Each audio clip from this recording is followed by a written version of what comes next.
Circuit Court 9th session, all rise.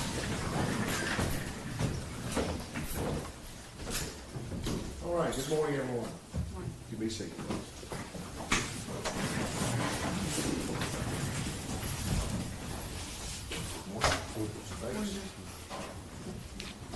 All right. Anything we need to bring the court's attention before next witness is called? No, Your Honor. Mr. Bates, you calling Ms. Thompson? Yes, Your Honor.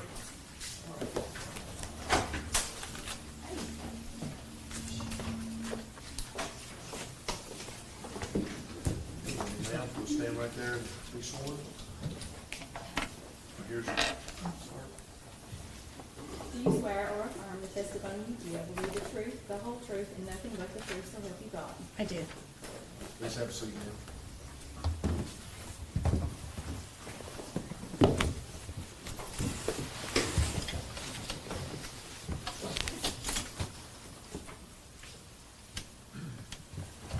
State your name, please, My name is Jennifer Thompson, and can you spell your last for the record? Thompson. I'm going to ask you questions about your professional background. When did you obtain your law license? 1996. And you've been a lawyer in good standing ever since. Yes. In 2014, I'm going to ask questions about your practice at that point. Where were you practicing? What city? Nashville. And how was your practice divided? Well, I did mostly criminal defense with some family and divorce law. How many years had you mostly done criminal law? Since 1996, so to 2014, is that 18 years? Okay. Federal and state, or just Federal and state, yes. divide it geographically between cities and rural? I did mostly Nashville area, but I had been hired to do some cases in the surrounding counties and some more distant counties in Tennessee.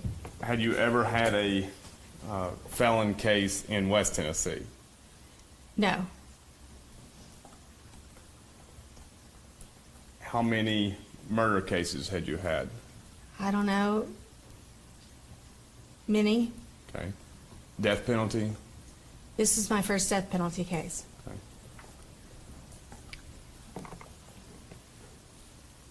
How many assistants and paralegals did you have?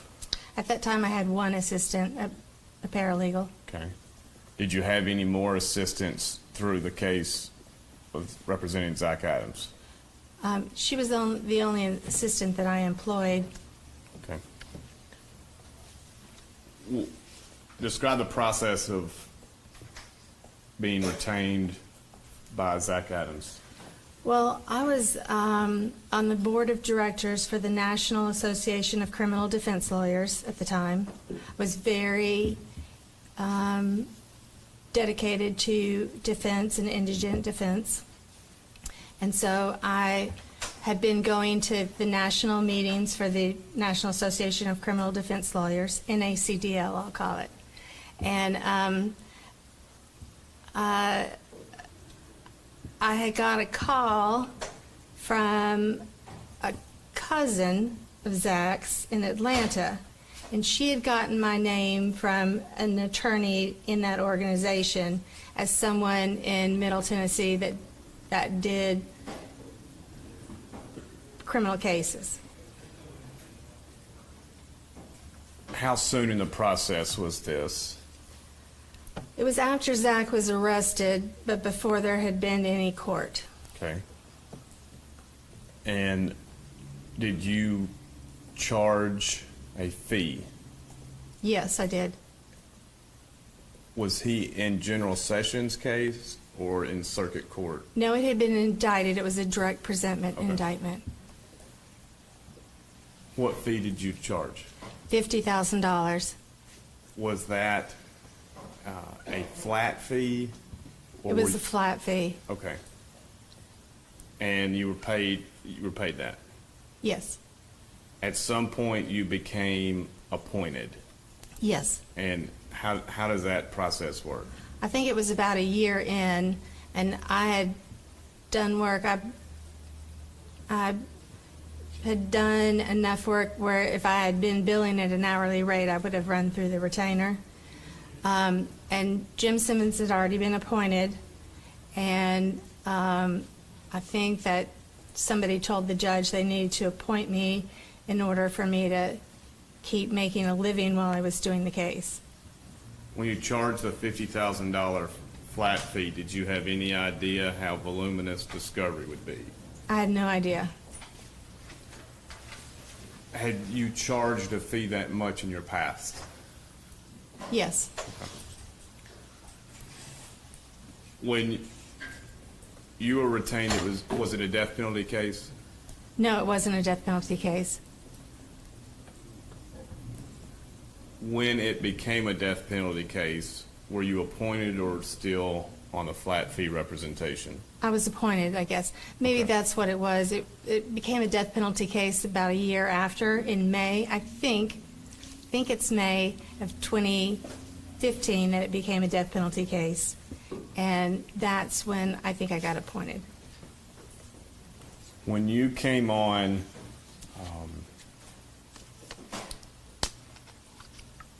who was the district attorney at the time?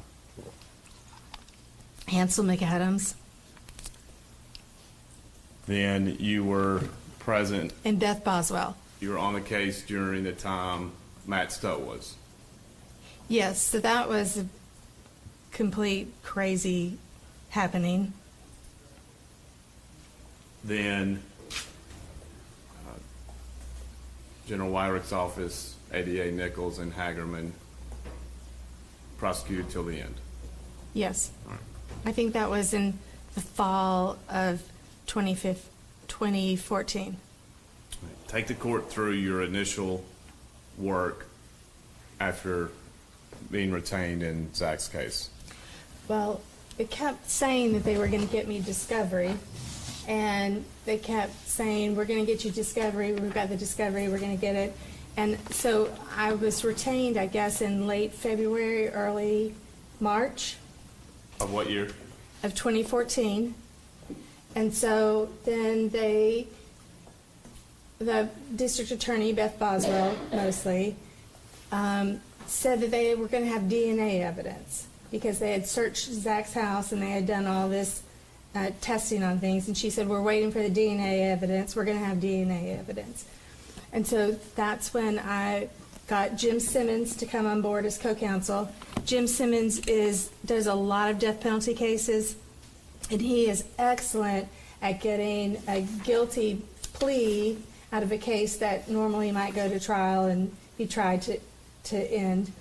And at that time, I believed Zach Adams was guilty. I assumed that because the state had charged him with a crime and they had been doing intense investigations, that he was guilty and there was going to be evidence of his guilt. So it wasn't. Let me stop you right here for a second. Were you aware of Zach being arrested in a general sessions case? What, he had a lot of arrests in general sessions. In March of 2014, were you aware that he had been arrested and the victims were Tara Carrington and Amber Bray? And what was the case about?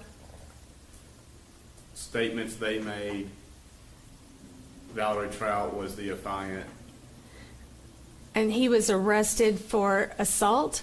in general sessions court. I'm sure I was aware of it at the time, but it doesn't come to mind right now. All right, so you were being told search warrants.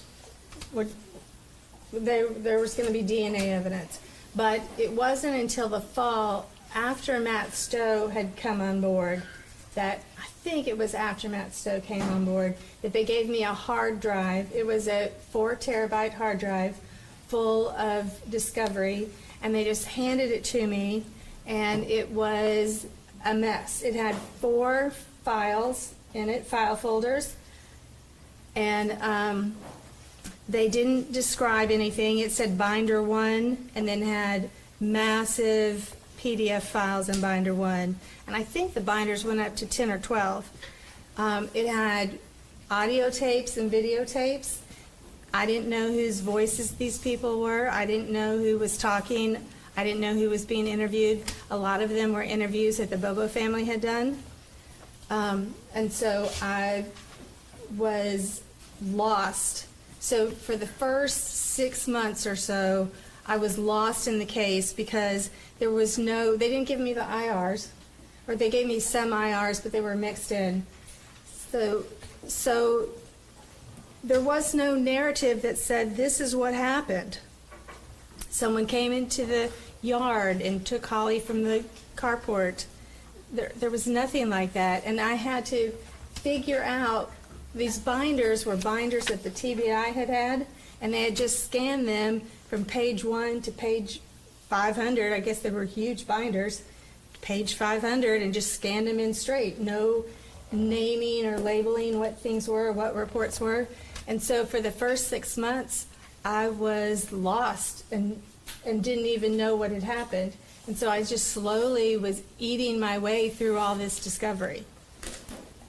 This was when General Stowe was the DA, or was this, who was the prosecutor during this time? I think either Beth Boswell or General Stowe gave me this discovery. It was not provided by Jennifer Nichols.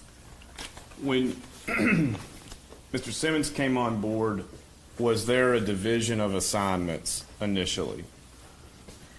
Initially, is the microphone not working? Initially, we were both just going through the discovery. We had a hard time even copying it. It took days to copy. So the disk was so slow. I had an external hard drive that we had copied this onto, because 4 terabytes at the time was really high storage termination or volume, and you couldn't find a lot of hard drives that were 4 terabytes.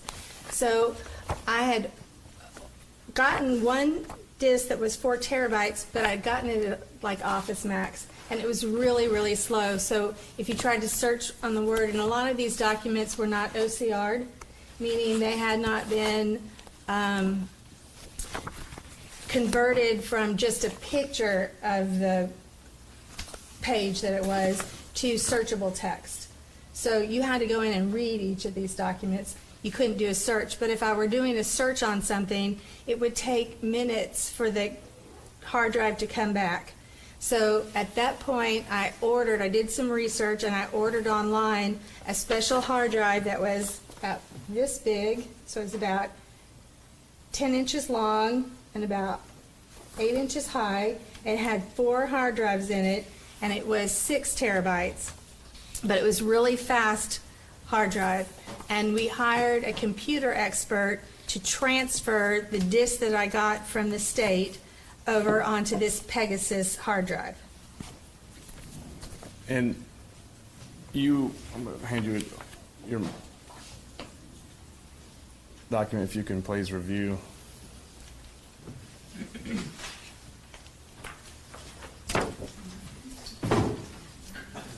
right, with this being handed in motion for discovery in this case, which I'm sure is part of the record, but we'll mark it as Exhibit 126. Is that your motion? So this is my motion that I filed March 27th, so early on. Fairly standard motion. Standard motion. I got one from a friend of mine that practices law. I rarely change the discovery motion. Okay. And you felt like that covered what you were authorized to receive under Rule 16? Yes, it should have been a broad discovery motion requesting any and all evidence that they had against Zach Adams regarding the murder, rape, and abduction of Holly Bobo.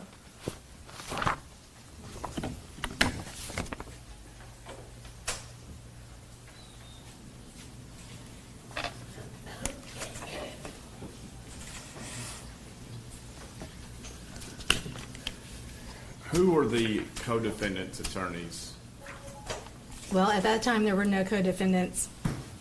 Okay. When did they come on? I think when the case was re-indicted by Jennifer Nichols. Okay. They added charges, and they added co-defendants. Who were the co-defendants added? Okay, so Matt Maddox, which I did not know Matt Maddox, Paul Bruno, which I did know, they were for Dylan Adams, and then John Herbison and Fletcher Long, both of whom I knew were attorneys for Jason Autry. Okay. And I think that maybe somebody had tried to hire Paul Bruno. I think that maybe Jason Autry had tried to hire Paul Bruno, and they had actually had a discussion, which I'm not sure why there wasn't a conflict of interest there after they had had a discussion, but they had a discussion. Jason did not hire Paul Bruno, and then Paul came on as appointed counsel for Dylan Adams. Did the co-defendants' attorneys ever have a joint defense representation agreement or? We never had a written one, but in the beginning, we were all talking about how there was going to be a joint defense What is that? plan, meaning that everybody said they were not guilty. And by this time, Shane had already taken his life. So Luke Evans had been Shane's attorney. And so everybody gets together and says, you know, we're all not guilty. We're going to work together to present a defense in this case and combat these charges. At some point, did you tailor the rest of your practice to accommodate this case? Yes. How so? I got off almost all of my other cases. All of my federal cases I got off of, and almost all of my state cases. I think I kept 1 or 2 state cases, but I got off of all the other ones. So I filed motions to withdraw so that I only had this one case to work on. I'm not sure that the other attorneys did that. At what point in this process were you able to devote exclusively to this case? Probably starting in about summer of 2015 or 2016. Okay.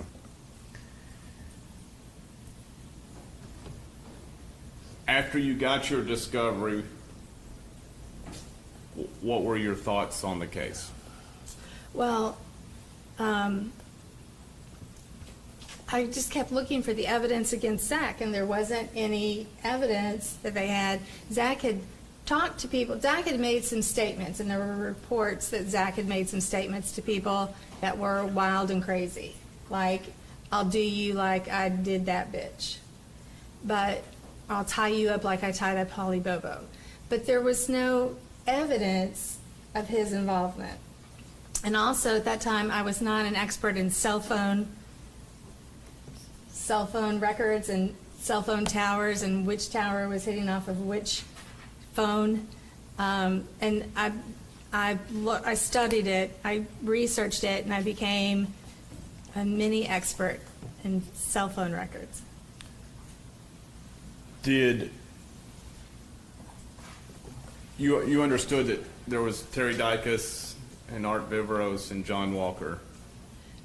I think at that time, you know, I didn't necessarily understand. So many people in the TBI had been involved in this case, and there were so many different agents that had done IRs. I'm not sure that I understood what Terry Dicus's role was in the beginning. Okay. Do you remember when Dylan Adams got charged? I think Dylan Adams got charged with the new indictment, Okay. the one in the spring of 2015. Were you provided a video of statements he made? At some point, we were provided with a video of statements that Dylan Adams had made at the TBI headquarters in Jackson. And that was in September of 2014? That sounds, I don't know if it was in September of 2014, but I can't remember when I got it. Okay. You had the interview transcribed. Do you remember having it transcribed? Yes, that was much later that we had the interview transcribed, when we were getting closer towards going to court, that we had the interview transcribed.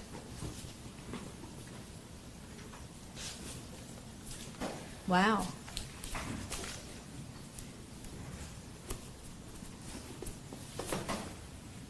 But I thought with this interview of Dylan Adams, we were going to be able to win the case, because Dylan's interview was terrible. It was very suggestive. So the investigators, the agents, just sat down and fed Dylan information as he's spitting it out. You know, they're correcting him and they're feeding him information. And some of what he said just could not have been true. And I thought that we were going to be able to win the case by showing the inconsistencies in Dylan's statement. If you can look at the transcript. What? All right, the witness has been handed an interview of Dylan Adams, transcript of an interview of Dylan Adams from September the 17th, 2014. At this stage, for identification. Yes, this looks like the transcript of Dylan Adams. I move to make it an exhibit. Objections?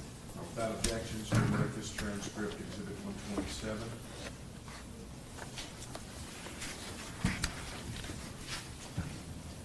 Was it your understanding that Dylan was going to be a testifying witness in this case? Yes. Dylan, I think it was I thought it was more about December. It was after we had gotten the initial agreement, or we had agreed as a joint team that we were going to do a joint defense.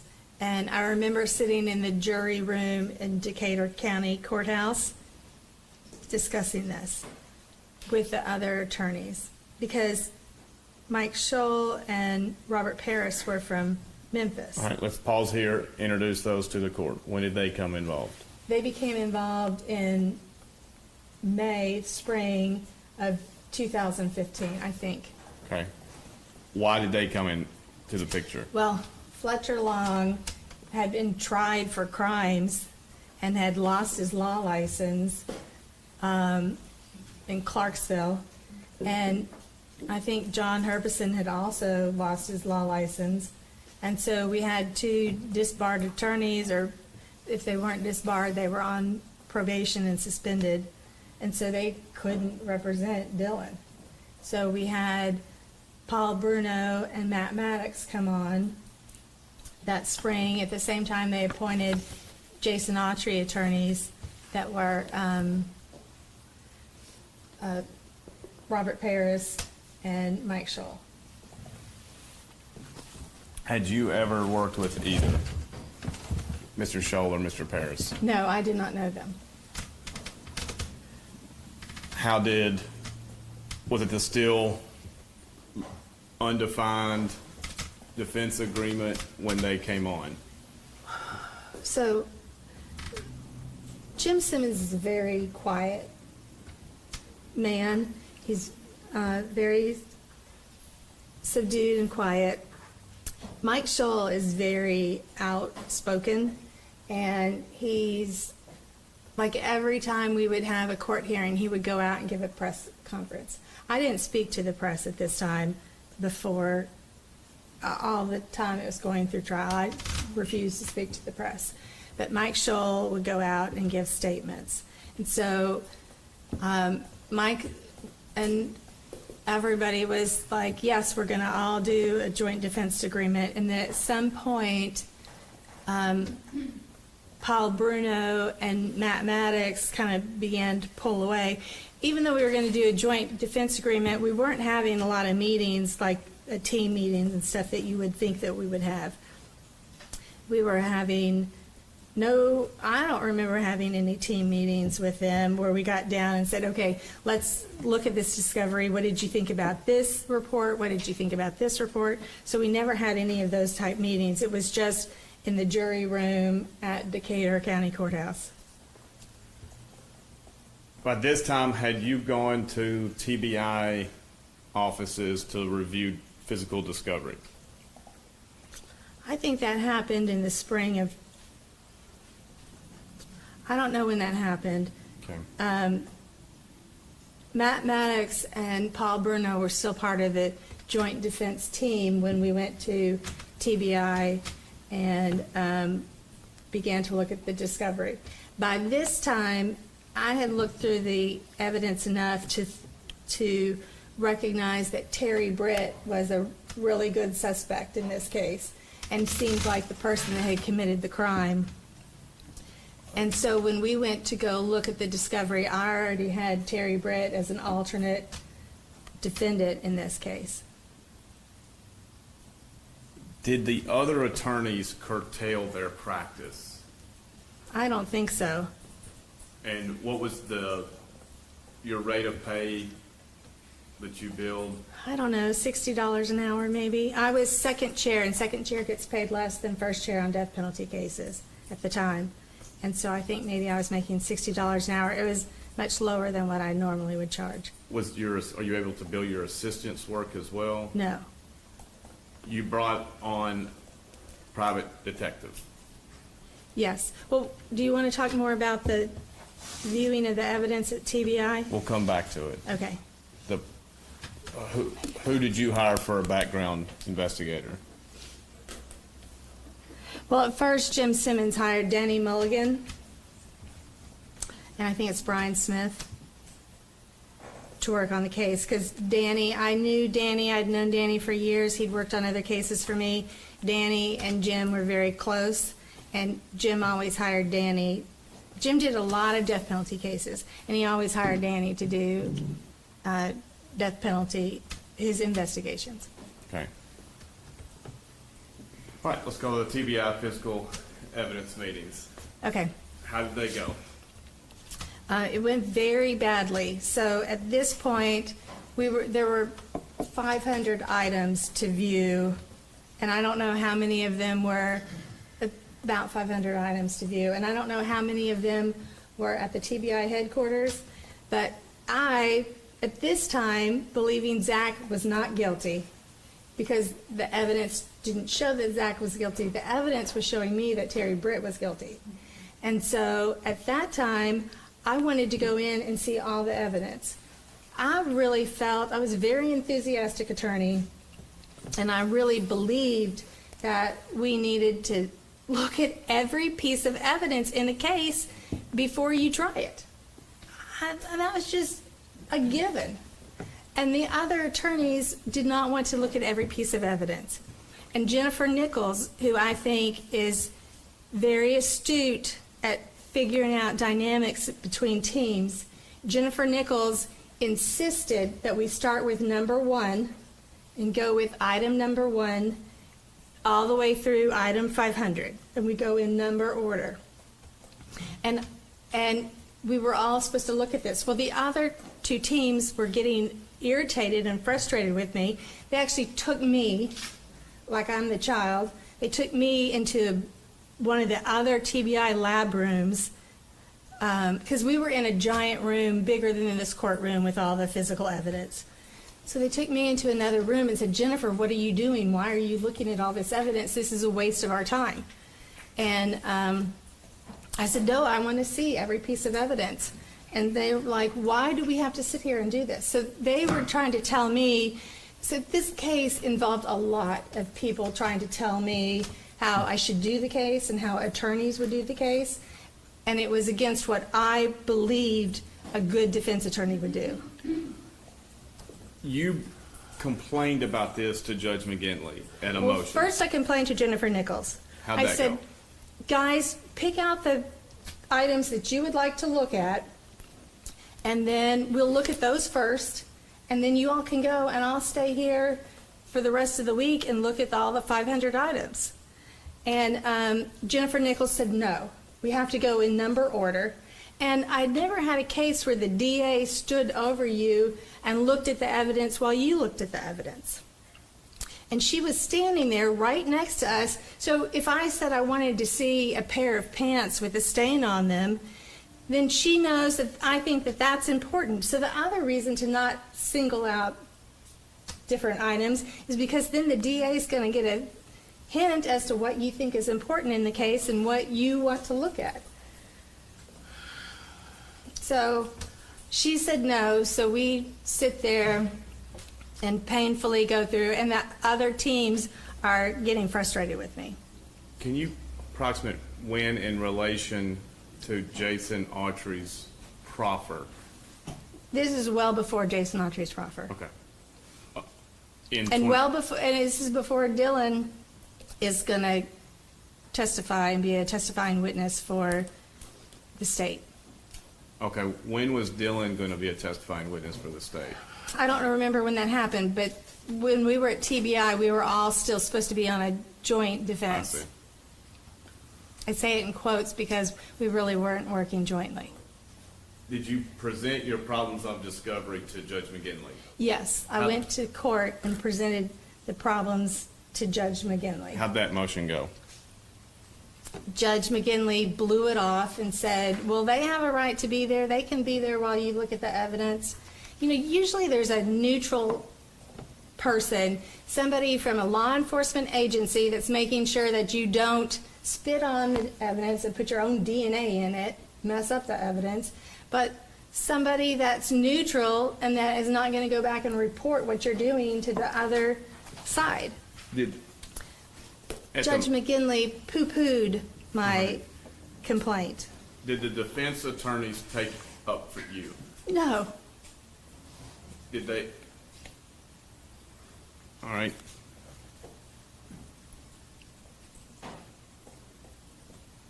Did your relationship with the other defense attorneys improve or get worse over time? Well, after this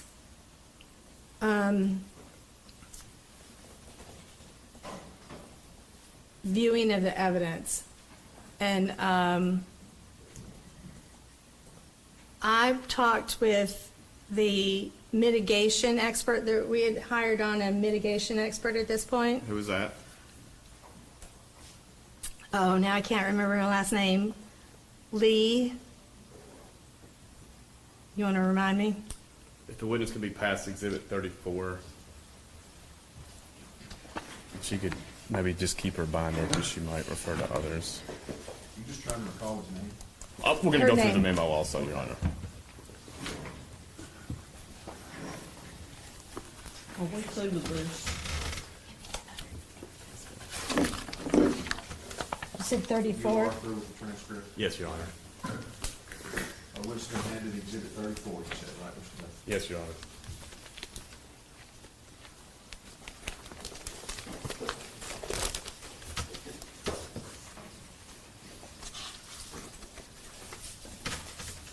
Lee Norton, yes.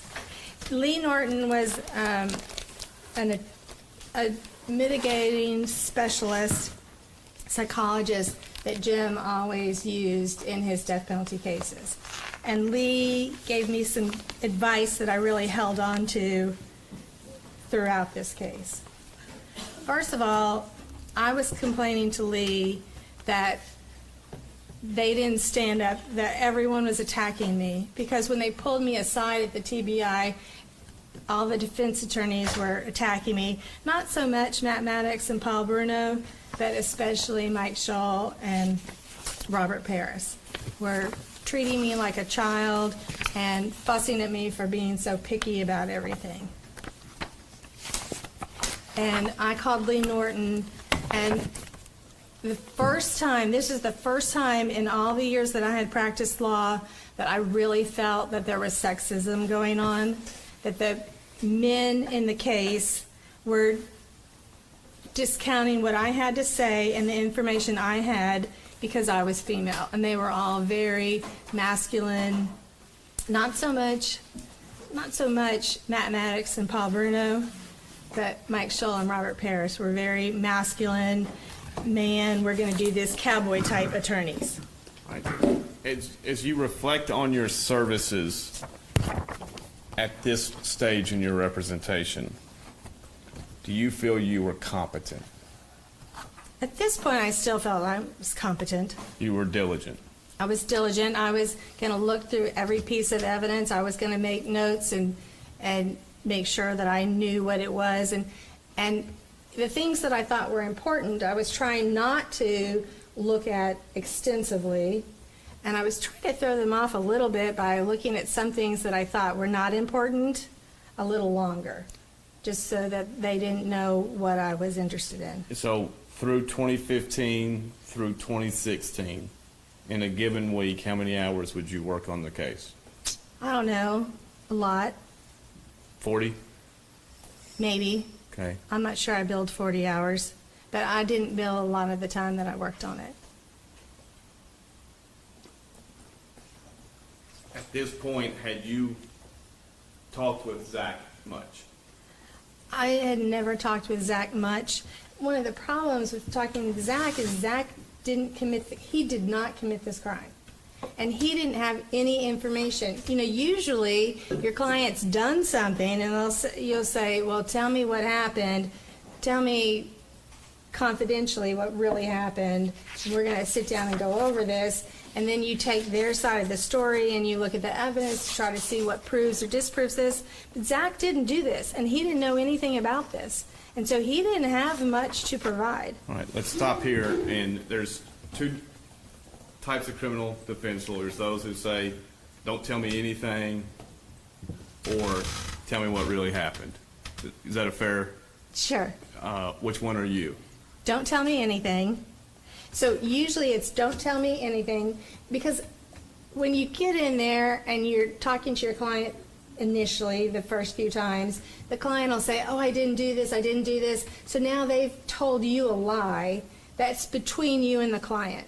So usually I say, let's not talk about what happened, let's get the discovery. And then I get the discovery and I go back to the client and say, look, this is what the discovery shows. The discovery has DNA placing you in the apartment, or whatever it is. And then I say, how are we going to explain this? Then I want them to tell me everything. But I try to not have them tell me everything before I get the discovery. Does that make sense? Did you have those discussions with Zach that you just talked about? Review the discovery and say, hey, did you do it? I'm not sure I did with Zach, because there wasn't anything. Zach early on said, I don't know anything about this. And so I probably didn't have many discussions with Zach about what was going on. And Zach was a little meth high. He was short sentences, up and walking around. He was still I think his brain was still kind of methy. Okay. And he was not easy to really sit down and work with. I would have been happy if he had been, let's sit down and go over this, but he wasn't really in that disposition state of mind. Any idea how many times you met with Zach over the course of the case up to the beginning of the trial? 10. Okay. At any time, did he give you any pause for concern that he committed this crime? No, never. You created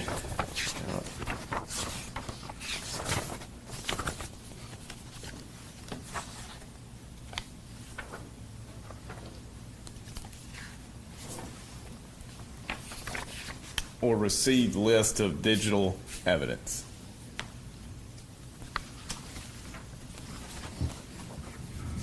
What's been handed a document, appears to be digital evidence, it's marked up though, is it, the marking's accurate? Okay. I'll ask that. Do you recognize whose handwriting this is? This is my handwriting. Okay. And what are we looking at? I don't know, a digital evidence in the master case file. Is this that something was that the... provided to me in 2017. Okay. Is this what the state provided you, the typed? Yes, and this is after Jason Autry, or around the time Jason Autry is going to flip and begin his lies about Zach. And then there's a physical evidence list on the third page.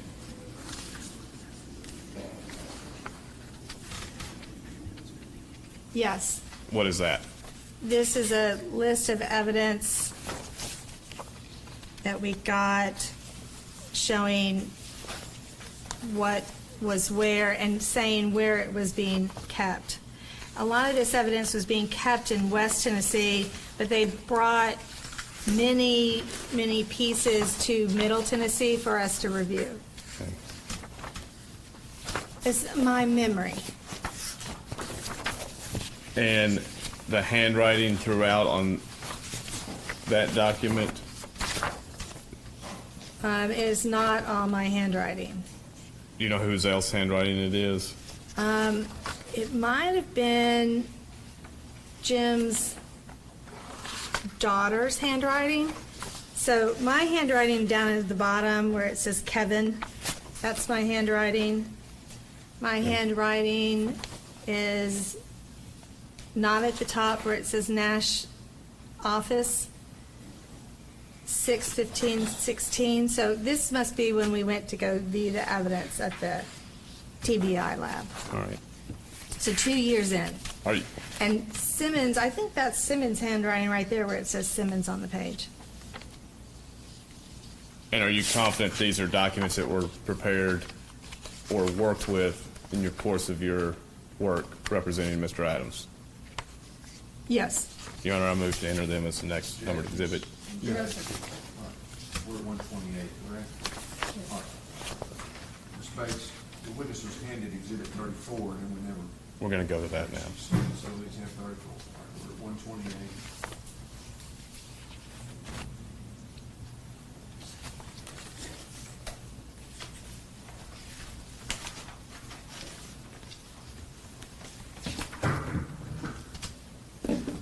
If you could look at, not that exhibit, Exhibit 34, the memo from Dr. Norton. And go to page 4 at the bottom.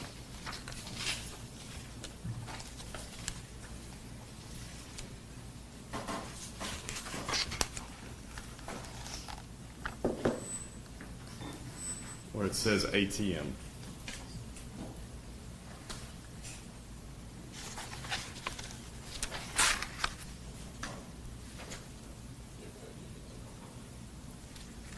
Yes. How did you know the ATM, evidence from an ATM machine would be important? Well, Zach did say what he had done that morning, and he said that Zach, Dylan, and Shane had all gotten into Dylan's truck and had driven down to Parsons. I think they got something at Sonic, and they went to the ATM to get some money because they were going to get some Xanax bars. And so they got money. Shane had been working at a job, and Shane had some money in his bank account. So they were going to go withdraw the money from Shane's bank account, and we're going to go buy some Xanax bars.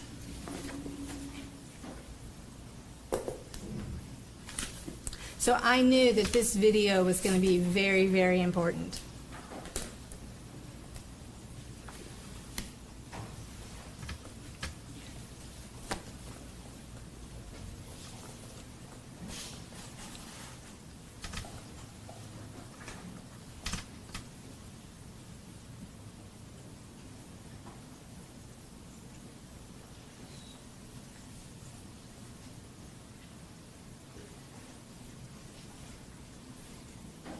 Had you read in Discovery where Joe Walker, Agent Walker, had subpoenaed Shane's bank records?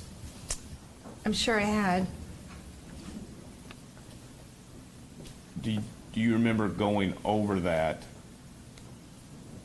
with Zach? I don't have a clear memory of that, no.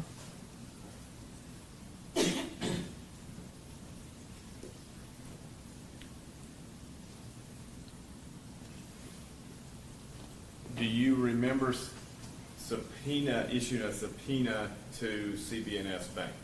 I think Jim Simmons was involved with that, and Brian Smith. Yes, I remember that they were going to get a subpoena for the bank.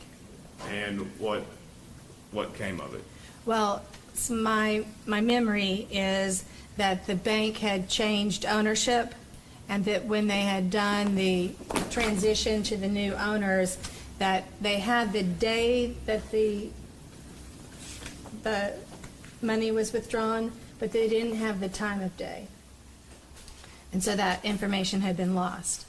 Did y'all ask for videos of it? I think we were asking for videos, yes, because showing a video of when he drove through a bank teller window would be great alibi evidence in terms of what he had not done or what he had done that day and where he had been at certain times. Did you receive the video? No, they said that they didn't have any video. Had the state supplied you with the hard drive that had surveillance videos on it? Well, now I know that allegedly they did, but at the time I did not know that they had supplied me with the video. Did you review Terry Dykas's notes of surveillance? I think so. I'm not exactly sure what you're referring to. The witness can be passed Exhibit 90.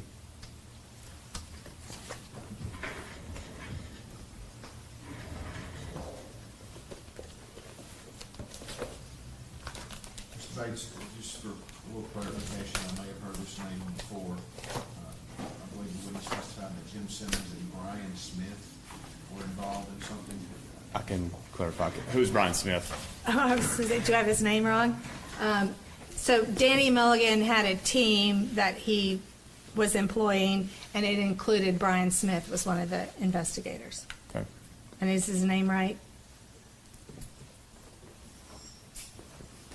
Okay. Okay. Can you review Exhibit 90?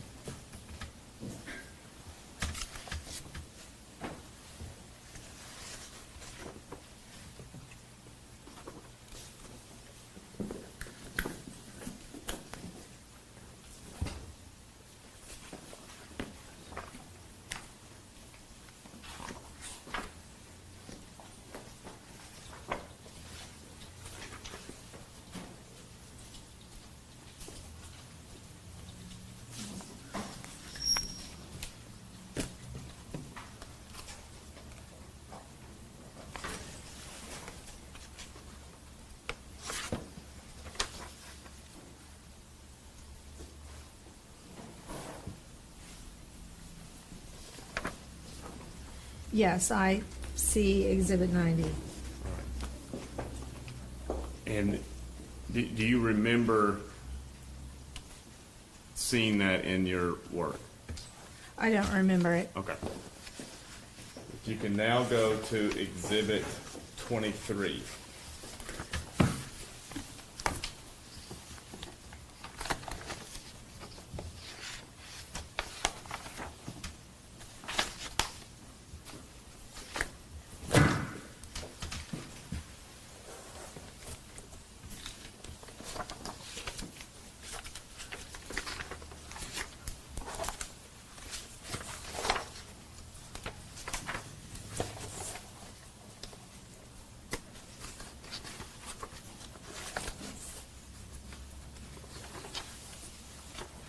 Okay. And do you remember this IR?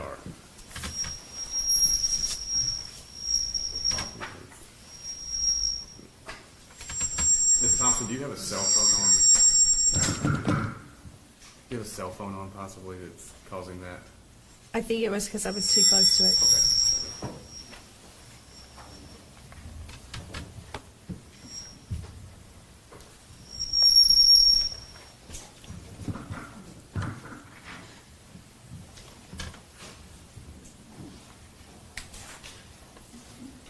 You see at the bottom third, the transactions for April 13th. Yes.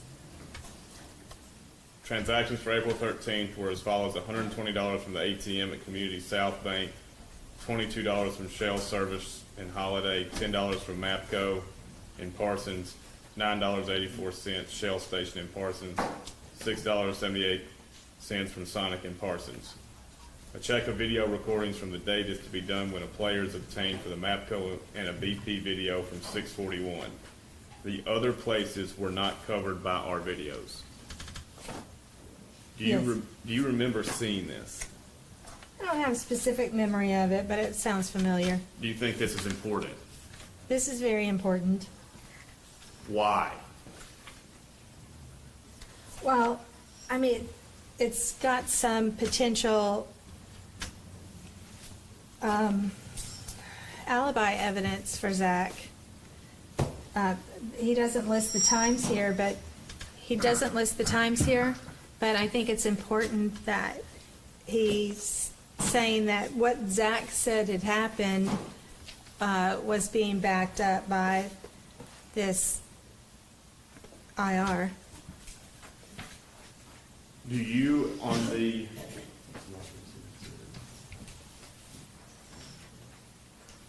Exhibit 128, it's just newly entered.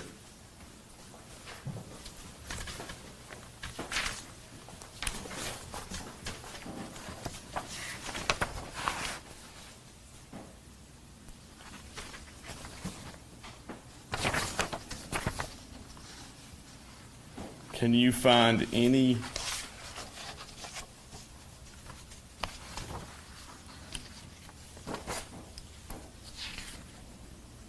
ATM video listed?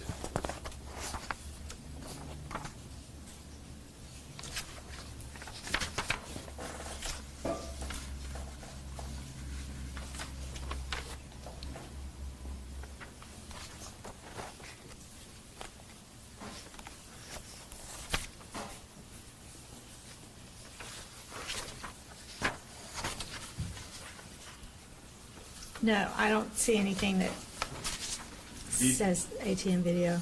Did you ever pre-trial file simply a motion that says, we don't have this ATM video? Is it on this report, the ATM video? I don't see it. IR 2743 says $120 from ATM at Community South.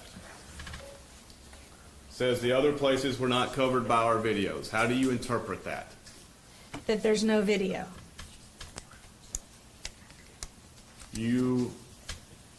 Dr. Norton told you you need to get this.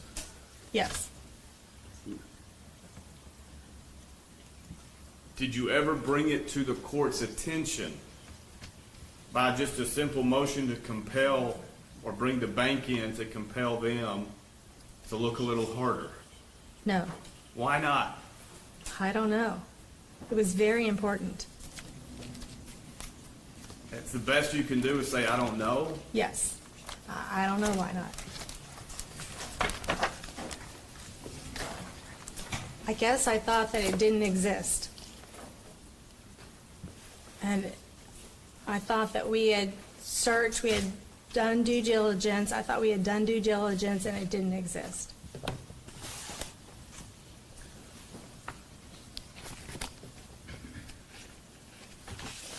At some point you filed another motion. I'm going to hand you and the court a copy of.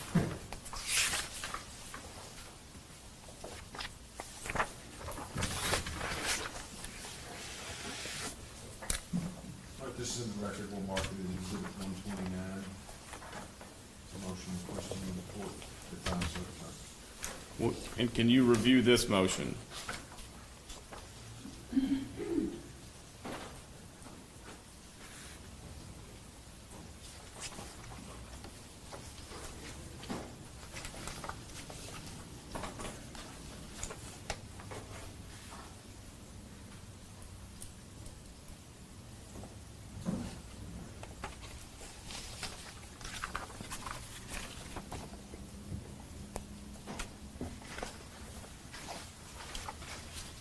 Yes.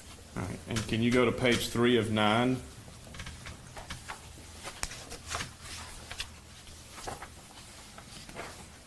Yes. And paragraph 5, what is that? Can you read that to the court? Any deal, promise, inducement, or benefit that the government has made or may make in the future to any witness the government intends to call as a witness in this case. And you went on throughout. Is this a motion? Where did you receive this motion? The template? I don't remember. Okay. You're right. I moved it in as 129. Yes, Your Honor. Thank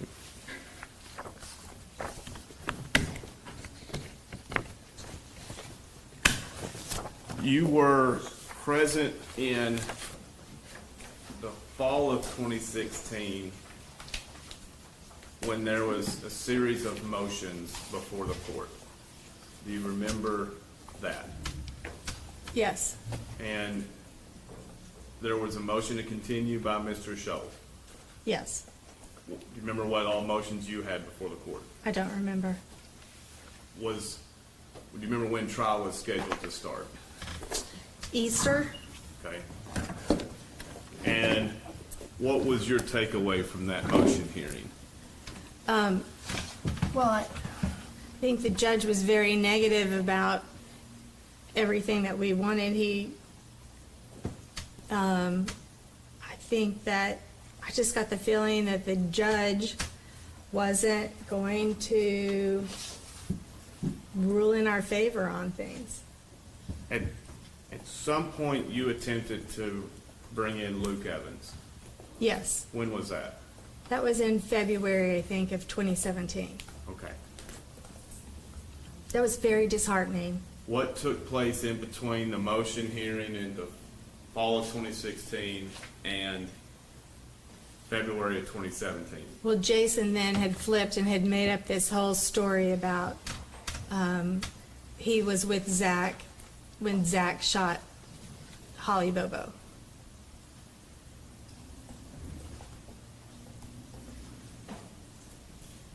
Mr. Scholl called you and talked to you about this. Yes, he called. So I was downtown Nashville.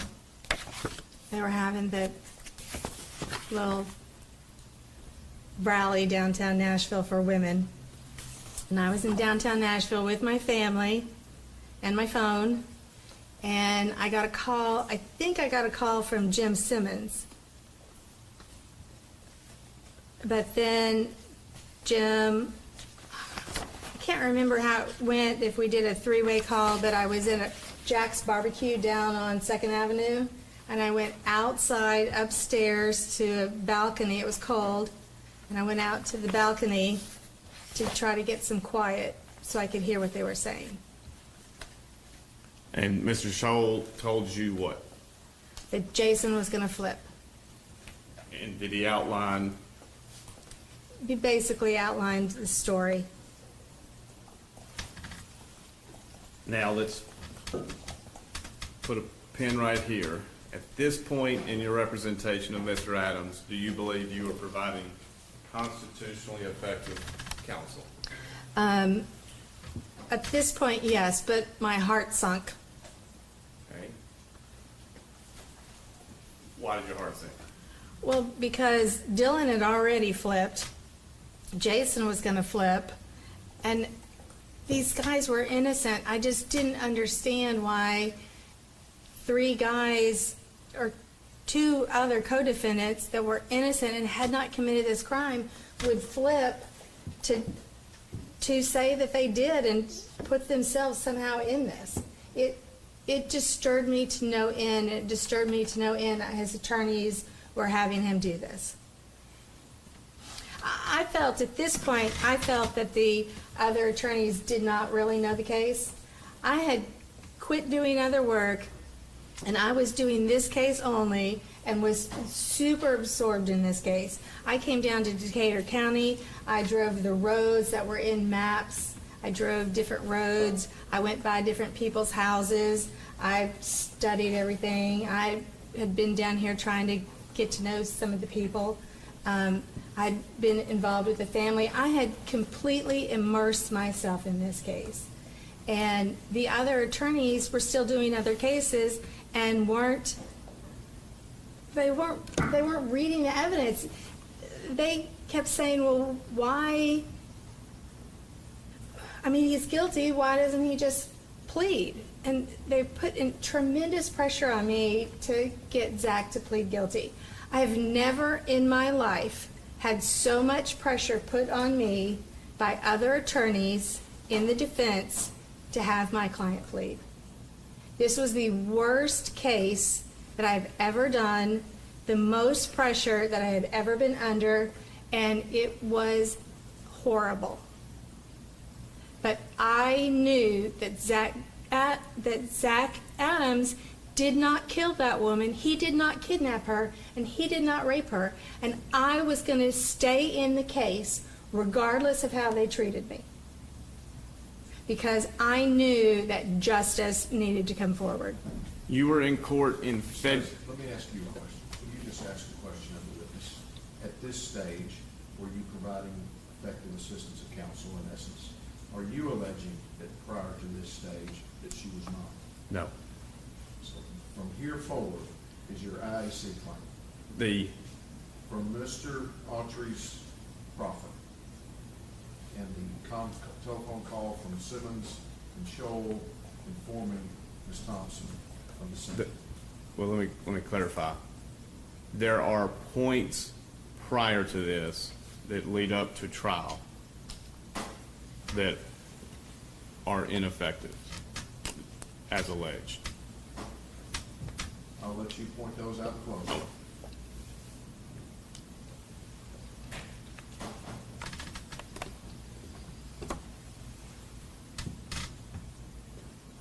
Do you remember February 2017's motion hearing? This is for Zach Adams, or to have the judge recused? Court's recusal. Yes, I remember the court's recusal. And did you have it transcribed? Probably. Because we appealed it.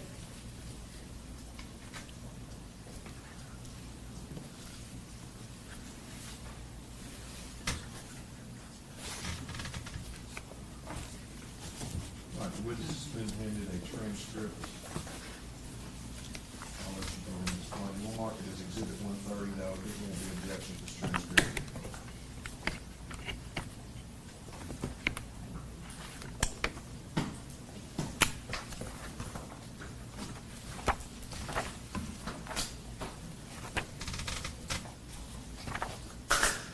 So it's at this point that Jim Simmons and I really severely parted ways. Describe that. Well, Jim Simmons did not want me to file a motion to recuse the judge, Why did you file it? because the judge absolutely was biased in this case.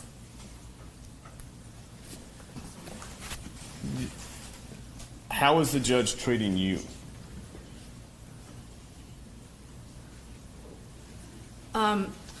It's shortly after this, they tried to put me in jail. So I would say they were treating me terribly. How were they trying to put you in jail? Well, I had been going to the evidence reviews and I had been recording them. It was no secret. I had those little cameras that you used to put on everything. I've forgotten what they're called. But a little sport camera that you could set down and film. It had a wide angle view. A lot of sports people used them and put them on their helmets and their bikes or their motorcycles. And I had one of these little cameras, and I wanted to go see, there were some items of evidence that were still in Jackson, Tennessee at the TBI headquarters there. And I wanted to go see these. None of the other attorneys wanted to go. Jim Simmons didn't want to go. I was the only one that went. And Jennifer Nichols was there, and we were opening up different items. And I had the video camera sitting there on the table, and it has a red light when it's on. It's on. I had been recording at the office, the TBI office, in that summer in June when we went to the main TBI office in Nashville to look at the 500 items. And I had been recording there. Everybody knew I was recording. So Jennifer Nichols, at some point in the middle of this review, said, "Are you recording this?" And I answered honestly, yes. And so she blew a gasket. She had a fit. She went out and got the head of the TBI office there in Jackson, came in and said, "How dare you record this?" Well, first of all, Zach had a right to see this if he had wanted to see any of this material, and I needed to remember what was there if something came up. So she came in and said, "How dare you record this?" And the TBI head of the office said, "How dare you record this? We have all kinds of cases in here. You're not allowed to record in here." Nobody had said I was not allowed, and I wasn't doing it secretly either. And so I stopped recording. I think we kind of stopped the evidence review at that point. And we went back to Nashville, and Jennifer Nichols filed a motion saying that I had been surreptitiously recording things, and that she wanted me to be found guilty of this and to be put in jail. I think that's how I remember it. And do you remember Mr. Scholl's conduct at this motion? Oh, so we had this hearing back in the judge's chambers. He didn't have this hearing where the public could see. And he took us all back into chambers, and Jennifer Nichols spews out, and she's just so hateful and mean. She just spews out this tirade about how I've been secretly recording everybody and how this is against the law and how I need to be disbarred for this. And I can't remember. There's a transcript of it.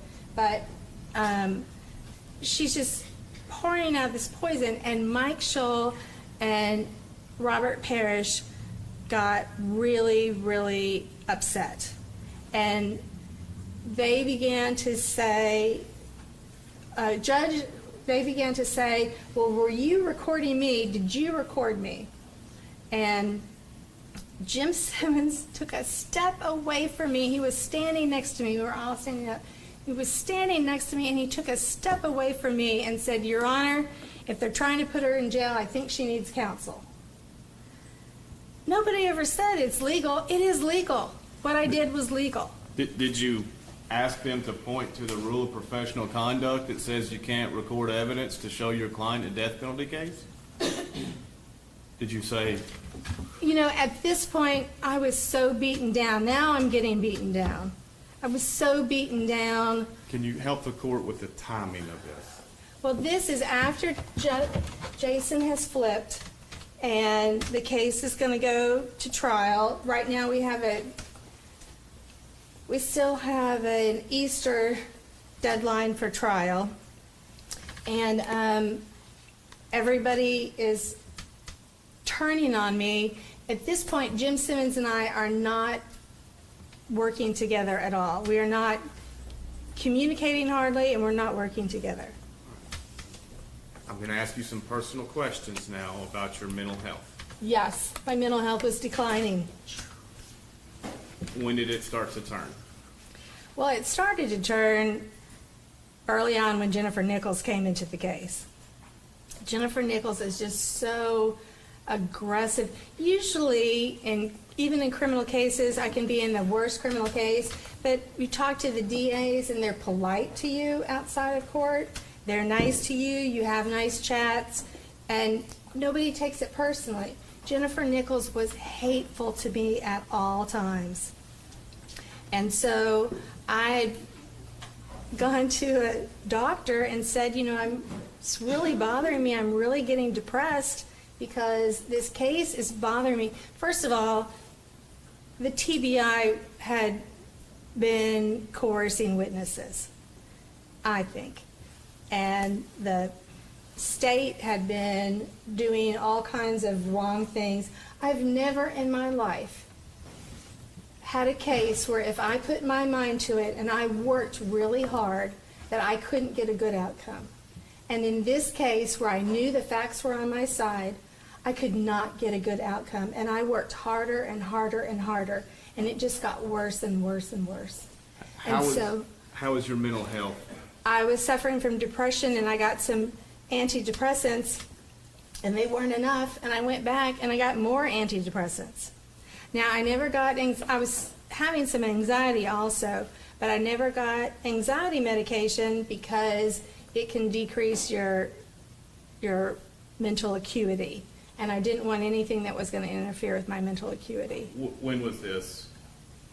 This is the whole time. This is from 2015 on through the case. When did it get increased?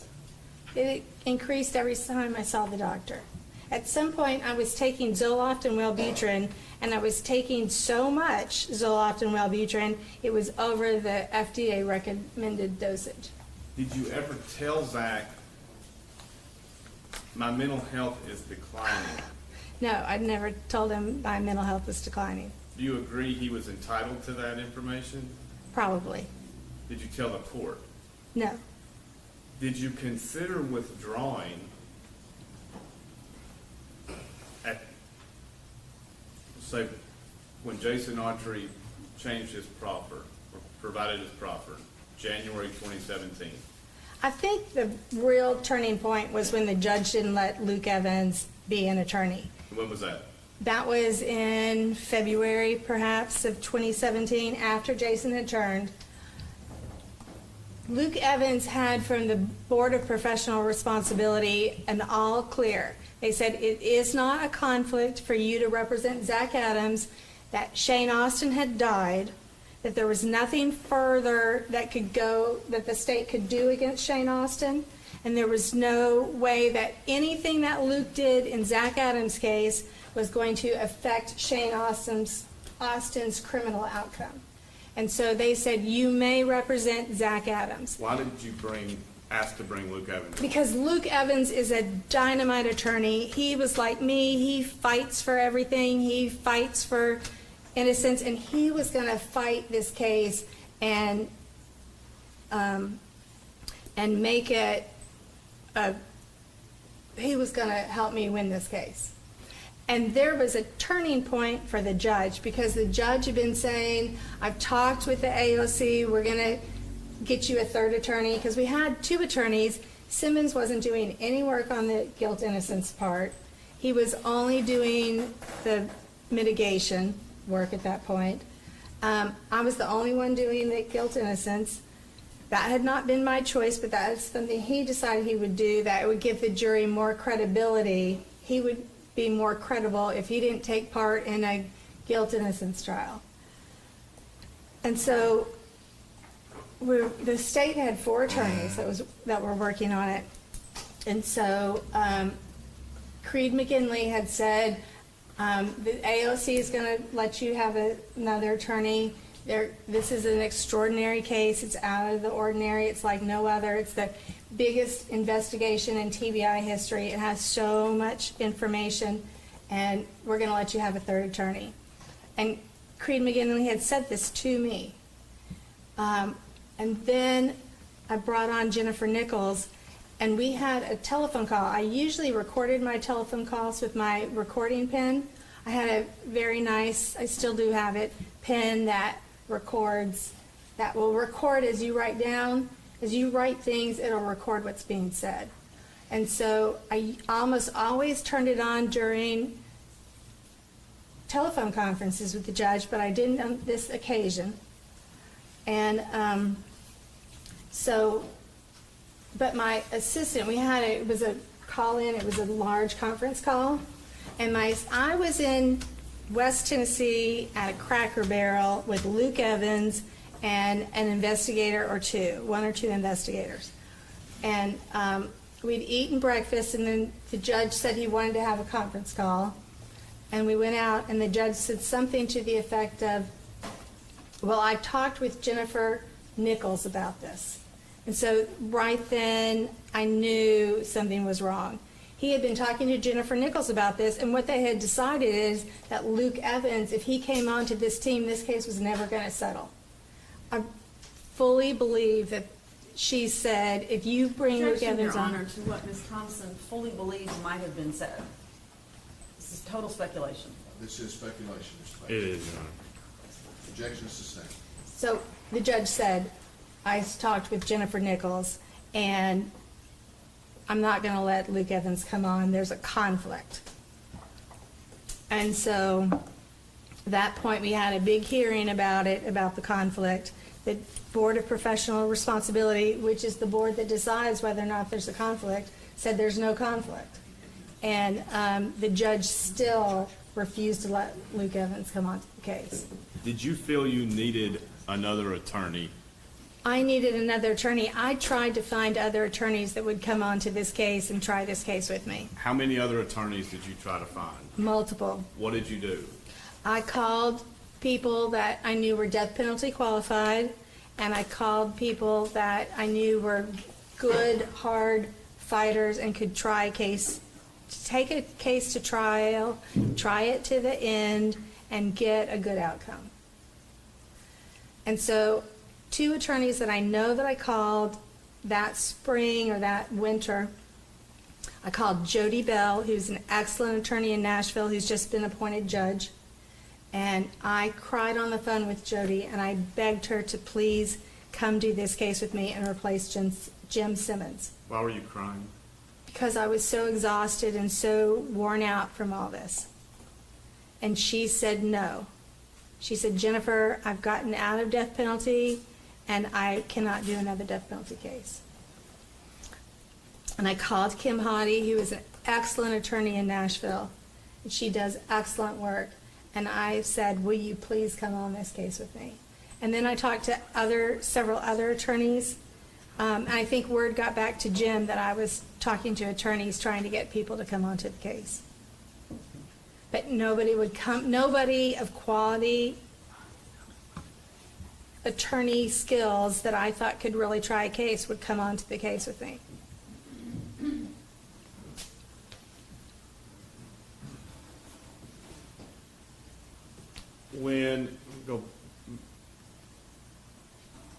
After the February hearing date, the April 3rd date, was it moved? Yes, And it was set for when? July. All right. And at this point, after Jason Autry changed his story, I went back. He now is talking about a white truck. So the Adams family had a lot of cars available. They were on and off working and on and off available, but they had a lot of cars, trucks, really. And so Zach had been driving a black truck, a little kind of beater truck, and Dylan had a nice gray, I don't know if it's an F-150, but it was a nice gray full-size pickup truck. And so Jason Autry now says it's a white truck, which I knew that the white truck was not available to Zach at that time because he had run through the fields, gotten arrested at the Natchez Trace, and his grandfather had taken the truck from him, so Zach did not have transportation at that time. And so I knew that these were not available.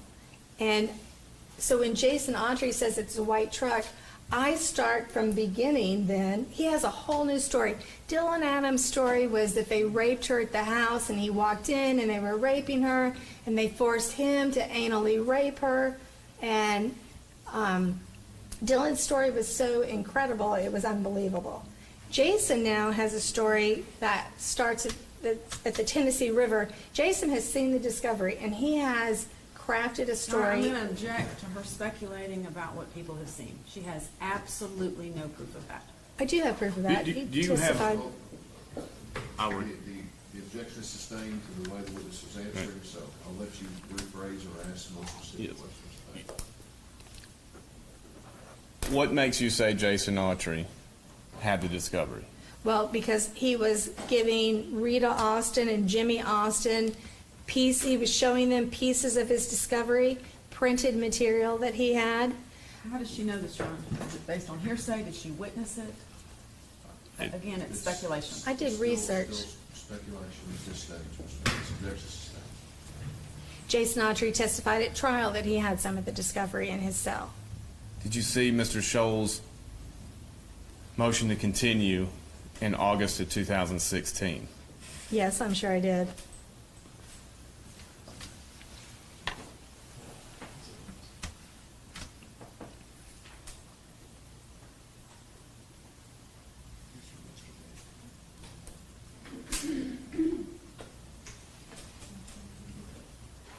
Would this be passed? Exhibit 123B.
And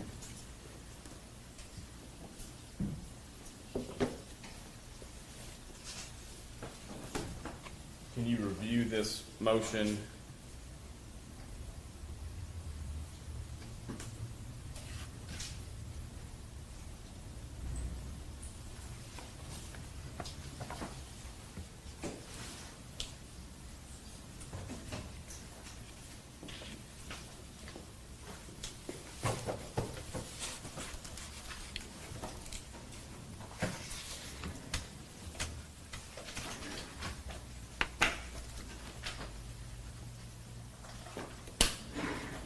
Francis, it's your page motion. Yes. You got something specific you want to? Page go to? 3. It's already been authenticated and entered.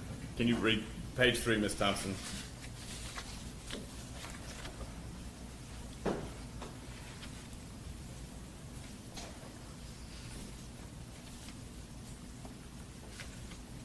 You see where Mr. Scholl says where they meet, Yes, And Mr. Scholl provides discovery to his client. yes, Now, did you bring that motion out to the jury at any time? no. Right. I should have.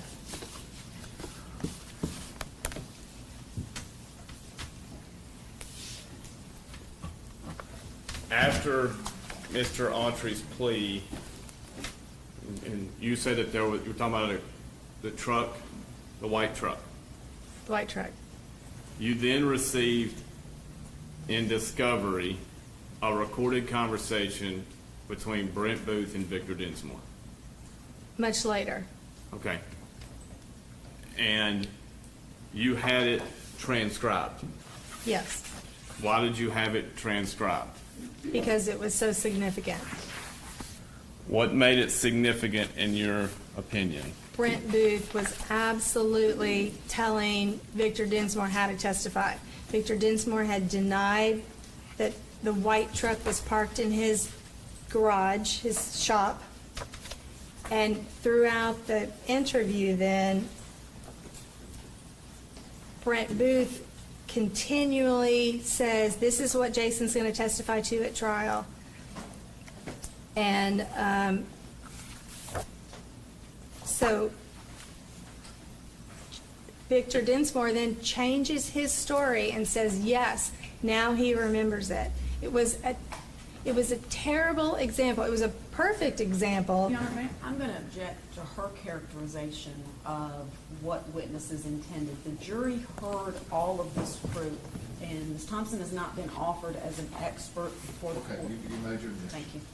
Her characterization is Your Honor, if I respectfully submit this evidence, her opinion of the evidence and her failure to bring it in is important.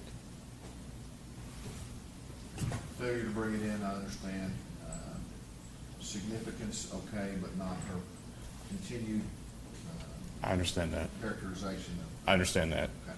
All right, so objection sustained. Okay. Can you rephrase your questions? All right. In your opinion, it was important. It was very important because it showed, It, it was very important. okay. At The any, witness has now been handed a transcript of the Brent Booth. It says call with Victor Dinsmore. I believe it says call. It's a call.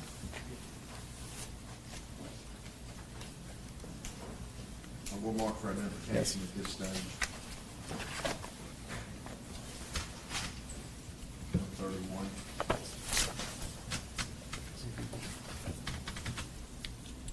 Is this a transcript from the May 18th, 2017? Yes. And your memory, it was a phone call or was it an in-person meeting? I know Brent Booth went up there to meet with them, so at one point, something was in person. Okay. And who is Denise Parker Gonzalez? She's a court reporter. And she verified it at the end. Yes. You know, move Mark into it. All right, objections to this transcript. No, sir. It's Exhibit 131. But let's do clarify, so there's no confusion. This is the interaction between Brent Booth and Victor Dinsmore. It's already been entered as a recording. Yes, sir. Yes. We could figure out which exhibit number that is, let's reference it for the record. That's 103 is the first meeting. No.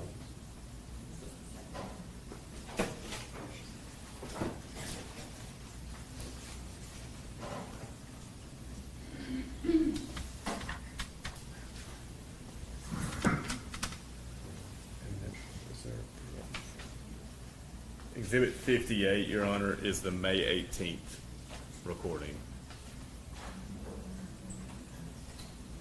All right, court's in agreement after looking back at my notes, Exhibit 58. So this Exhibit 131 is a transcript of the audio interview.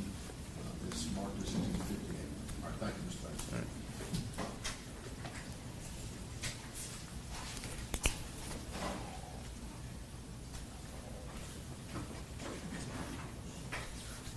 Did you, now we're in spring, they find a .32 revolver. The state finds a .32 revolver, remember that? Yes. And did you remember the prior statements of other people about possible weapons? To some degree. All right. What was your understanding of prior statements regarding weapons? Well, my memory is that Jason Autry had said that the revolver was much bigger caliber. Okay. You know what he said? Maybe he said it was a 36. Okay. Do you remember reviewing IRs of his proffer? Yes. Do you remember what Victor Dinsmore said the gun was initially that he had interactions with Shane Austin in a recorded conversation with Dennis Benjamin? I think he said that it was a bigger caliber weapon also. Do you remember the recorded conversation between Victor Dinsmore and Dennis Benjamin? Not specifically.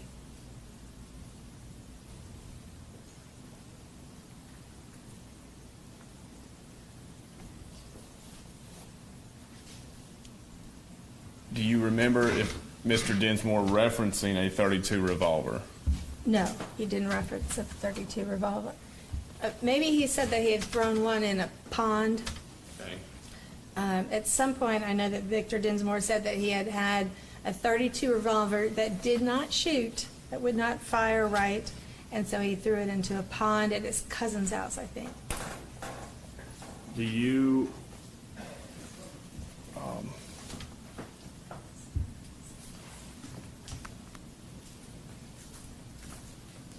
did you have a strategy leading up to the trial now, May 2017? Not really. I was still trying to go through all the evidence and put everything together. Because the discovery was given to me in such a disorganized fashion, and I, being hesitant to really change anything that the state had given me and reorganize it, had not reorganized the discovery. And because it was such a large terabyte, and I had to spend so much, I spent several $1,000s buying the hard drive, the big hard drive that would spin really fast. I didn't have enough space to copy it onto another hard drive and then manipulate it. So it was still in the disorganized manner that the state had provided it. At some point, Jerry Gonzalez comes on the case? Yes. When? That spring. Why? I begged Jerry Gonzalez and he said, okay. Okay. Jury selection began in July.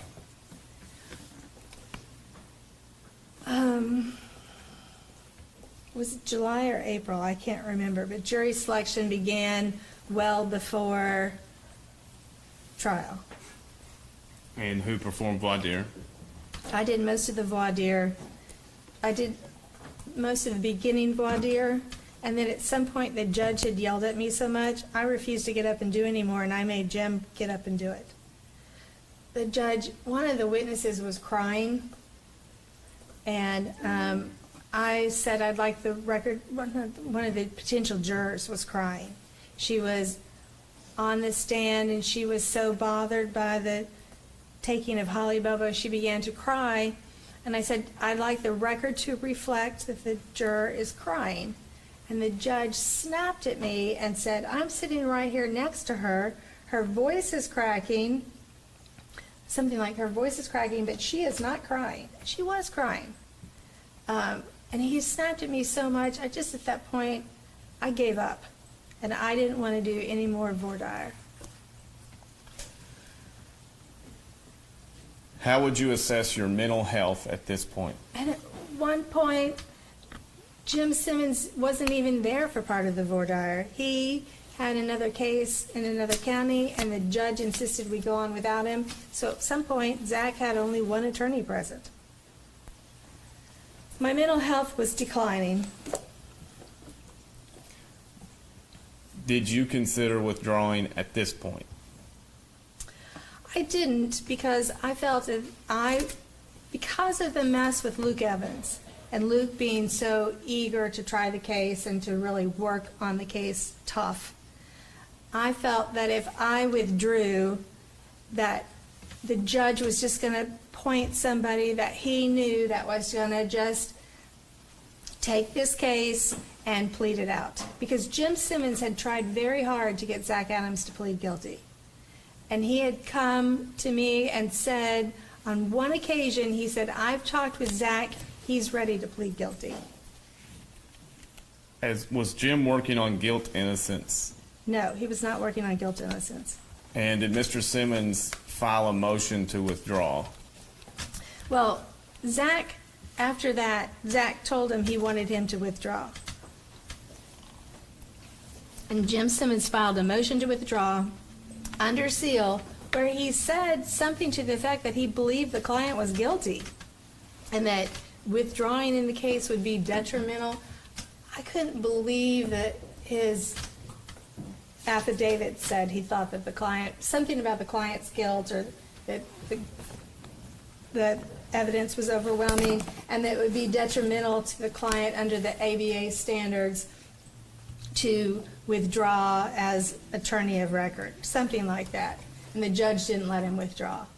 And the judge should have had him withdraw. Your office then filed a motion to continue prior to the September date. Yes. And what was the purpose of that motion?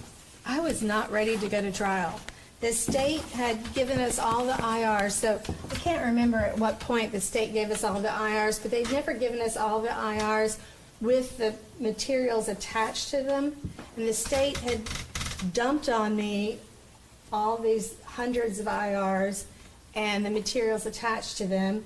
And so I had gone back, and I was chasing butterflies at this point.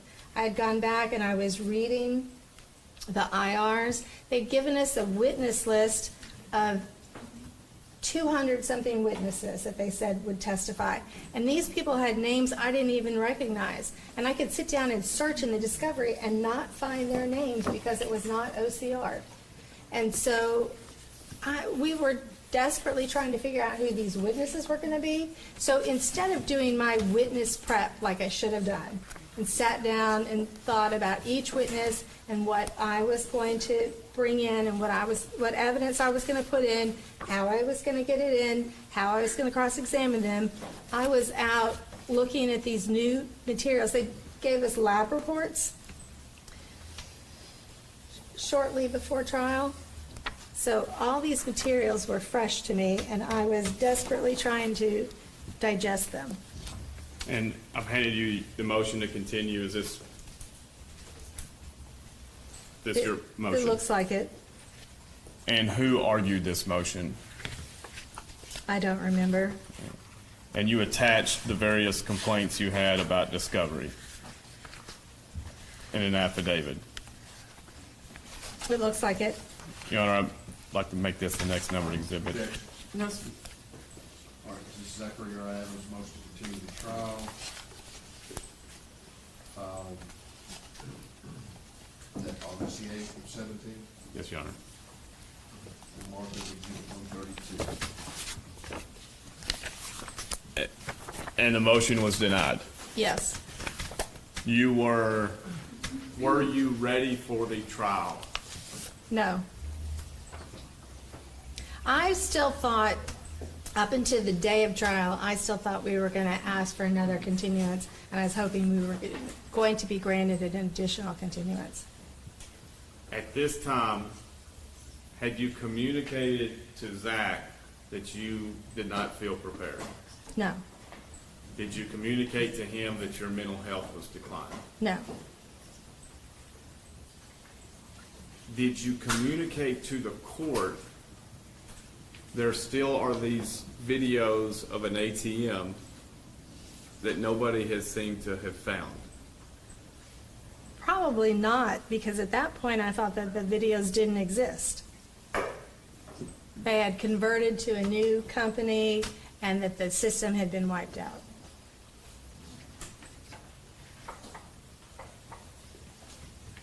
Had you talked at this point to U.S. Marshal John Walker? Yes, I had, I When think. did you talk with him? I don't remember.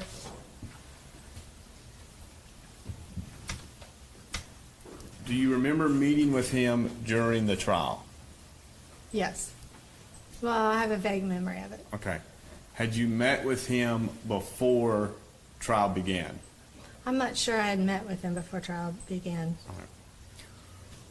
What was your understanding of Marshall Walker's qualifications? Well, he was the one that did cell phone tracking for the Marshal Service. So when somebody would disappear, they'd run off and he couldn't find them and they had a federal case, he would go in and he had secret methods, which he wasn't going to disclose. He would go in, search their phone, and figure out where they were. He could do it kind of by figuring out what road they were on or what area they're most likely to be in. And he had said, made a report that said that Holly was most likely going to be found above, north of the cell phone tower where she was found. She was found north of the cell phone tower, and he said she most likely had been in that area. Do you remember seeing, I'm going to project Exhibit 5 on the screen behind you.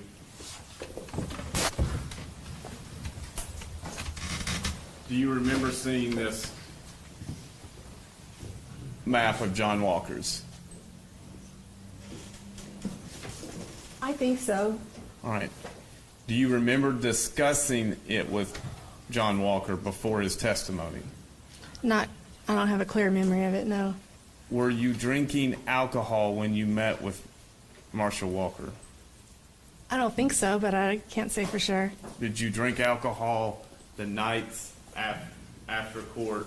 No, I didn't have any alcohol during trial. I don't think so. What was your understanding of the significance of determining the route Marshall Walker surmised Miss Bobo's body and cell phone went on? Well, he had come up with streets, and I think he had worked with Terry Dicus and AT&T, and they had come up with streets that they thought was most likely that Holly had been taken on and driven, and that her phone had stopped in an area where her body was eventually found, but her phone had pinged in that area. You remember what time? What? Do you remember what time the phone was stagnant? About 8:30, but I don't have a clear memory. And don't believe we have printed Exhibit 5. Could the witness be passed? Do we have it?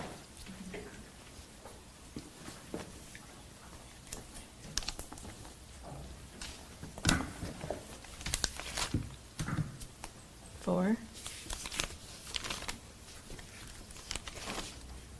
6. Is it back there?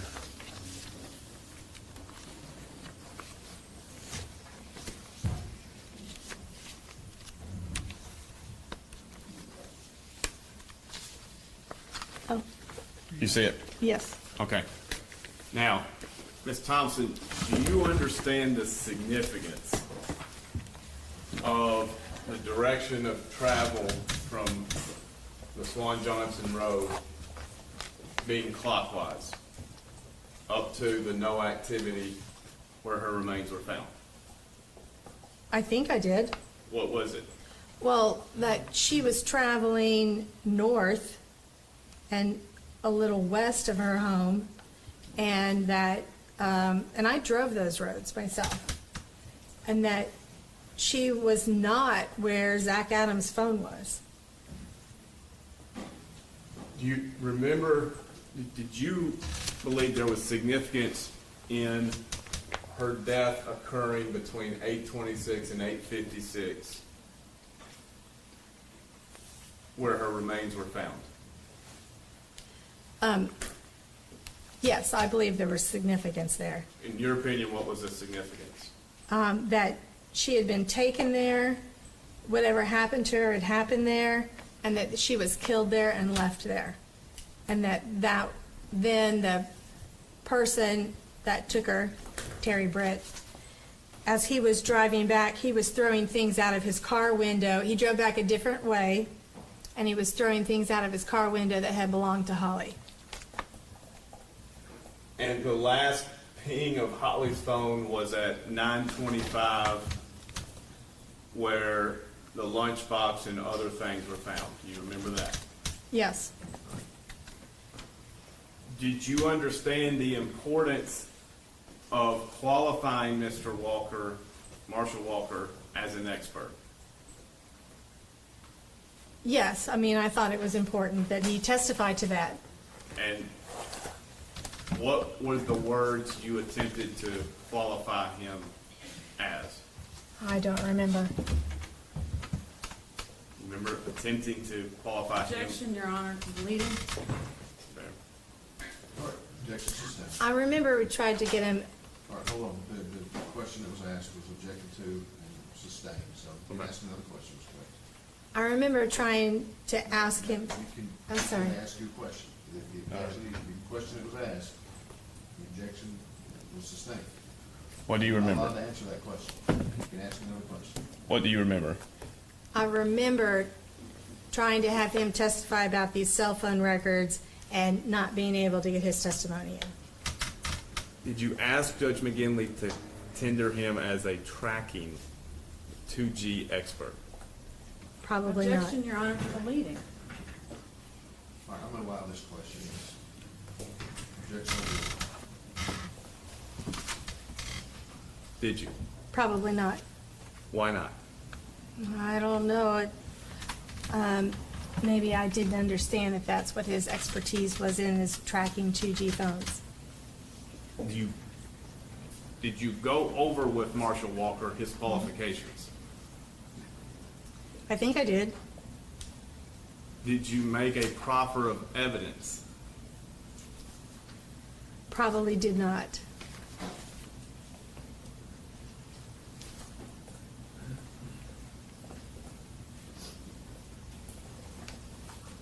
At the site where Marshall Walker said there was no activity, there was a .380 casing from a pistol round found. Okay. Do you remember that? Yes, I remember that. I don't remember that was from a pistol. I remember it was a .380 round found there. Okay. And again, Your Honor, for the record, it was a casing, not a round. Casing. Correct. Apologize. Do you understand what a casing is? It's the shell that's over the bullet that in a automatic spits out. All right.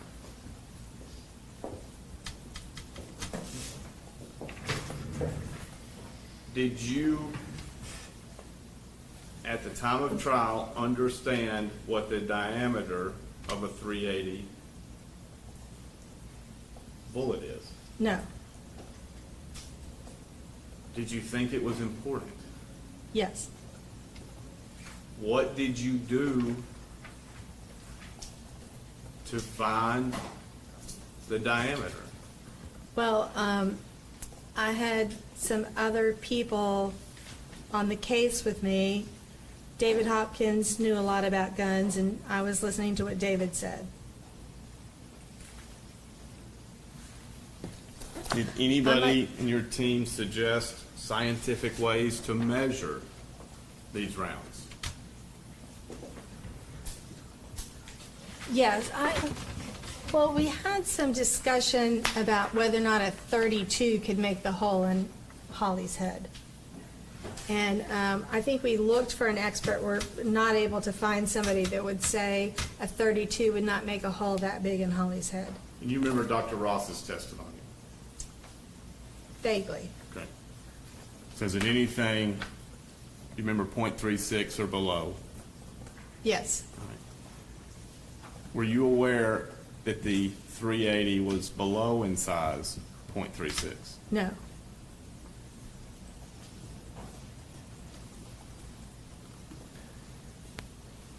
You were present when General Nichols, at her closing argument, told the jury .38 is excluded. I was present, yes. You did not object. No, I did not object. Is it your understanding that a prosecutor can misstate evidence to a jury? No, they cannot misstate evidence. If they do, what do you do as defense? You object, saying they're mischaracterizing evidence from trial. Did you object? I didn't understand the bullets enough to know that I should have objected, so no, I did not object. Do you understand the significance of a casing next to the remains? Yes. What is the significance? The significance is that's most likely the bullet that killed Holly Bobo is right there next to her remains.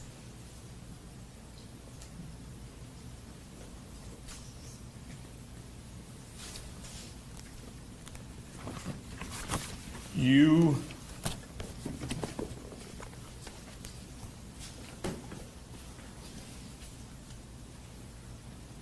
never put Dylan Adams' interview into evidence. No, I did not. Your Honor, if the court would indulge to seal the portion of the next bit of testimony.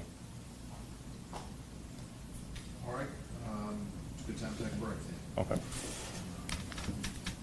All right, ladies and gentlemen, Mr. Bates has alluded to the fact that we want to address, let's put your board down so these folks behind can see. Mr. Bates will be asking questions about testimony that was previously sealed by other judges, and this court's going to honor that sealing. So I'm going to ask that you step outside the courtroom for this next bit of questioning.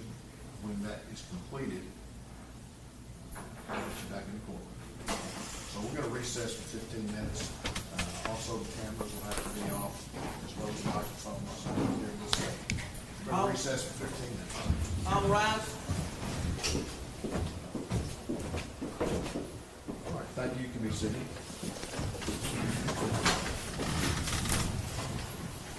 Your Honor, I have the transcript of the proceedings for the witness. All right. We'll be referring to it. Transcript's being passed up. While that's happening, I want to address something relative to an application of the rules of evidence. The court's interpretation of 804 and the unavailability of a witness, the requirement for cross-examination is when the state would attempt to introduce a statement against ancestors. In this case, not the defense. Correct. So I'm not sure how that, but I'll give you an opportunity to respond if you wish. Well, I'll defer to Your Honor's more recent research than mine, but the state's position is consistent that it wouldn't qualify as a statement against interest. It would have to meet both of those prongs, and that statement was self-serving and was not a statement against interest. That's a part of that rule as well, but there potentially were parts of that interview that could be taken as statements against interest. And the point of this was that she never attempted to introduce. And I'm gonna clarify that with the witness as well. Staying off our It's not gonna be, issue. All right.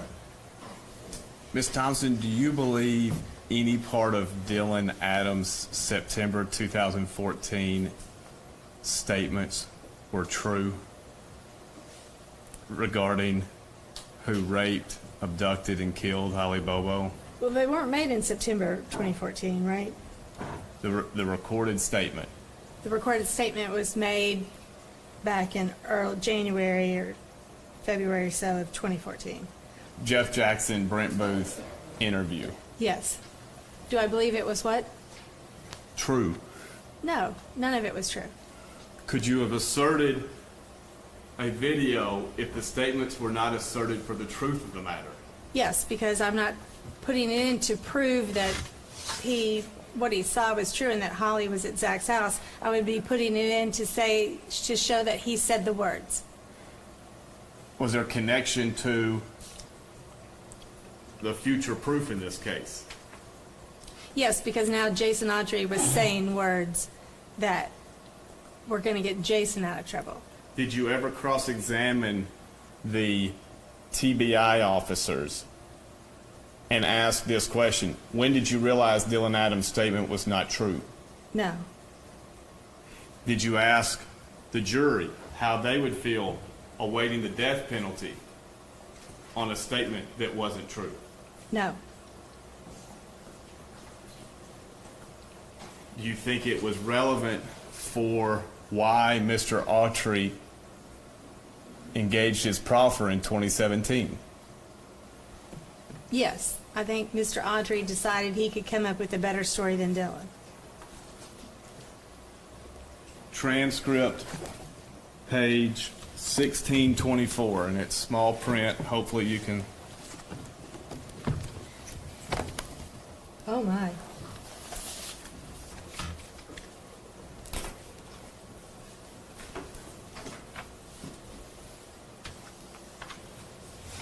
Can you see the page numbers? Barely.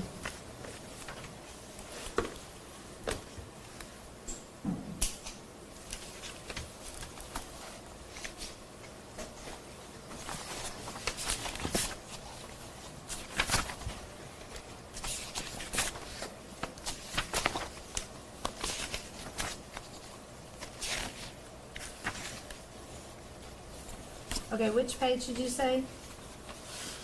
Start with 1,570. Oh, 15. 15.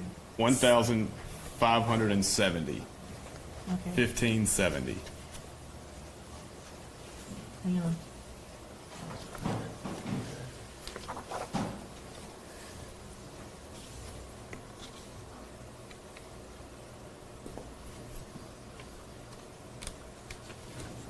Is that at the end of a volume? Should be the beginning of volume 38, Okay. or volume 11, day 6. May I approach you on her? You may, let's help find this.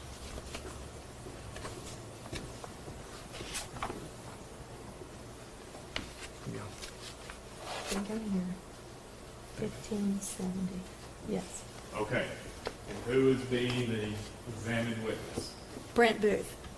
And who is in charge of cross-examination? I was.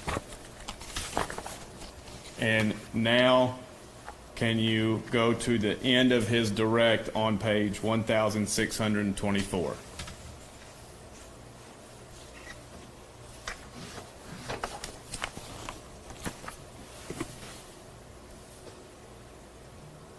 Yes. Question by General Hagerman: was there pressure to solve this case? Answer: self-imposed. Yeah, there's pressure. That's my friends and neighbor. You don't get in this line of work for the money. I don't do what I do for the money. I do what I do because I love people. I fix things. I am a hands-on kind of guy. Take charge and fix things. What's solving this case mean? Does it mean just picking somebody? No, because there's all this pressure being self-imposed. No, I would never do that. We never would do something like that. We pride ourselves on doing the right Is thing. there a question for Ms. Thompson here? Yes, yes, Okay, let's- if I can get to it. all right. We pride ourselves on doing the right thing and always the right way. We make mistakes in this one, yeah. One I'll take with me the rest of my life. That's all, excuse me. But I got the right person. I didn't charge the wrong. Then you objected, line 23. Objection, Your Honor. I object. We're giving opinion testimony right now. I object to that. Then General Hagerman, I think it's enough. I'm not going to ask any further. Thank you, Agent Booth. And the court said cross. All right. Do you remember this part of the trial? Yes. Do you believe Agent Booth opened the door to whether he did things the right way? Yes. At the time, you had the recording of Agent Booth and Victor Dinsmore just several months before, correct? Yes. You did not hit him with that on cross-examination, did you? No, I didn't. You did not hit him with the Dylan Adams interview that he could have authenticated because he was there. No, I didn't. You agree he could have authenticated it? Yes. You could have gone through Jeff Jackson's behavior against Dylan to get a statement the state said they don't believe. Yes. Why not? I don't know. I don't know. I think I was overwhelmed at that point. I think that I didn't, we didn't know who was coming to testify. I should have also in advance, not just the night before, but in advance should have sat down and gone over these things and really thought out how I could get this material in. I don't know why I didn't do it. I can't explain it. Do you think that was competent counsel? No, I think I should have put it in. I think that the fact that the TBI was willing to go with one lie when it really didn't meet the facts, and then they were willing to go with Jason Autry's lie, which didn't meet the facts, would have been telling. The jury never heard any of the Dylan stuff, did they? No. They had no idea there was a 4-hour interview that the state traveled on for how many years? 2014, 15, 16, so 3 years. You didn't ask Agent Booth if he felt he coerced Victor Dinsmore, did you? No, I did not. Did you ask Agent Booth whether Victor Dinsmore told you what kind of gun it was? No, I did not. I don't think this is working.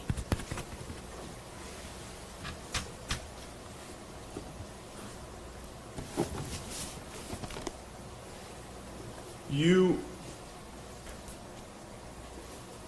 you understand the importance of the timeline of that morning as it relates to a window for a white truck to be hidden at Victor Dinsmore's? Yes. What is it? Well, it's going to take them 30 minutes to get back to, from the river to Shane Austin's house On what alleged route? on really any route, unless it was the interstate, and Jason said they didn't take the interstate. What was the importance of not taking the interstate? Well, because they didn't want somebody to see the dead body in the back. If they took the interstate, what would the significance be? Well, they would have gotten back faster. They might have gotten back in less than 30 minutes. Would they have had a body in the back? Yes. You think they would have driven the interstate with Objection, the Your Honor, body? to the speculation. Fair All enough. right, objection sustained. Did you had your investigator run the routes from the alleged spot Zach and Jason were at the river? Yes. And do you remember the belief that there was enough time to get from the river along Autry's route back to where they were at Austin's house at the time frame they provided? Before 11 o'clock? Yes, ma'am. Because Jason had to go eat Yes. lunch with his girlfriend at 11. I don't think there was enough time, no. What route do you think they actually took? Well, they didn't go. There's no real route. They didn't do it. Do you understand at some point this? Do you understand where the cell records put Jason? I'm sorry, Dylan, Zach, and Shane in Parsons that morning. Yes. What time? 11:20, Okay. I'm guessing. I can't quite remember. Do you understand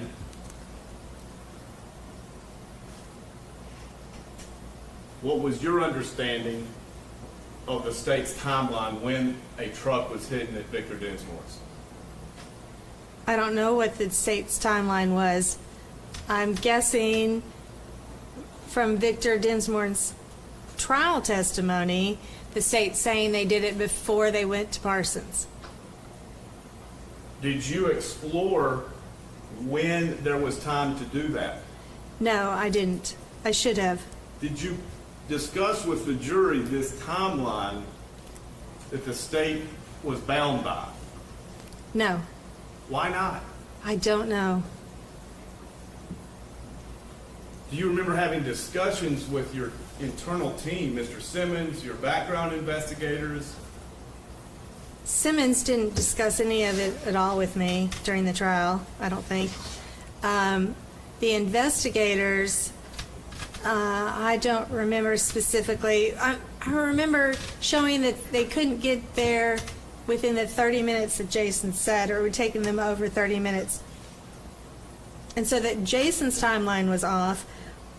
I don't specifically remember putting the truck being hidden at Victor Dinsmore's, moving tires, getting it in there, and then going to Parsons by 11. I don't think I specifically remembered that or put that together.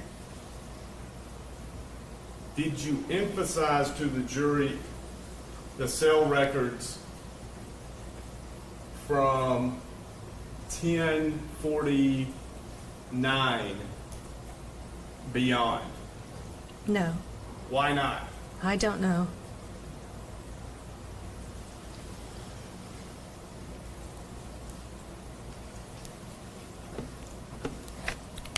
Do you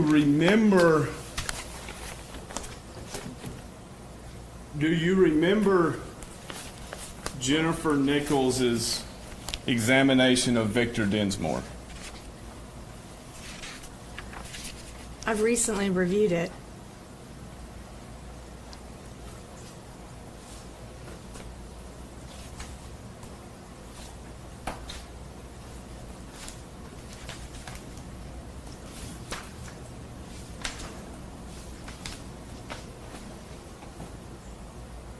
And if you could go to page 1536.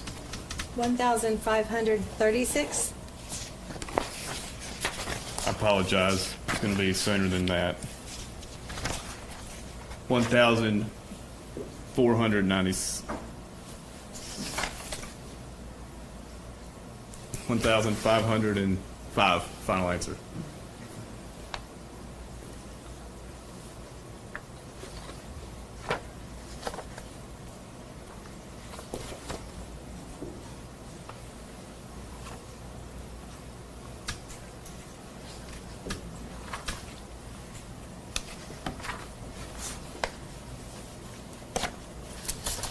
Let me know when you're there.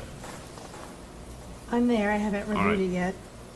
Line 17, question to Victor Dinsmore. And while there on the property, did Zach make statements to you about speaking to your wife or going to your wife's house and putting a car in your shop? Answer, no. He did not say anything. No. At any time did he tell you that? No. Then it continues 1506, but you don't recall him mentioning it there on the property. No, I don't remember him saying anything. I was trying to get them out of there before Mr. and Miss Doug or Dottie showed up. You recall, of course, being interviewed by law enforcement several years after this happened, correct? Answer, correct. And in that statement, just a minute, in that statement, if you told and then there's some objections, it continues on 1507. Question line 3. So my question is, did you make the statement to TBI agent Trout that Zach Adams hit his grandfather's white Nissan post-abduction? Yes. Do you remember this? Yes. I mean, first of all, it's terrible. She's leading him terribly. He's asked and answered and said he didn't remember. I mean, the objections I should have made to that, but Did you it's have hearsay. Did you have Valerie Trout's statement, IR statement? I probably did, but I don't remember. Did you have Valerie Trout under subpoena? No, I did not. Are you aware of Rule 803-26?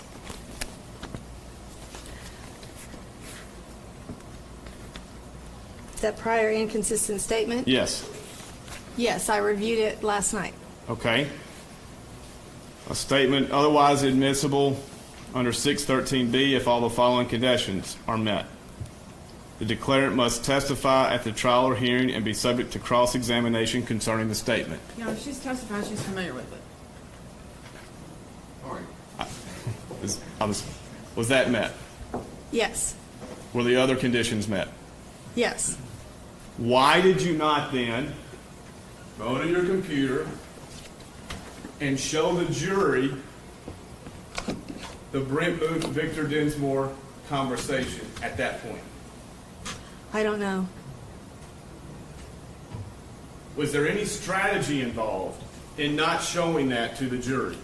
No, Anything that you think's not, that was hurtful to Zach, you didn't want to present? no, Victor Dinsmore prior had said that at the fight in the afternoon of April 13, 2011, what did Victor Dinsmore said they were arguing about?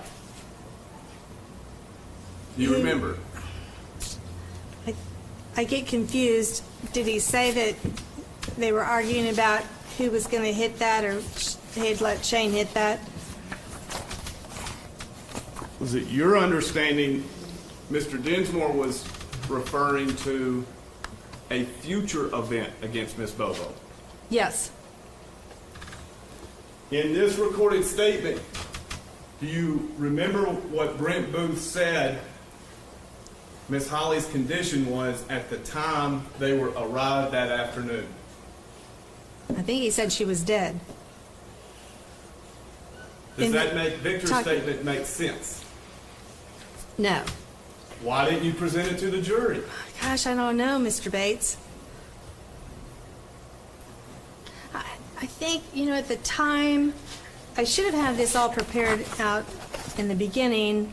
I didn't realize how much everybody was going to lie. I thought that I would be able to use the cross-examination of their prior inconsistent statements against them, and I thought that they would just admit that they'd made these prior inconsistent statements, but everybody just lied about it and said they didn't remember. Usually, in a case like this, the state goes over the witness's prior statements, so the witness will testify consistently.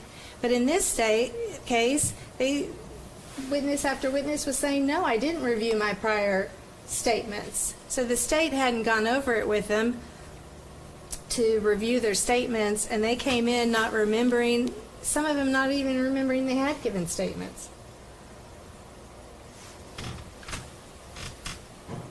Victor Dinsmore's cross-examination, page 1554.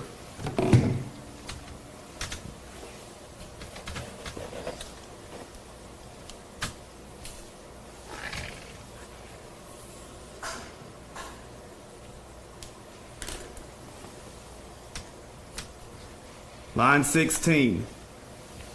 Now, you also talked to Brent Booth about the gun that you disposed of that you got from Jason Autry, didn't you? That I had my wife dispose of. I got it from Shane. Your wife disposed of it because you suggested she dispose it, didn't you? Yes, I did. At first, you told Brent Booth also that it was a .357 or a .38, didn't you? Answer, yeah, I wasn't really sure what it was. Had you listened to the second recording of Brent Booth and Mr. Dinsmore when you cross-examined? Yes. What do you remember what Mr. Dinsmore said to Mr. Booth regarding the gun? Not off the top of my head. Your Honor, I'm going to play from the May 18th video recorded. Exhibit 64, the May 19th.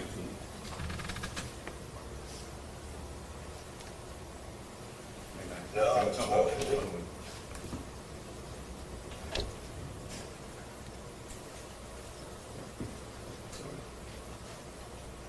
We go to, what did we say? 17.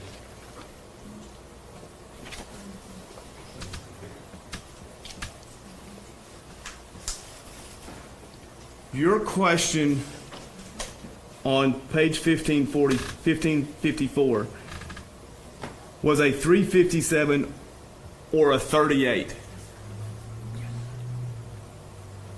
Yes. Why did you phrase it that way? I'm sure that's because that's what he had previously told law enforcement. I'm going to play beginning at minute 7:02 of Exhibit 64. Huntington, she was going to the doctor in Huntington, so I told her to go up the river, on the way down through there. She didn't, because there was too much traffic, came back, and that's when she pulled off onto a holiday road. So I was just gonna keep it and hide it somewhere at home, and I thought, no, I'm not doing that. She was gonna take it out of that boat that I had on it, I put on it in my property, fill of dirt, push it, pull it in, and she was gonna dig a little and put it in there. I kinda wish she would have now, because it'd be definitely sitting right there still, so. So you pulled off to a holiday road And she, and right there in the water? and she laid it down, I know what she did. She laid it down, she didn't wear prints on it, and I heard her, I talk, she laid it down in the water, and she took this brush and stuff over on top of it, so she's done. Why did Jamie Darnell take me to the bridge? There might be a bottle, we don't know. Can you remember that? I remember him sitting there and telling me to get rid of that guy, he may have a body on it, Yeah. it came from Autry. Because A-Train has hands on it. And I remember when I told you guys about the other gun was just a junky little piece of shit 32, and I took it myself and threw that in my cousin's palm. Okay, because I was afraid he'd fire. Pause here. And I didn't want to keep the pistol around. Did you emphasize with Mr. Dinsmore he had already thrown the .32 revolver away? No. Did you emphasize when he made this statement in relation to when the gun was found? No. Do you know how many days before this statement was made? No, but it was made before the gun was found. Do you know how many days? No. A few weeks, a few days.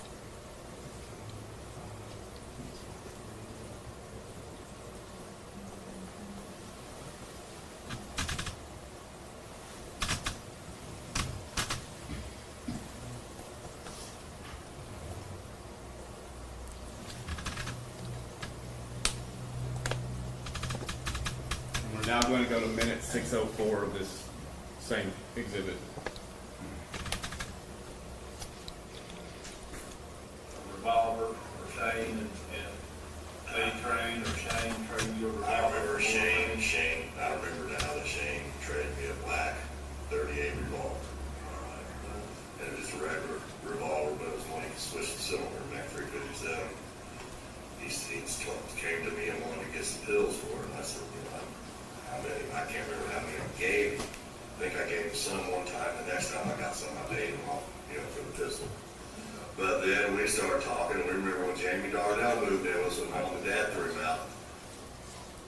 One gun, 38 revolver, Yes. interchangeable 357. Yes. You made it seem like he mentioned possibly two guns. Was that a good question? No.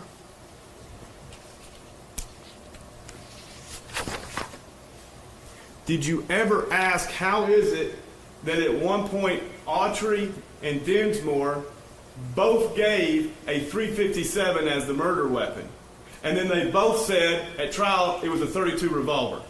Did you ever connect that to the jury? No, I didn't. Why not? I don't know. You continually say you don't know. Well, sitting here today, I do not know. Would a competent, effective attorney had made these mistakes? No. You had poured your life into this case. What's going on? What was going on at this time? I think at this time, I wasn't prepared for trial. I thought we were going to get a continuance.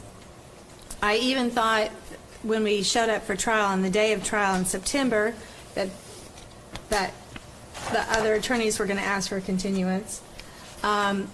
I had been chasing all these other leads that they had dumped on us in May and July, and I was looking up like all these other witnesses. So instead of sitting down and doing my prep on the witnesses that were going to be the really tough ones that I should have done, I was trying to figure out who these unknown people were that were on the witness list. I was still reading through IRs, trying to find the white truck, and so I wasn't prepared, and I had nobody. In that trial, I did witness after witness after witness. If you watch, the state breaks theirs up among 4 different attorneys, and they take turns. Nobody goes twice in a row, or not very many times if they go twice in a row. I was going time after time after time, day after day, and I just wasn't prepared to ask good, hard cross-examination questions. Keep going. Well, I mean, I am a good attorney, and I did know the facts of the case, but just the way that it set up and it came to trial, it was a cluster. On page 1542, you asked Mr. Dinsmore, page 1542. Line 4. So I'm not understanding. When did you and your wife talk, before or after Brent Booth came to talk to you May 18, 2017? Answer. We talked before, after. We talked last night. We talked on the way to court this morning. When did you and your wife talk about the fact that the white Nissan truck was parked in your shop? Answer. Before Brent came up. Question. Before Brent? Answer. Yeah. So I did a very bad job when I went back and reviewed. I did a very bad job of pointing out that there was no break in that interview from the time he said there was no way that white truck was in my garage to the time that he said, oh yeah, now I remember it was in my garage. There was no break for him to talk to his wife. Did you? I didn't make that clear to the jury. Did you ask for a recess and say the state has an obligation to correct perjured testimony? No, and they had an obligation to correct it. Did you ask for a mistrial? No. Did you ask for a mistrial at closing argument when General Nichols said the white truck was put in Victor Dinsmore? No. Why not? I don't know. I had asked for a mistrial before, and the judge had just belittled me so much. I just didn't want another opportunity for the judge to belittle me in front of the jury. I mean, he treated me like a second grader over the evidence materials.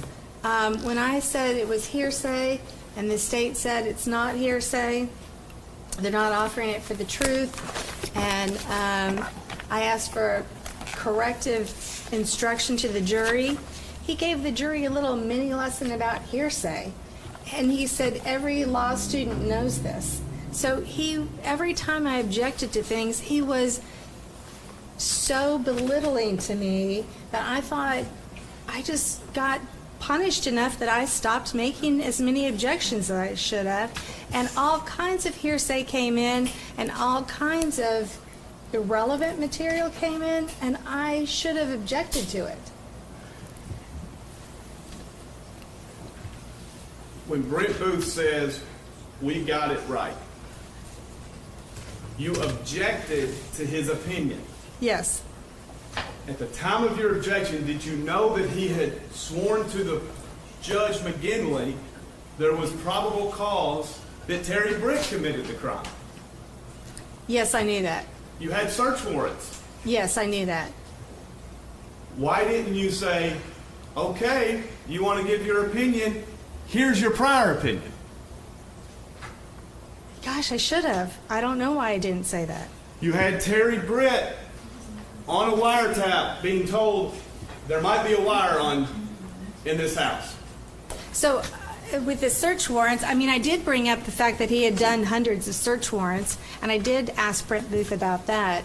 But I should have gone through them each one and said, you know, you at one point said it was the Bobo family, and you at one point said it was Terry Britt.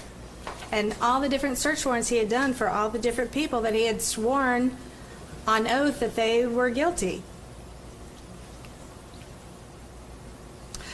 I should have been much more organized and laid things down like that in a solid, I should have just gone through one by one by one and just shown how the state had changed their theory of the case so many times. But, you know, it was hot in the courtroom. First of all, it was very hot those weeks. The jury was sweating. The judge kept saying, let's speed it along, let's move it along, let's get going. And Did you ever make this point? Sheila Kilzer has a phone call. It reshapes the investigation. Culminates in death penalty being requested after Dylan provides a 4-hour statement that's not true. But now, ladies and gentlemen, we're supposed to trust this last round of TBI's effort. Did you ever make that point? not clearly, no. Did you ever ask any state agent, tell me where the cell phone and the body was separated of Miss Bobo? No.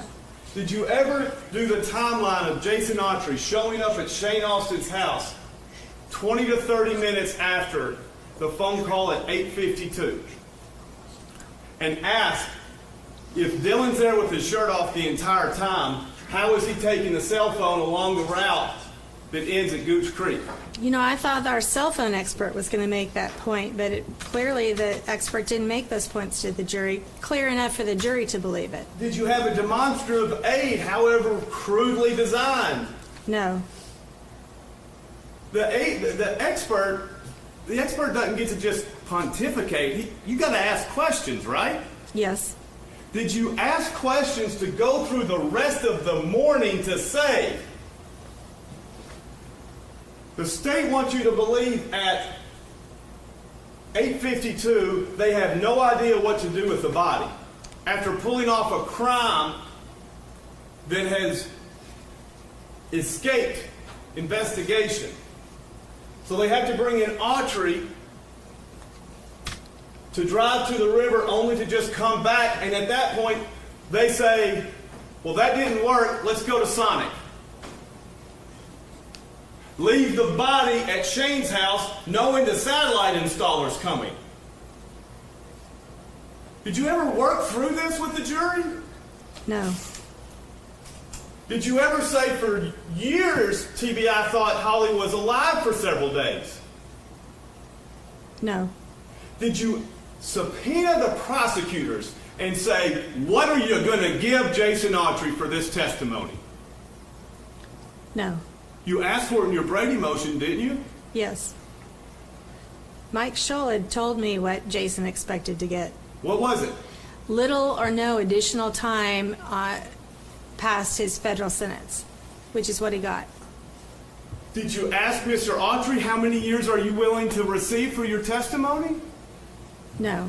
Mr. Autry repeatedly, when confronted with something, he would say, if your records show that. Reflect, yes. If your records reflect that.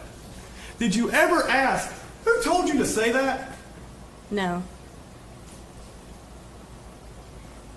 Did you ever ask Mr. Autry, what was it like sitting through waiting trial for a death penalty case you didn't do?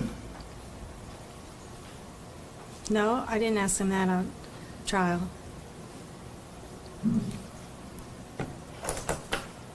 There were statements Zach made, correct? Yes, there were statements that Zach made. Did you talk with him about Zach? Did you talk with Zach about them? No, Jim Simmons, I think, talked with Zach about the statements.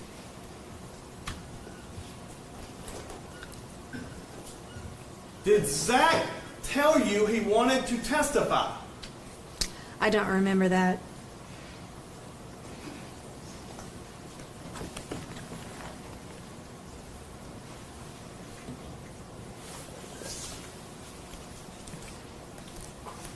Do you remember talking to the news after the verdict. Not exactly. I remember that I walked outside and made some statements to the reporters, which was really about the first time I'd made any statements.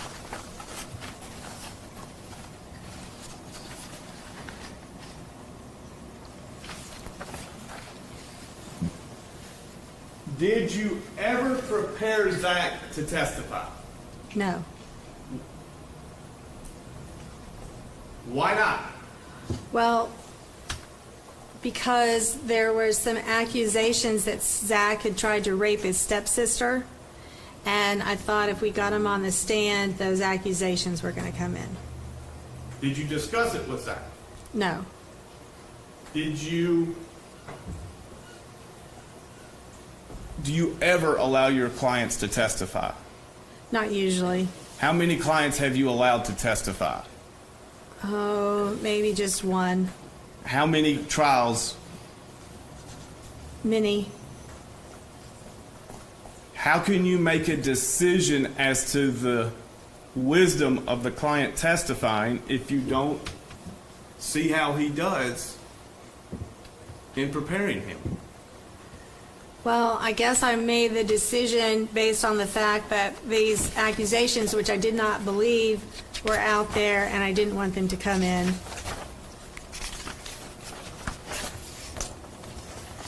That's the only reason. Well, also, Zach was a little methy. Even still then, he's not the man he is today.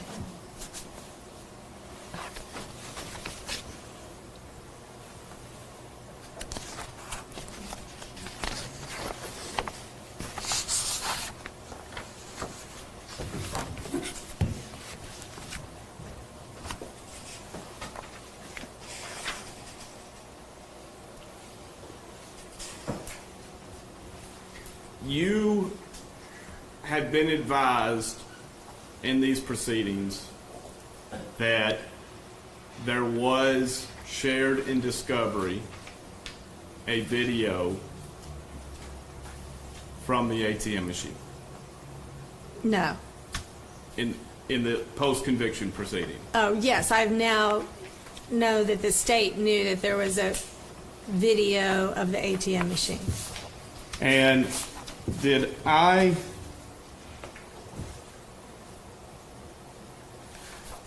ask you to follow the file path that was provided in a motion by General Boyano to find us? Yes. Yes. And- So on my Pegasus hard drive that I have, that was several $1,000s, I pulled it out, fired it up, and went through the process and followed the path that you said it would be to open up the video.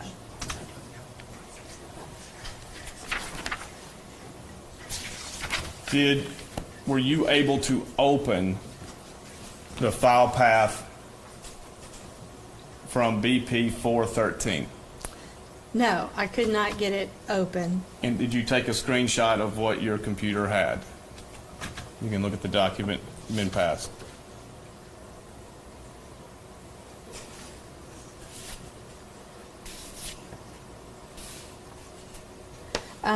I guess I did. And did you send it to me? I guess I did. But recently, I mean, I did it just very recently, too. Let me ask this. Would it help you remember when you possibly sent this if you saw the email to my office? Yes. I'm going to pass the witness this. Just look at it and then provide it back to the court officer, please.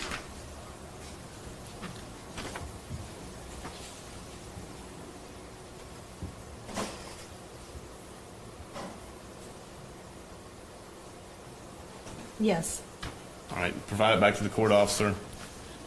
And what date was the email? April 25th, maybe, 2025. And what's the date on the install this first to view on the far right? Oh. April 3rd, maybe? Okay.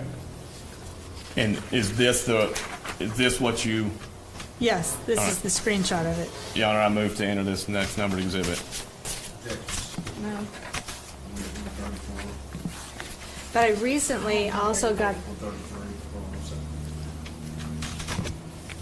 Move it as exhibit 133. Go ahead.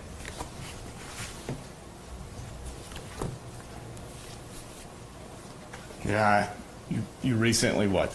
I recently, just days ago, got out the hard drive again, turned it on, fired it up, and tried to open the file on the Mac. It wouldn't open on the Mac, but then I made a copy of it to a thumb drive, took it over to my computer, installed the software on my hard drive like it says to install the software. The software went on and still couldn't open the files. It was labeled, what is it labeled on this? V8 or something like that. But what's the individual date, the individual number? I don't know, I lost my copy. Hang on.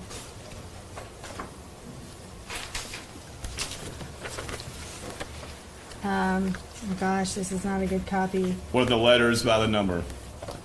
BP, so it's labeled BP, BP 4-15. And in the file path, what is it labeled that it's from?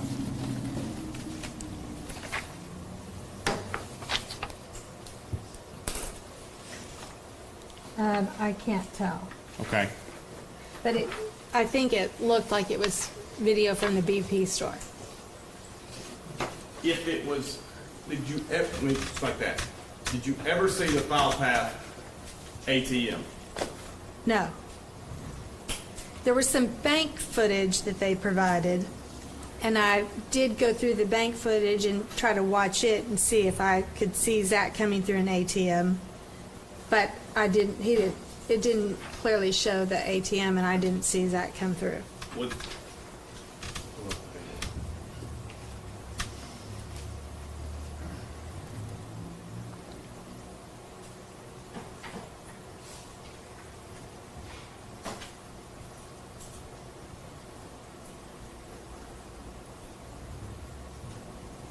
You could look behind you. Which exhibit is it?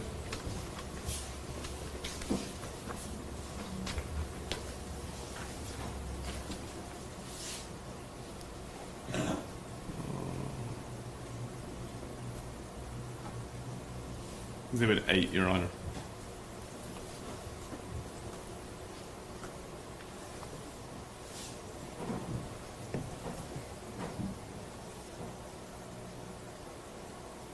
Do you remember seeing this video, Ms. Thompson?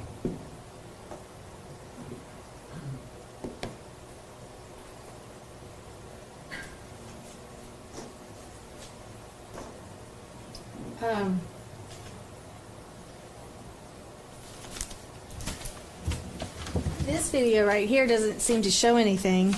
Okay. Do you remember seeing it? Hold on one second.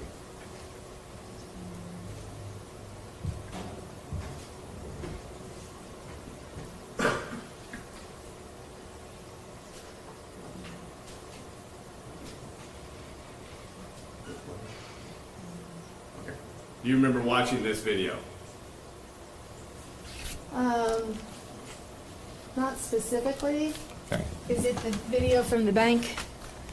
I can't answer questions.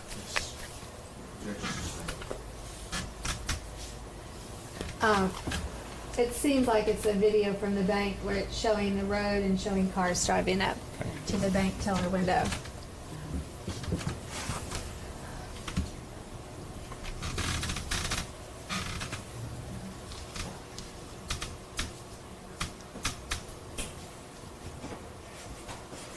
Did you change computers or hardware at any time leading up to your representation? No. I had a Windows computer in my office. So in March and April of 2017, when you attempted, or 2025, this year, when you attempted to open Is it because you had a new computer, a new system? Well, or- I did get a switch over to Windows computer years ago. Okay. And if you could turn around.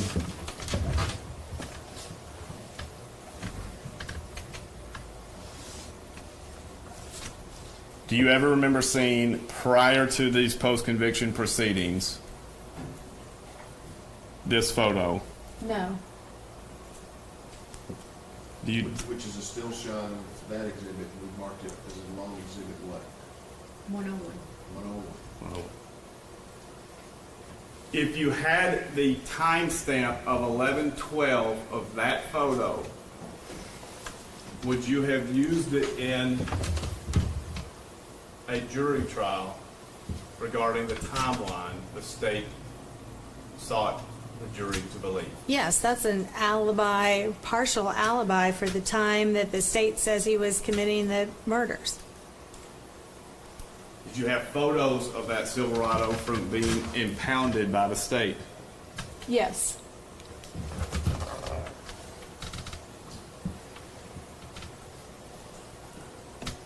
You testified you were competent and diligent as an attorney in 2014, Yes. 2015, Yes. 2016, Yes. 2017. I think 2017 things began to change. Were you competent and effective at the trial in September of 2017? I don't think so. I think that I was still trying very hard, but I think there was so much material, and I was the only one working with it. I was the only one doing the trial, and even if I had wanted to pull something up and play something for the jury, it would have been a monumentous task for me to find it in the discovery. One of the things that the state did is they would come up and they would present the witness with a piece of paper and say, here's this, and I would say, what is that she's handing him? And she said, well, she got it in the discovery, Your Honor. Well, I got 4 terabytes the first day. The first day they gave me discovery, I got 4 terabytes, and then they kept adding on and on and on to that.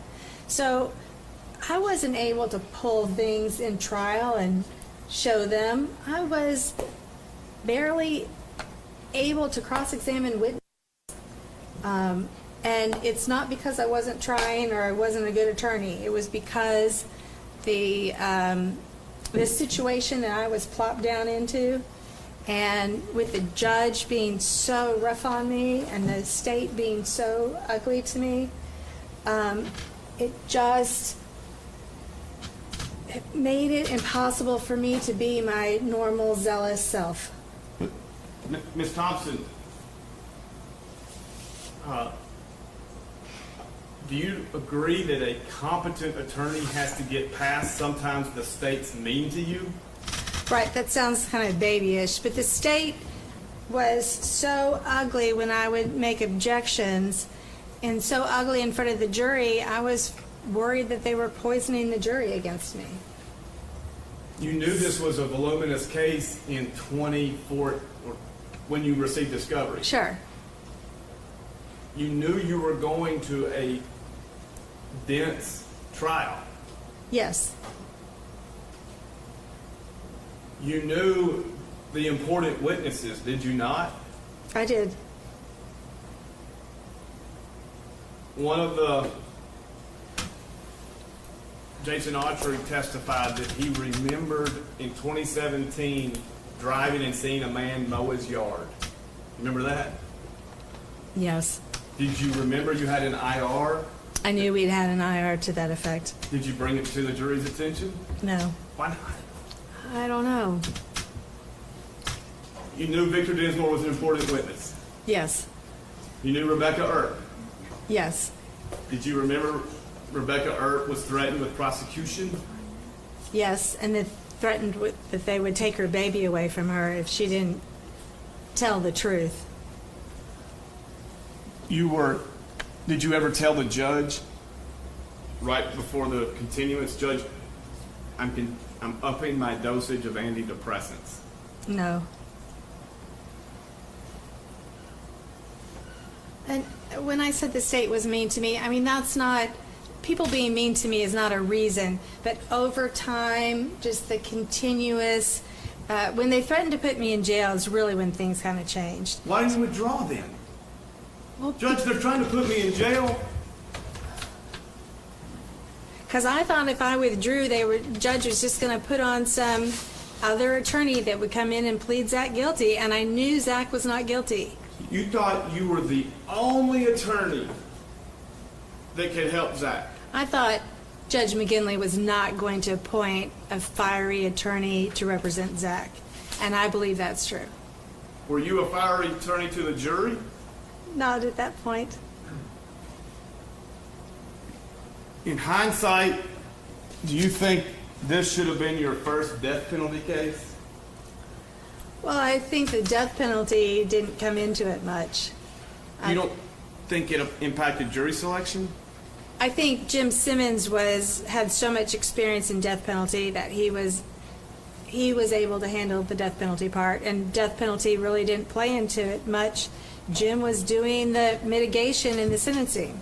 Do you think the death penalty affects jury selection? Yes, you get a much tougher jury when you do death penalty selection.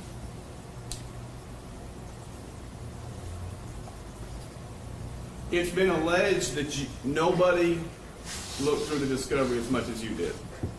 Yes. You have maintained Zach is innocent. Yes. You think if you had done a better job, the verdict would be the same? I think so, because I think the way that we picked the jury and the way the judge was handling the case, I don't think the judge was going to let Zach get a not guilty. I think the judge was going to do what he needed to do in order to see that there was a conviction in that case. Good. It would hurt you professionally if it were your fault, right? I'm not sure it would hurt me more than this testimony is hurting me. It took you how many years to do the motion for new trial? Several. Why? Because I just didn't, well, one, it took a long time to get the transcript. And then after the transcript, I just hated looking at the case. It just was so ugly, I just didn't want to go over that part again. Did you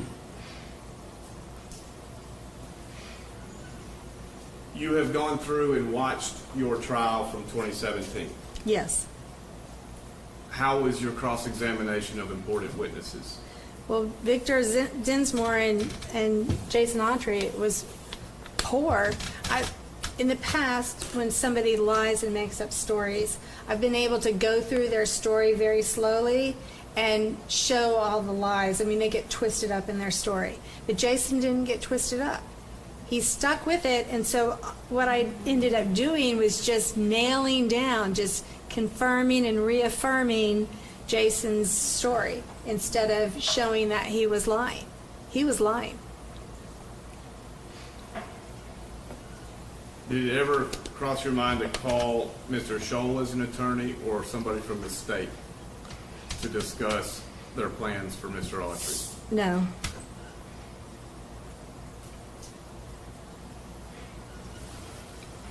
Senator Witness, Your Honor.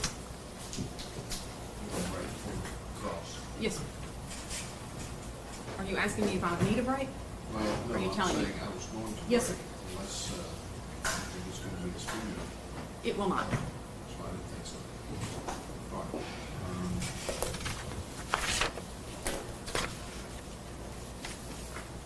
All right, we're going to recess until 1:15. We'll start cross-examination in. Ms. Thompson.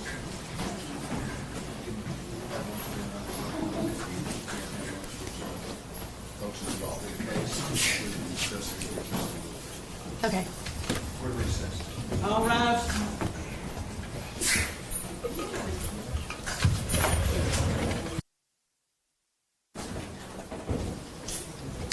thank you. Be seated.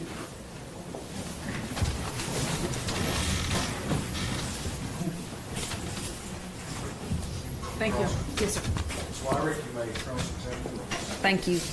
Ms. Thompson, when you were retained to represent Zachary Adams, how many jury trials had you had? I don't know, a dozen. A dozen? Of what grade of felony? High felonies. I don't think I had any low felony jury trials. Mainly in the Davidson County area? Yes. All right. And what was your typical weekly caseload of open cases? I probably had 30 cases open at the time. Okay. You had a solo practice, is that correct? That's right. All right. And you had opened that practice in what year? 1998. Before that, you worked as a computer programmer, is that correct? Before law school, I did. Before law school. For how many years? Maybe 6. Okay. So you worked in the professional world and then went to law school. Right. All right. Graduated with high honors in law Yes. school, correct? And I'm going to show you on the screen there something, if you could turn around, see if you recognize it. Is that your website? Looks like it. All right. Is that a fairly recent, new website? Looks like it, yes. Okay. And when you scroll down, it says your professional activities. You're a member of many organizations, correct? Yes. Board member, correct? Yes, In fact, voted super lawyer by your peers. I was. Serve on the criminal justice panel for the federal courts, is that correct? I do. All right. You still do or you did? I do. I still do. That's an elite group of defense attorneys, correct? It is. It's a lengthy application. It's correct? Yes, you have to have lots of experience. 20 pages of information to fill out, and then you have to be approved by the federal bench. Is that correct?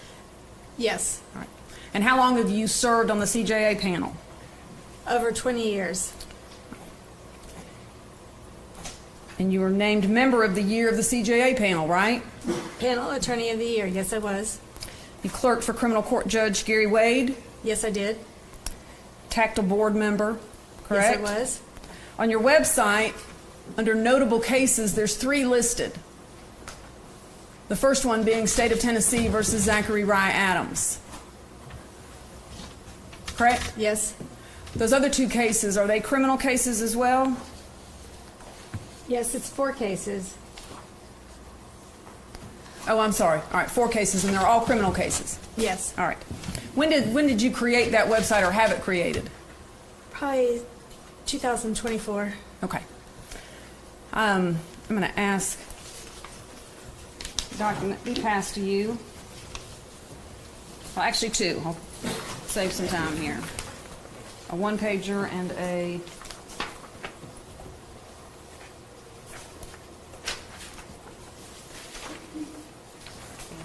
that for her and for the judge. Thank you, ma'am. If you could look at the 1-pager first and tell me if you recognize it. Also do that remark for identification, the 1-page CV, and as Exhibit 134. Thank Yes. I recognize that. you. What is that? It's my CV. All right. And the second document that I handed you, the 2-pager. You recognize that? Yes. All right. And what is that? It's an engagement letter between me and Zach Adams. All right. Again, I'd ask that the Exhibit 134 be moved into evidence. And 135, And 135, yes, sir. mark the engagement letters, Exhibit 135. Thank you. Was this a form engagement letter that you used on all cases? I modify it depending on the case. The Thompson Law Firm will represent you in the matter of State versus Zachary Adams. The amount of the fee retainer is $50,000. Was that a flat fee that you were going to be paid, or What- did? Go ahead. I think my retainer says that if we get to near the end of the fee and there's still work to be left done, I can request additional retainer. additional money. Yes. Correct. When setting legal fees, the Thompson Law Firm considers many factors. Some of the factors are as follows: the complexity of your case, the time, other clients, and other opportunities that the Thompson Law Firm must decline to take your case, the expertise and experience of the Thompson Law Firm in representing clients in matters of this nature, and the firm's best estimate of the amount of time which will be expended to represent you. Once counsel begins any work on the matter, the legal fee retainer will not be refundable and is considered earned when paid. And I'm assuming since this is signed and you began work, it was paid, Yes. and you began working on behalf of the defendant, Zach Adams. Yes. Did you go back to the family at any point for additional funds when that money ran out? Not for me, no. Okay. At some point, you got Judge McGinley to appoint you, correct? Yes. Is that typical for a lawyer that's been retained outside of the court system by a defendant to then be appointed by the court to be paid by state dollars? Yes. That is typical. Yes. You've had that happen many times in your practice. I didn't say many times, but it happens that if a person is first retained and then they get involved in a matter that becomes much more complex or death penalty case, they'll be appointed. Okay. And in this case, the death notice probably played a factor in that. Is that correct? Yes. All right. Do you remember when you were appointed by the court? I don't remember. When you agreed and executed this document, at the time, you had experience. Yes. You'd been in courtrooms before. Yes. You'd talked in front of juries. Yes. You'd handled motions in front of judges. Yes. You knew your way around. Yes. And you were confident in your Yes. ability. Yes. Who's Brad McClain? You remember who Brad McClain is? He's another attorney that does criminal defense work. All right. Do you remember telling him at one point, I do great with juries.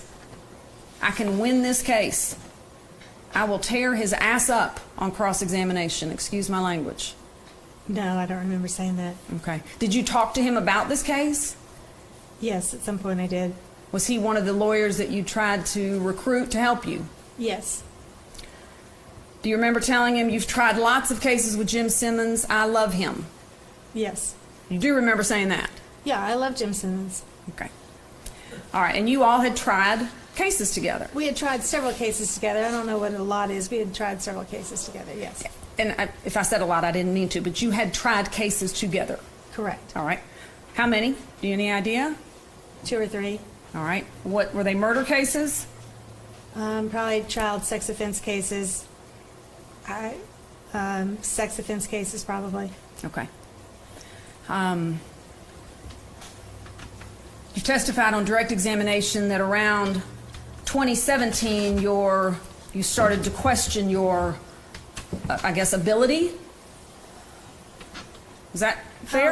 I don't know if I was really questioning my ability. I think around 2017 I became more complacent and didn't fight things. I wasn't objecting to things like I should have been. Okay.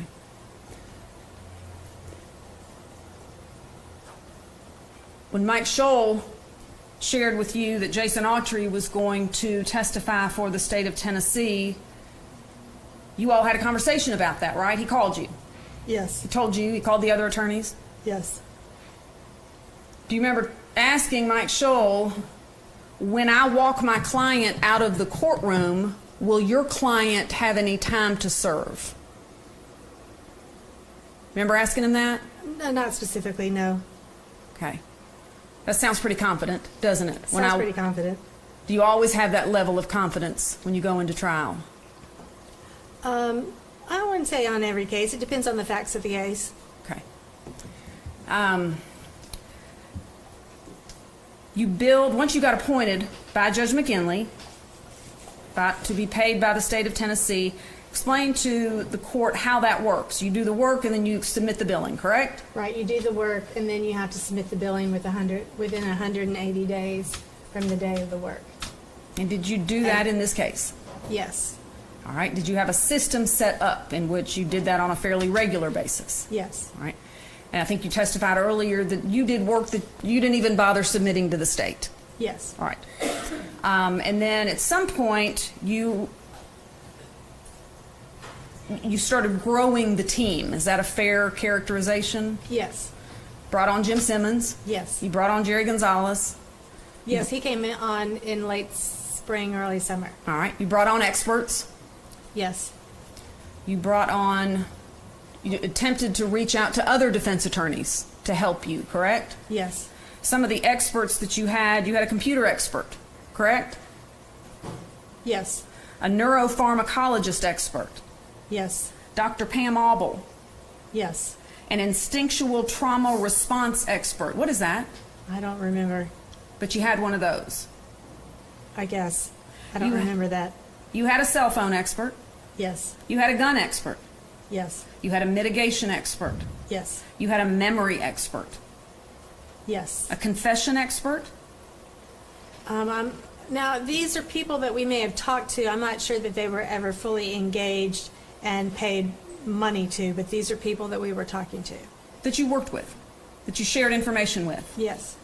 All in the name of representing Zach Adams. Yes. Not on other cases. No, this case. Right. A memory expert. Yes. A confession expert. Yes. A sound expert. That I don't know. A false confession expert. Well, that would have been the same as the confession expert. All right. A jury expert. Yes. A death penalty expert. I don't know who that would have been, except for just Jim Simmons. And a media expert. No, we didn't have a media expert. You didn't talk to anybody about how to handle the media situation around this case? I don't remember that I did. Okay. You also had two public investigation firms, or private investigation firms. Yes, we did. Working for you, AK and SAI. Yes. Correct? How long were they on the case? Probably from near the beginning. You know- AK probably came on a year into it, a year later. I'm sorry, I didn't hear you. AK probably came on after a year or so. All right. But Danny Mulligan and SAI came on right away. And they would do the work, and then you would submit to the state reimbursement for their work, or did you pay them out of your pocket? Submitted to the state for reimbursement. Okay. AK Investigations made $114,000 on this case. Were you aware of that? I don't know the sum, no. But you would have submitted the paperwork for it. I would have submitted the paperwork, yes. SAI made $37,000 on this case, Again, I wouldn't know what the total was.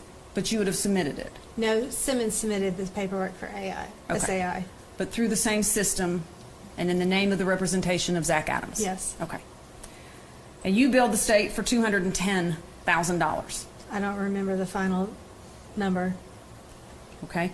I'm going to pass you a document.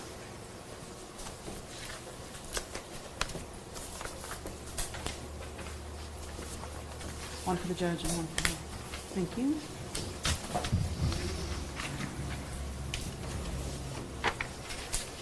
You got the dollar right?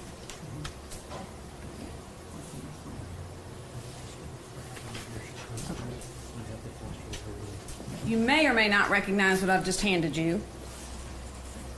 I don't recognize it, no. All right. This is prepared by the comptroller's office, and it breaks down the billing that you sent to the state of Tennessee. Okay. I have here, Your Honor, if I may approach the witness. This is individual bills. If you'll flip through Mr. Boyana's iPad here, see if you recognize those documents. These are billing materials that I submitted to the court. Do you know how many pages they are? No, I don't. Would the number 600 surprise you? Yes, it would surprise me. It would surprise you. Okay. Is your signature on those documents? Yes, I'm sure it's on these documents.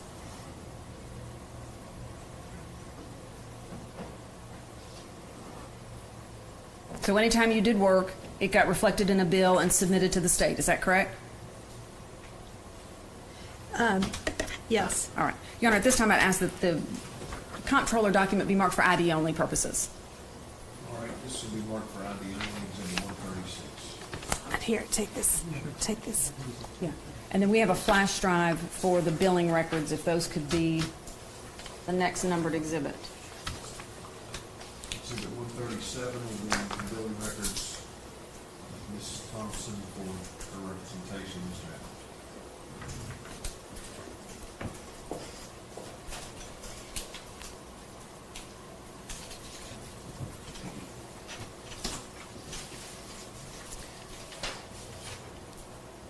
You ready? Thank you. So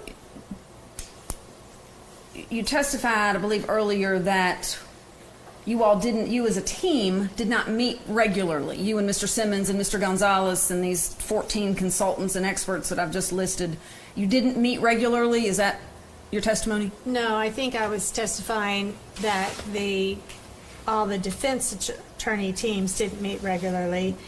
As the case grew on and was towards the end of the case, we were not meeting regularly with Jim Simmons. I did have regular meetings with my investigators. All right. And when you say regular, what does that mean? I don't know, once a week, once every few weeks. All right. Did you put together a focus group at one point? Oh, I did it not a formal one, no. Well, what's the difference? Well, I gathered up some people and had them come to the motel where I was staying and come into the little breakfast area and sat and talked to them. About what? About possible theories of the case, different facts of the case, things like that. How did you select the people?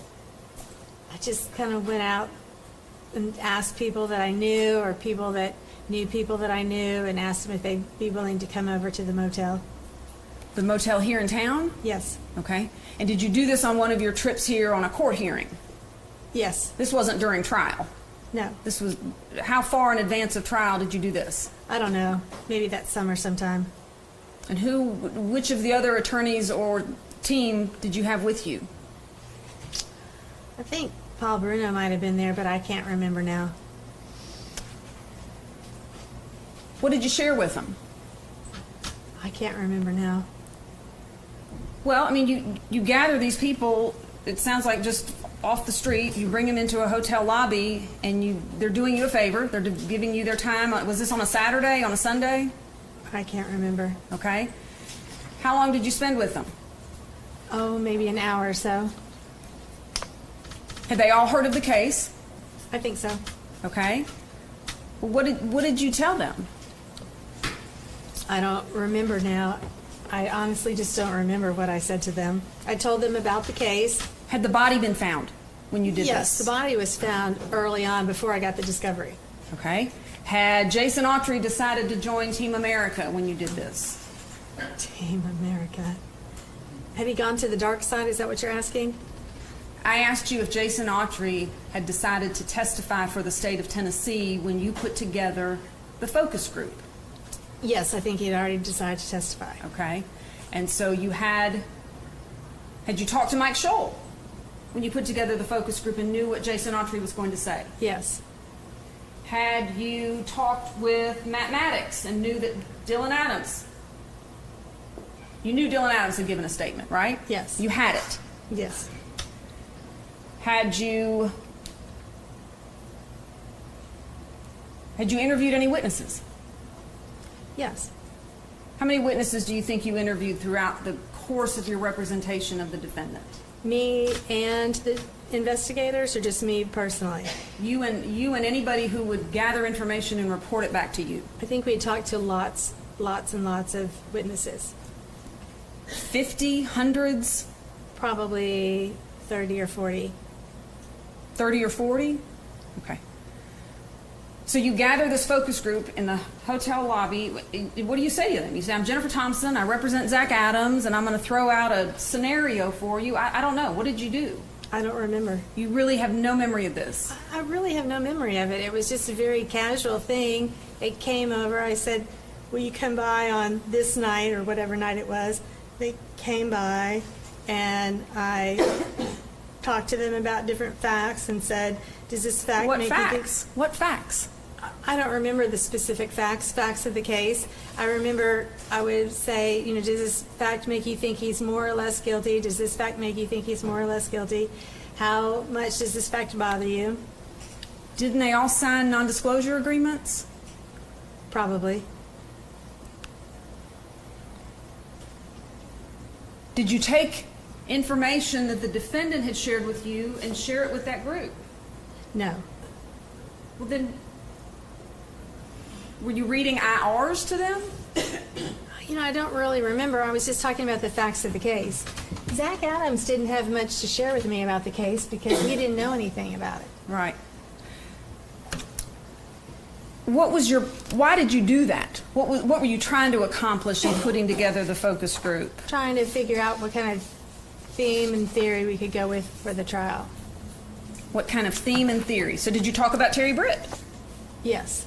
You remember talking about Terry? I don't specifically remember talking about Terry Britt. I'm sure that I would have brought him up because he was an important part of my case. Okay. When you finished the focus group, did it change the way you approached the case? I can't remember now. Okay. You mentioned that the defendant was not really saying much. In fact, do you remember telling Brad McClain, I get along fine with Zach Adams. He's not engaged in the case. He doesn't say anything. You remember that? No, but that's probably how he was acting at the time. He was kind of methy. It's kind of methy. You're smiling when you say that. Is that, he's kind of methy? Yeah. You mean he was still on meth even though he was in prison? No, I mean his brain was still affected by meth and he wasn't thinking like he does today. Gotcha. Okay. Who's Marjorie Fargo? I think she was the jury expert. Okay. Do you remember telling her he has no short-term memory because of all the drugs he's done? I don't remember specifically saying that. Okay. Did you put together any other focus groups besides the one you don't remember? I remember the focus group. I just don't specifically remember what we said. Okay. You solicited help from NACDL, correct? The National Association of Criminal Defense Lawyers? From people in NACDL? Yes, but contacts that you had within NACDL. Yes, I did. You solicited help from law schools for Yes, I did. interns? At one point, you were trying to get a large firm to hop on board with you, correct? Remember that? Yes, I'm not sure if that was for the trial or for appeal. Okay. When you needed resources, who holds the purse strings on an appointed case? The judge? The judge. So when you needed money, you had to ask Judge McGinley, correct? Yes. Was it something you had to put in writing? Yes. Every time? Yes. Okay. But you don't have to share it with the state, correct? No. It's all done under seal. Yes. Do you have any idea how many sealed requests for resources you made? No. Do you remember what you requested money for? Some of the things I remember. Like? Jury consultant, Marjorie Fargo. Were they paid by the hour? I think the AOC does it where they mostly pay people by the hour and they don't pay people by the case. That's how I remember things. All right. Do you remember a trip to Green Hills Mall to the Apple Store? I've been to Green Hills Mall lots of times. On this case? I don't specifically remember going to Green Hills Mall on this case. Purchasing $3,500 worth of Apple equipment? Do you remember that? Was I buying hard drives? I don't know. Can't remember. I'm going to pass you a receipt, or have it passed to you, rather. Thank you. There's one for the judge, too.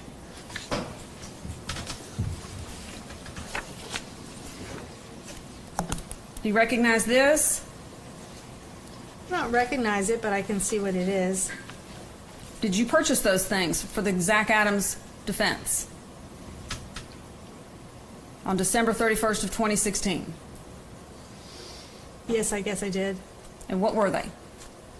I think it's a hard drive, and then the plugs for the hard drives, cables for the hard drives, a cable to put the Mac computer onto a TV screen or video screen like this one.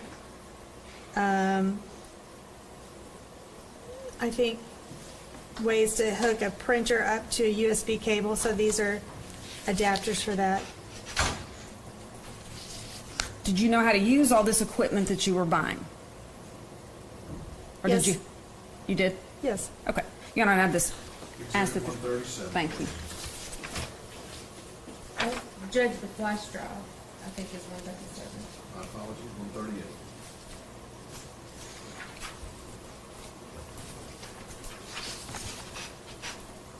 The billing records, 136.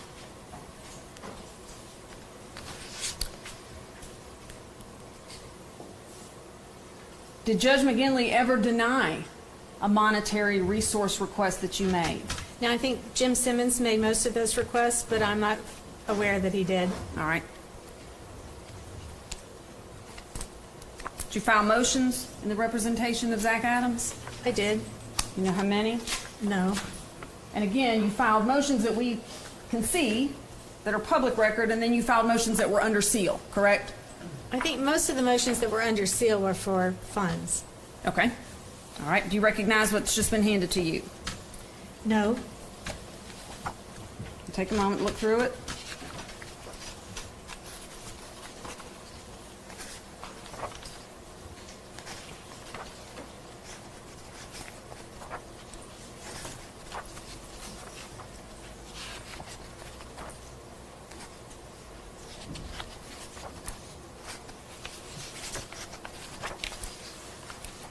Does it look familiar? Well, it doesn't look familiar. I recognize what it is. What is it? It is a listing of all the pleadings that were filed in this case. All right. And is it both the ex parte and the non-ex parte? Yeah, so for the ex parte motions, it just says sealed envelope. Yes. All right. Your Honor, I'd ask that that be marked as the next numbered exhibit. Marked at exhibit 139.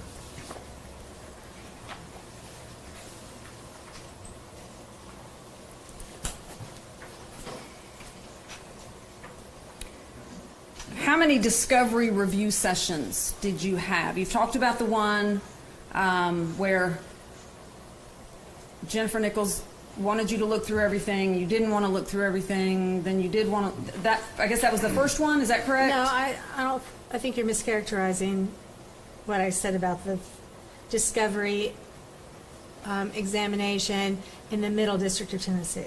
Okay. Where was it? It was in the Middle District of Tennessee. Where in the Middle District of Tennessee? At the TBI headquarters. Okay. And all the defense attorneys were there. You were there. Yes. Was that the only evidence viewing session that you attended in the Middle District of Tennessee? We might have gone back for one more time. All right. Did you ever go by yourself? Yes. Okay. Did you ever go to an area other than the Middle District of Tennessee to view evidence? Yes. Where? I went to Jackson and to Memphis. All right. And did you go alone or with every co-defendant's attorney? I went to Jackson alone. I went to Memphis with other co-defendants' attorneys, and I may have gone to Jackson with other co-defendants' attorneys. So I may have gone to Jackson twice. I don't remember. Okay. At some point, did you sit down with some of the state's experts? Did you ever talk to the state's experts, the medical examiner, the cell phone expert? Yes. You did? Yes.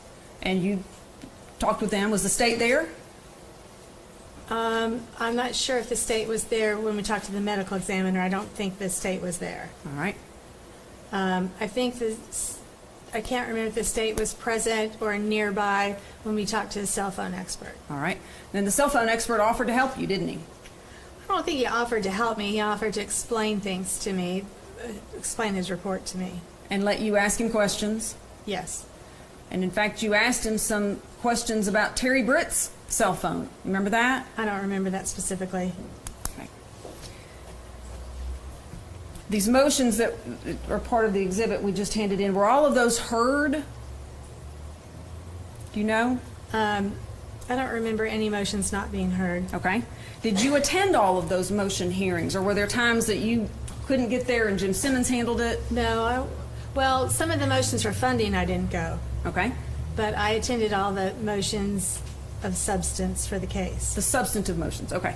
You were there, and if it was your motion, you're presenting it. If it was a state's motion, you're defending it. Yes. All right. And I'm assuming, like in all cases, some of your requests were granted and some of your requests were denied. Is that accurate? Yes. You testified that you met with the defendant throughout the course of this 10 times? Is that what you said? I'm guesstimating 10 times. Okay. He was in prison or in jail. He was in jail, yes. Right.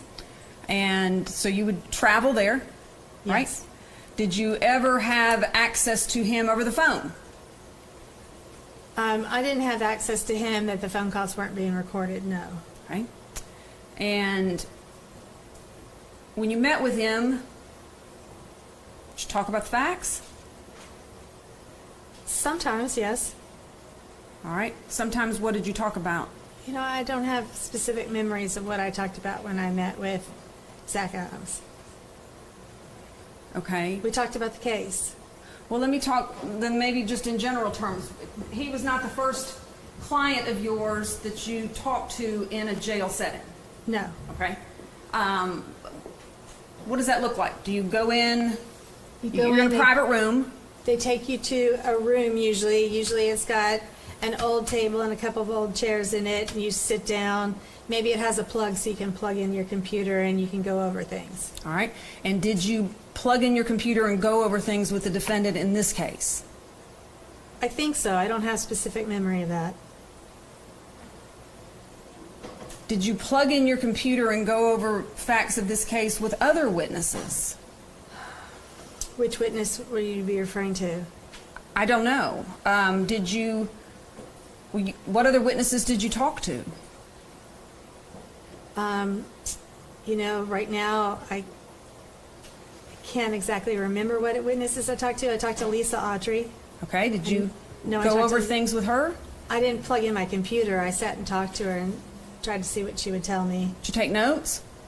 No, Did you use your recording pen? no, Did you use the other thing you said that was, I don't know, connected to your head or connected to something else, your recording device?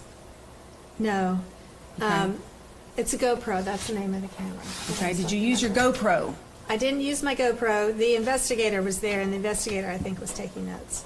Taking notes about what Lisa Autry said. Yes. When you met with the defendant, was an investigator there? No. Did you take notes with the defendant? Not much, no. Not much or no? I can't remember. I couldn't find any notes that I had taken during meetings with Zach Adams. Well, when you typically meet, had you ever represented anybody before charged with murder in the first degree? Yes. Okay. How many people? I don't know. Half dozen.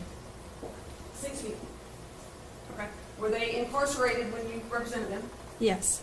And when you met with them, did you take notes? I would take notes, yes. But for Zach Adams, you can't remember if you did or not. Well, Zach didn't know anything about the case, so if I'm telling him information, I don't need to take notes on what I'm telling him, and he didn't have any real information to give me about the case. So he sat there in silence. Well, we talked. We talked about what he wanted to do. We talked about what I thought the case was looking like. Okay, let's stop right there. What very first time that you met with him, to be fair, would have been at the arraignment, right? The first time you met, or did you meet him before the arraignment? I might have met with him before the arraignment. Okay, and at that point you didn't have any discovery, correct? Right. You knew about this case what the whole world knew about this case, right? At the time? Right. What was being reported in the media? Right. Okay. You meet with him, you introduce yourself. Did you know him before this? No. You were hired because of his cousin in Atlanta, correct? Yes. Okay. So you sit down and you meet with him on, the death penalty's not been filed yet, the notice, correct? No. and you tell him you're his lawyer. Did you ask him questions? Probably just to get to know each other questions, because at that time I didn't have the discovery, and I don't usually like my clients to commit to lies, because it really puts a barrier between me and the client if they've lied to me a whole bunch and said they didn't do something. At that time I thought he was guilty, and so I really didn't want him to come out and tell me, I didn't do this, and then have to come back later and say, okay, I really was involved, the evidence, there's DNA evidence that puts me there. So I probably didn't talk to him much about the case. We talked about what was going to happen in the case. I'd explained to him what a preliminary hearing, not a preliminary hearing, but what an arraignment would be, what the case would look like going forward, kind of how it would be handled. So process. The process. Here's the process of what's going to happen. Yes. But you never asked him, where were you on April 13th, 2011? In that meeting. I don't have a specific memory of that meeting. Was it your practice to ask clients, where were you on the date of the murder that you're accused of? After I got the discovery, it is my practice to ask clients that question, or to tell clients that the evidence shows that you were present. There's videotape of you being present at the apartment, and so let's talk about that. Okay. You said that when you first met with him, you thought he was guilty. Yes. You were basing that on what, media? Because I didn't think the state would indict somebody that they had no evidence against. Okay. So just the fact that he was indicted? Yes. You thought he was guilty, even though the laws of criminal justice say the exact opposite, that you're presumed innocent until proven guilty, Well, correct? that's a presumption, and who has the burden of proof? That doesn't mean that the state has a habit of indicting innocent people. Okay, so you thought because he was indicted, he was innocent, or guilty rather. I thought there was going to be some proof that he was guilty, yes. Okay, we'll talk about it in a minute, but that was your presumption going into that meeting? Yes. Okay, so, and then you start getting discovery, correct? Later that year, yes. Yes, all right. And you talked about how the format of the discovery was cumbersome and awkward and unorganized and all of those things. Did you leave it in that format, in that unorganized way, and just try to make the best of it? Mostly, yes. Okay. Did you have people on your staff looking through the discovery? My paralegal did, yes. Did The she? investigators did, yes. Did she change the organization of it, or did y'all just leave it in the unorganized mess that you got it from We the state? mostly left it in the unorganized mess it was in. Okay. Why? Well, because I didn't want to go in and change the way, I wanted to be able to have a copy of what the state gave to me. Okay. Well, then what did you, all this equipment that you bought, what did you do with that? Well, I copied it onto a fast hard drive because the hard drive that I bought at Office Max was so slow. Okay. All right. And what you got from the state throughout the course of this case, or from the Tennessee Bureau of Investigation through the state, was exactly what the state of Tennessee got, right? Okay. You got Well, I a don't mirror know image of what they received. That I don't know. Okay. You also received discovery, I believe, and correct me if I'm wrong, you all also received discovery on each other's clients. In other words, I believe you got Jason Autry's information. You got Dylan Adams' information. They got your information. Is that correct? That I don't know about. You don't remember getting... Well, I don't know what the other people got, so I Did can't- you get it? Did I get some information about them? Yes. Well, I got a copy of Dylan Adams' statement. Right. So that was later. I didn't get it initially. What about jail calls? I got jail calls from Dylan Adams, yes, and I got jail calls. From Jason Autry? I don't remember Jason Autry, but I remember listening to jail calls from Dylan Adams. Okay. All right. You get the discovery, then do you have other conversations with your client? I can't specifically remember what conversations I had with him. What did he tell you?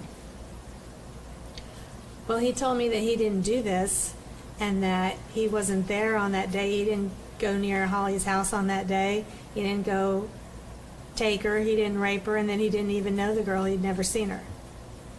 Okay. Did he tell you I was in Parsons at 11:12 in the morning? Yes. He did tell you that? Yes, he told me that they had pulled out, that they had gone to get gas because they didn't have enough gas to get to Parsons, so they'd gone to get gas at the interstate. When he was there, he had seen his grandpa, and his grandpa said, that morning I saw them pull into the gas station because the grandpa was going by for work. But the grandpa didn't testify to that at trial, did he?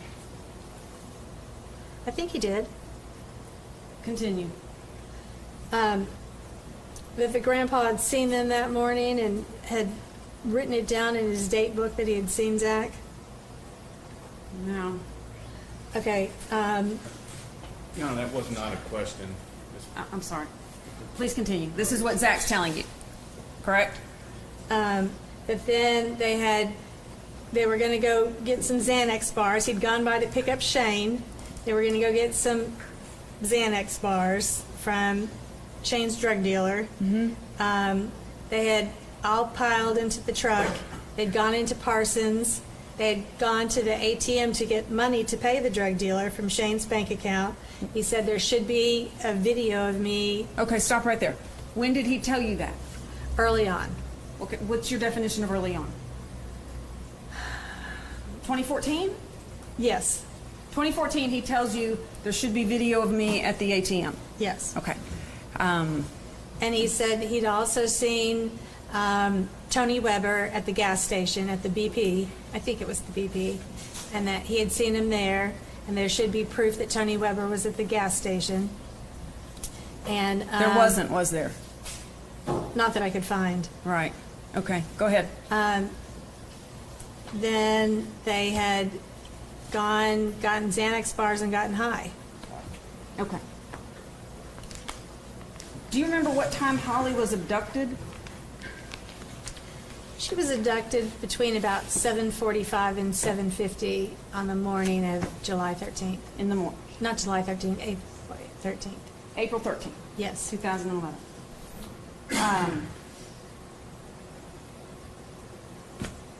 When you talked to your client in these 10 encounters, did you talk about the things that he'd said to law enforcement? I think at some point we talked about all the different things he'd said to law enforcement, but I don't have a specific memory of it. Okay. Did you ask him why he was washing a mattress leaned up against the house? I don't remember specifically what his answer would have been or if I asked him that. Do you remember asking him why he was seen by law enforcement officers who were hiding in the woods to vacuum out a black pickup truck for an hour and a half? Remember asking him about that? I don't specifically have a memory of that, no. Do you remember asking him about the scratches on his arms that were seen? Yes. And what did he tell you? He got the scratches on his arms when he ran through briars running from the police at Natchez Trace. Okay, which proved to not be true, right? No, I think that's true. You think it's true, Yes. but there was testimony at the trial that it wasn't true, correct? I think that Rebecca Earp testified that it wasn't, that he didn't have scratches on his arms, or I can't remember, maybe she did testify that he had scratches on his arms. And the law enforcement officer that chased him Said he didn't notice it. I'm sorry, what? Said he didn't notice it. Right, okay.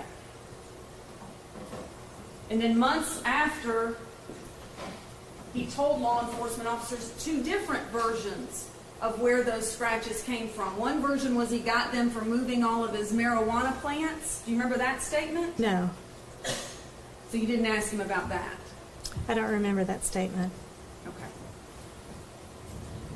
This top document is already in evidence. It is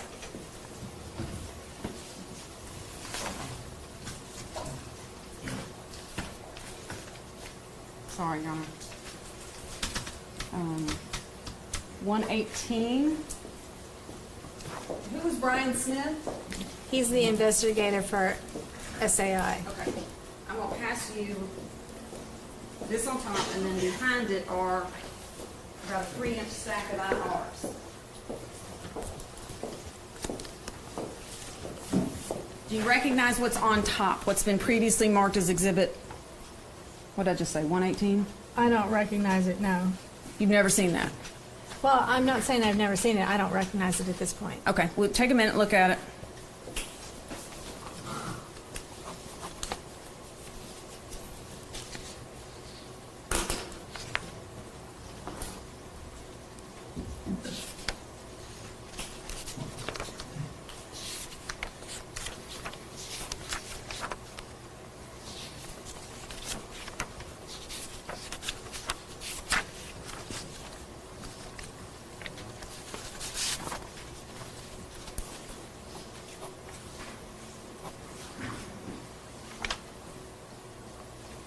Okay. You recognize it? I don't recognize it, but I can tell what it is. Do you recognize the IRs? I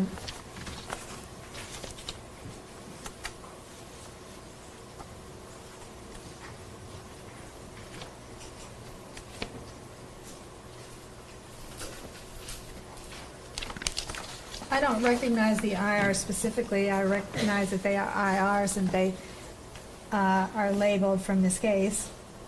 Do the IRs that are listed in the Zach's original stupid mouth list correspond with the stack of IRs that I just handed you?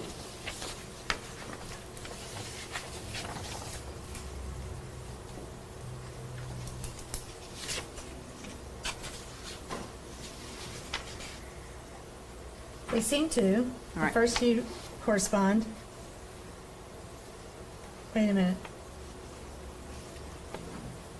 Yeah, they seem to be corresponding. All right, Your Honor, I'd ask that that collectively be marked as the next exhibit. The stack, the top document's already in evidence. All right, so exhibit 140 is a compilation of all the IRs that are referenced within exhibit 118, is that correct? Yes, sir. Let's pass it to Mr. Basil and take a look at it, please. Yes, sir.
Is the witness going to be testifying about them? No, sir. Okay, we'll keep looking at that. If you have an objection, I'll let you make it later.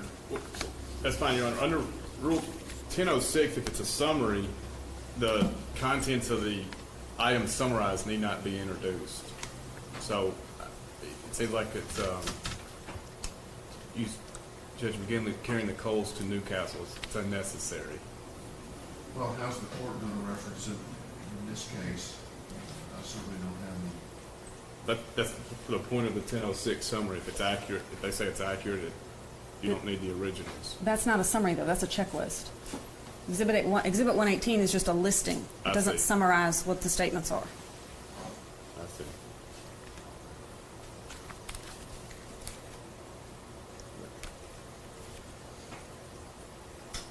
I know the court's had the court's had a very helpful understanding of the IRs. I just asked, are they seeking to introduce the IRs for the truth of the matter? Yes, I'm seeking to introduce these because they were produced by her team under the heading of original list regarding Zach's stupid mouth, and it's all the IRs that support that statement for the lawyers to review from the investigators that were hired.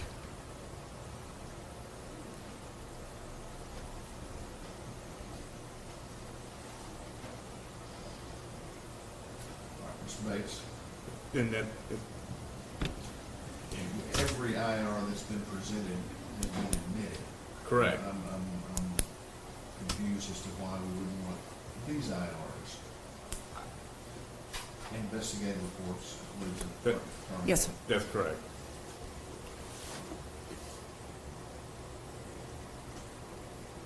That's fine, Your Honor. Good. Right, I'm gonna let it. Thank you, Your Honor. We'll mark these, again, the collective exhibit of many IRs, Yes, sir. exhibit 140, and it is the IR representing exhibit 186, listed in exhibit.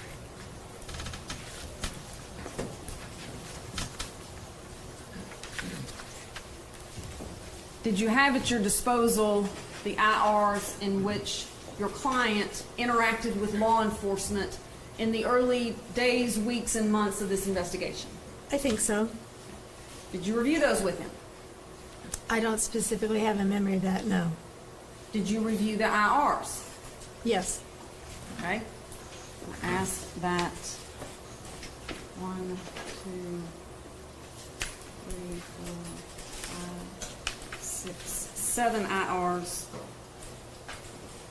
2005, 19, 19. These are all this. 25, 18, 28, 16, 15, and 2018. Be passed to you, and I apologize, Your Honor, I don't have extra copies of those. Do you recognize those?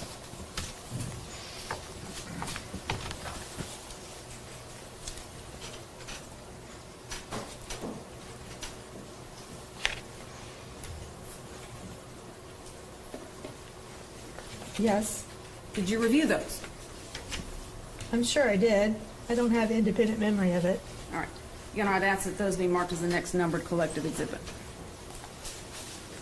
Exhibit 141, 7 IRs, collective exhibit.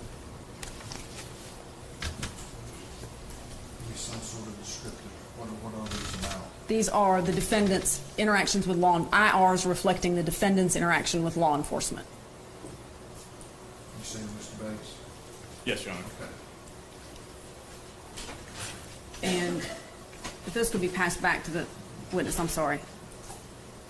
Assuming these are still in the order that I hope they are, is the very first one, IR 2005, Yes. April 16th, 2011.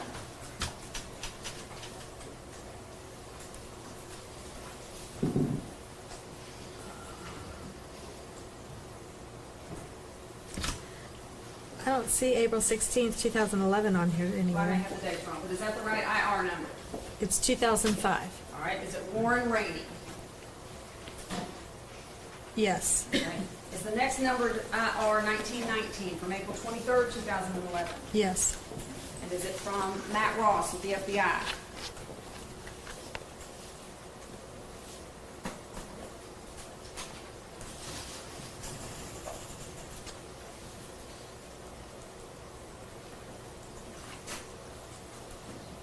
Yes. Does it reference the scratches?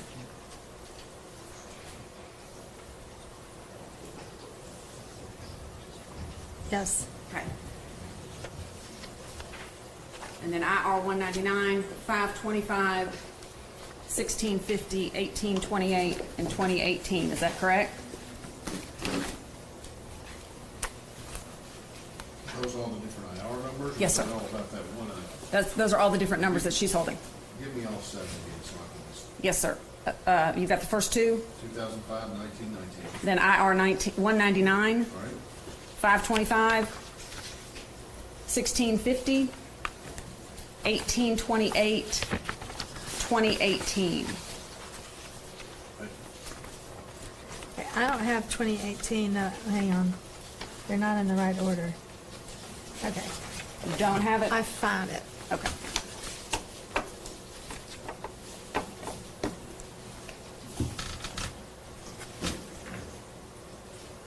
Do you know when Zach Adams told law enforcement for the first time that he was at the bank, No. at the ATM? No. Well, surely, did you find something in the file where he said that? Well, I don't now remember it. I mean, if you're asking me, I don't remember if I found it in the file, and I don't remember when he would have told law enforcement. Okay. Did you talk to any of those law enforcement officers? I did not, no. Did you have people talk to them on your behalf? I think so, And those would have been your investigators? yes. How early on would you have started having conversations with the defendant about whether or not he was going to testify in his trial? Late, What does that mean? like, probably much closer to trial time, not this early on. And what would you use to have that conversation with him? I would probably use a lot of his past statements and his convictions to have the conversation with him. So the things filed in the 609, is that what you're referring to? The 609 motion or notice? What's the 609 motion? The notice that would have been filed by the state of Tennessee, putting him on notice of his prior convictions, that if he chooses to testify, they would use those in cross-examination. So, yes, I would have used that, and I would have used his prior inconsistent statements. But I don't think we really had, Well, which prior inconsistent statement? I don't think we really had conversations about whether or not he was going to testify.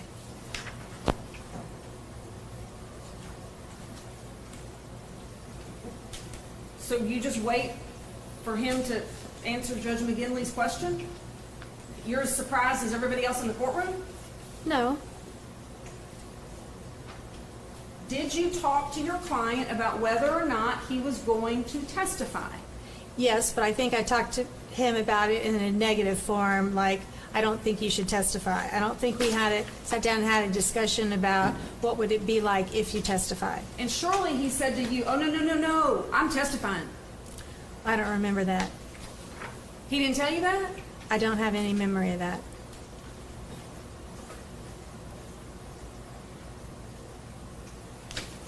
Who got his mother and his cousin from Atlanta up here to talk to him When?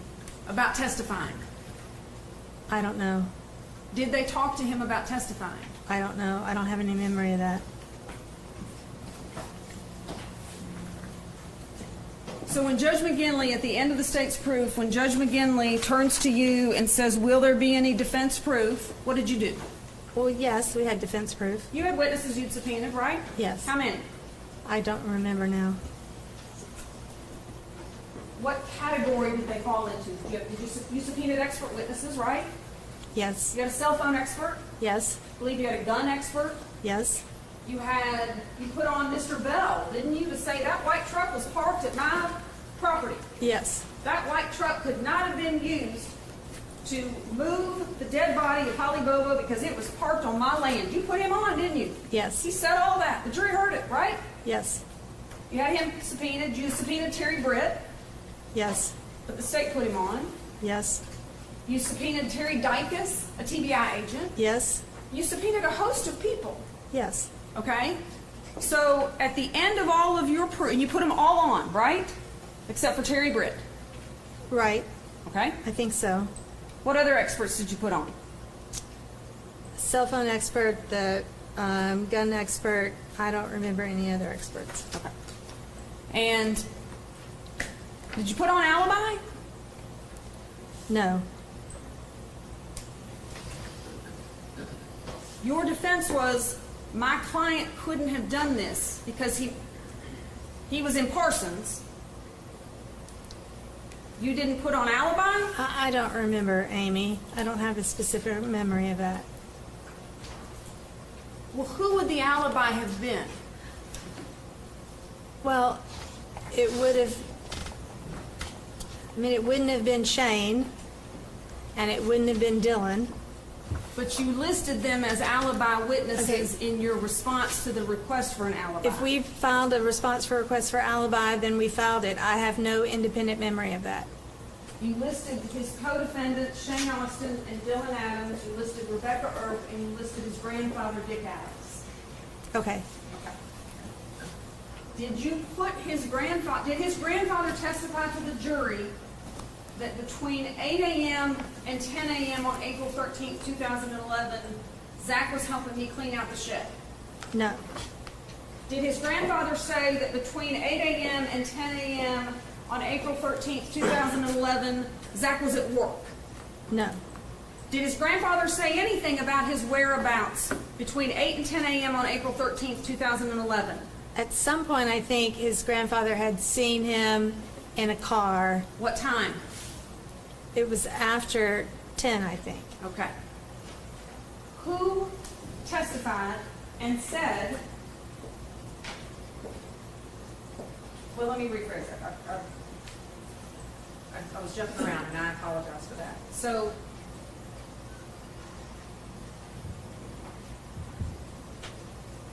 you put on all your proof, turn all your witnesses, state cross-examines them all, and then the big moment, the judge looks at you and asks, is your client going to testify, right?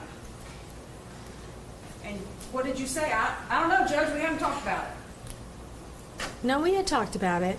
Or did you say, Your Honor, he's not? I can answer that for him, he is not. I don't have an independent memory of it, but I think it's more likely that I said he is not going to testify. And that was the end of the conversation? Well, I think they do is it the Moman Right, exchange? right. So I think they did that.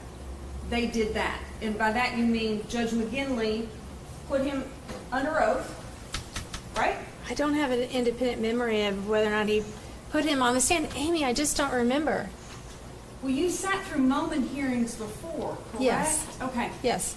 Is it your experience that judges swear the defendant in before they answer the questions about whether they want to exercise their constitutional rights to testify or not? Yes. Okay.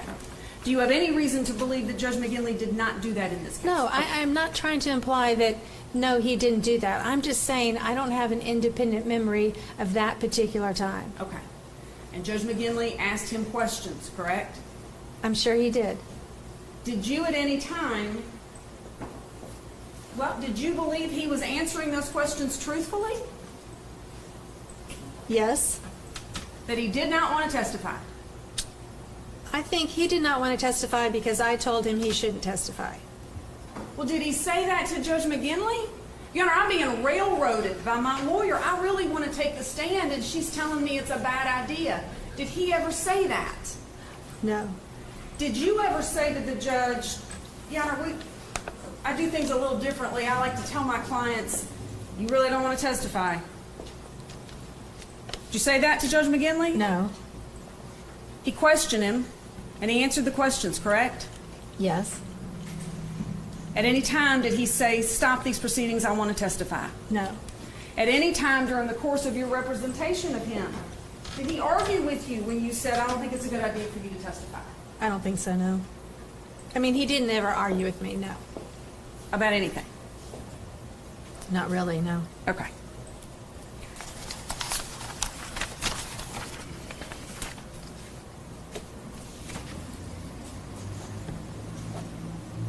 Do you recall where he would have met with his mother and his cousin to have the conversation about whether he was going to testify? Would the judge have allowed them to take a break and do that? Do you remember? Yes, I think the judge would have allowed a break, or he would have done it at a lunch break or something like that. Okay. He could have talked to them in the courtroom. I mean, in the courthouse, they had a little room downstairs where they were holding him. Okay. Before trial, had you ever discussed with your co-counsel or with lawyers for the state of Tennessee your client pleading guilty? Had that topic ever been broached? Yes. Okay. And at what point between 2014 and 2017 did that first conversation happen? I think that when we went to the TBI in Nashville to view the TBI evidence, when I went with, I can't remember, but I think we were out at the TBI headquarters because we were eating Mexican food for lunch at a restaurant there on Nolensville Road. And I was with Paul Hagerman, and Paul talked to me about the client possibly wanting to plead guilty. All right. And you said absolutely not, right? No, I said, what are you offering? Okay, and what did he say? I can't remember now exactly what he said. He said, you know, a 20-year sentence. I think it was more than 20 years, maybe 25 years or 40 years. I can't now. Okay. That's what Mr. Hagerman offered you. Is that your testimony? He offered me a sentence that was equal to second-degree murder or higher. Okay. And what did you say? I always have to ask the client. It's never up to me to make the decision. Did you do that? I'm sure I did, but I have no independent memory of it. Do you have any independent memory of what your client said to you when you approached him with the idea of pleading guilty? I remember he didn't want to plead guilty, that he said he would say things like, Miss Jennifer, I did not do this crime. I cannot plead guilty to it. Okay. I want a trial, right? That's what he told you. Yes. I want a trial. But can we agree that that is one thing he was consistent in? I want a trial. Yes. Did he ever waver from that? Not with me. Okay. What discovery had you shared with him at that point? That I have no memory of. What discovery I would or would not have shared with him. What's your typical practice? Would you go over the whole file with him? Usually, if a client wants to hear the information, I would sit down and go over all the incriminating evidence that shows that they're guilty. But in this case, there really wasn't. I mean, we talked about stupid stuff Zach said with Zach, and how that was going to get him in trouble. But there wasn't any evidence to sit down and say, listen, they have your DNA at the apartment, or your fingerprints are on this knife. They had no incriminating evidence against Zach, and even the phone records showed that his phone was in different locations than Holly Bobo's phone. Do you know when Holly Bobo was last in possession of her phone? No. Do you know where Holly Bobo was shot? Yes. Where? At the cell tower, right up there where her body was found. Were you there? No. What do you base that on? On my reading of the proof in this case. That she was shot where her body was found. Yes. That's your opinion. That's my opinion. Who testified to that at trial? Nobody. Okay. Do you know when her body was left there at the cell tower? I think when the phone started moving again the second time, they had left Holly's body at the cell tower, and he was driving back towards his home. They shot her there and left her there. He did. Oh, yeah, he who? Mr. Rick, right? Yes. Okay, all right. Was there any testimony to that at trial? No. Okay. How long after she was abducted was she murdered? I think within an hour. Were you there? No. How do you know that? This is my theory. Okay. Does anyone else have that theory? I think that some of the investigators had that theory with me at the time. Some of your investigators? Yes. Okay. And Johnny Walker had that opinion for a minute, didn't he?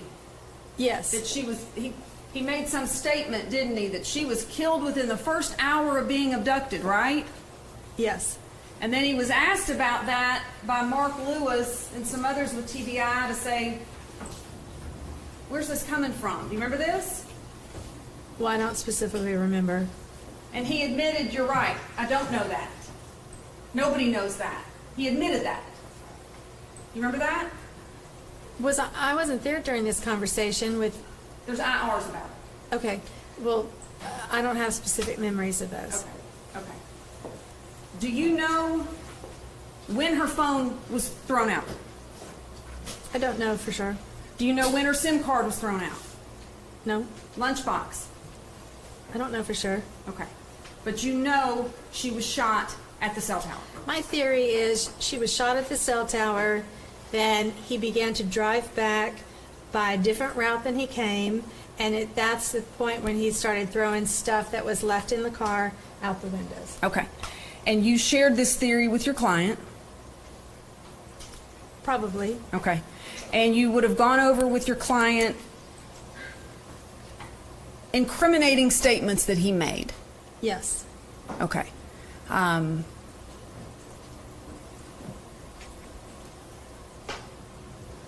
Give us an example. What are some of the ones you remember being problematic? I'm going to take you out and tie you up like I did Holly Bobo. I don't have the statements verbatim, but I'm going to do you like I did her, or I'm going to take you up and tie you out back like I did her. Things like that. No body, no gun. Before her body was found. Before we knew she was shot. Remember that Sure. one? Sure.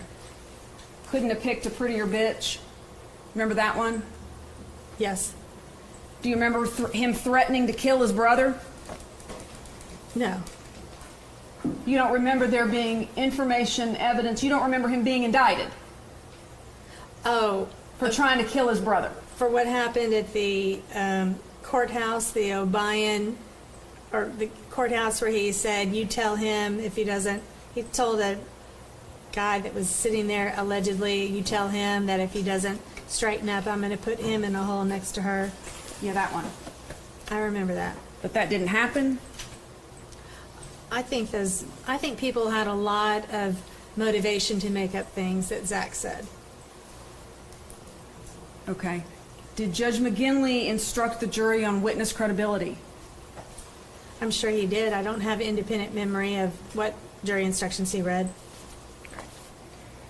Did you go over videos with the defendant? I don't have specific memory of going over videos with him. Well, you've testified that you never saw the ATM video, so let's park that on the shelf for a minute. There were lots of other videos collected by TBI in the hours and days following Holly Bobo's disappearance, correct? Right, like the M Farm video. Okay. And you had all that, correct? And in fact, you received the ATM video in June of 2015, correct? That I do not know. I mean, I have it on my hard drive now that Mr. Bates says is the ATM video, but I couldn't get it to open. Okay, but you received it in June of 2015. Okay? Now I'm asking. I don't Does have that a sound correct? specific. I do not have a specific memory of that. Okay. If I could have one moment. What do I do with all that stuff?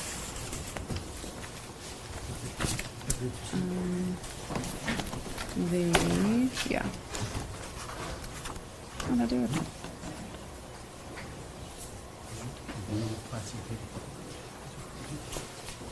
Good?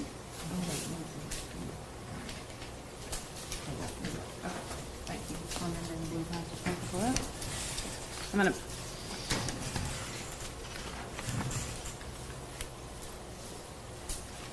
And that's already in evidence, right?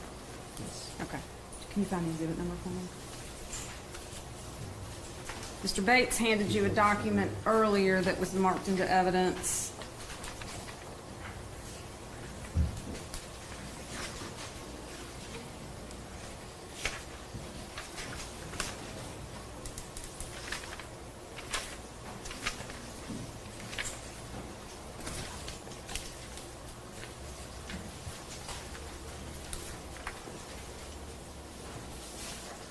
And there we go. Thank you.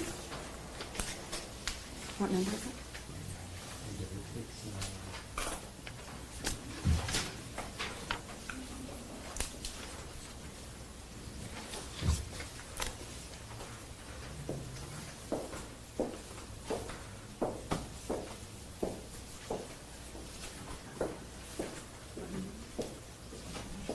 I believe it was. All right, I'll grab it.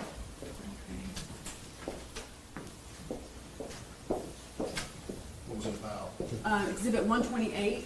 Visual evidence and master case law. Yes. I can go here.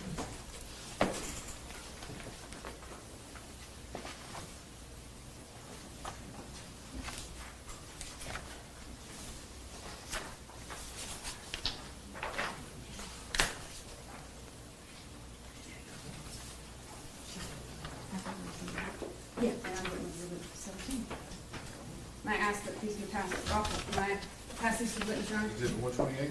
And Exhibit 17. Yes, sir. All right, if you would take a look at those. The copy of the letter that I handed you from then Deputy District Attorney General Nichols, now Judge Nichols, dated June 15th, 2015. You recognize that? Seems familiar. Okay, and what is it? It's a letter from Jennifer Nichols to the defense attorneys with documenting that she's providing discovery. Okay, Your Honor, I'd ask that that be marked as the next numbered exhibit. We'll mark exhibit 142.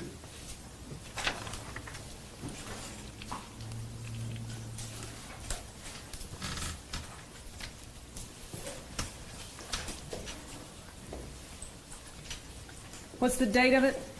June 15th, 2015? I think that was it, but I don't remember. Okay. And if she could have that passed back to her, I'm sorry. It references in the first paragraph, well, it's a letter saying, please find attached here to one external hard drive and one disk, correct? Yes. Contained therein is discovery pursuant to Rule 16, as well as additional material provided. This is an index to TBI's investigative reports, IRs, contained on the disk. The IRs are numbered 1 through 2,986. The first IR refers to the initial complaint investigation and is dated April 14th, 2011. So what this is a letter reflecting that General Nichols was sending you all a hard drive and a disk that contained everything in those IRs, correct? Yes. All right. And if you could look at Exhibit 17, which is IR 1845.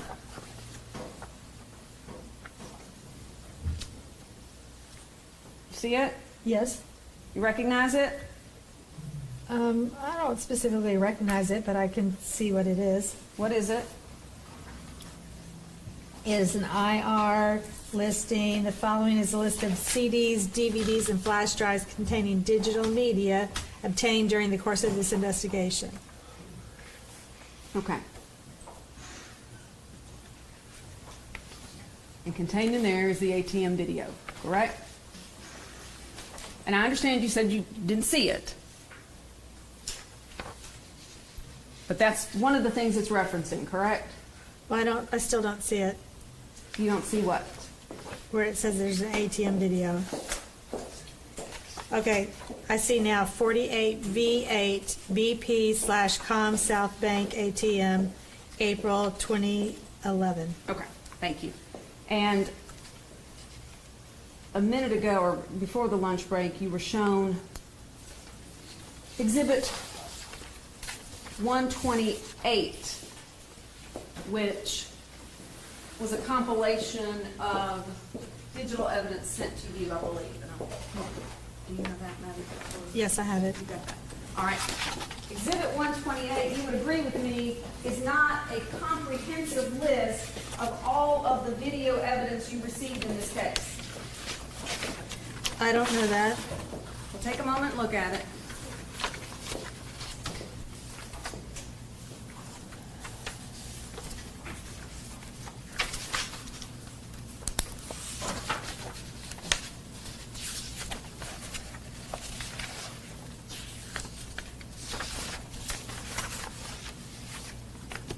See if you see on Exhibit 128, I believe you just mentioned it, the Am Farm video.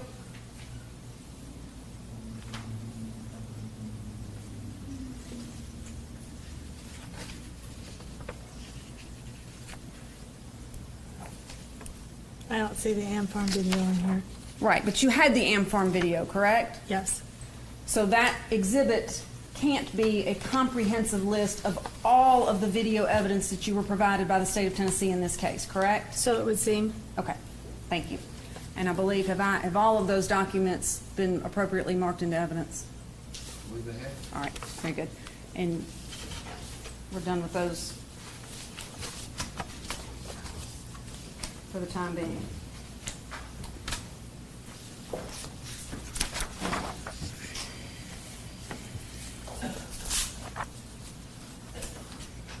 And you also testified earlier that Jim Simmons subpoenaed videos, right? Yes. Okay, so you had what the state of Tennessee provided you, plus what you were gathering on your own, Well, correct? I don't think we got videos when he subpoenaed them. I think they came back and said there's nothing available. Right, because it was some years that had passed, right? Yes. This happened in 2011, and you're Yes. not brought on until 2014, correct? Yes. 3 years have passed, all right.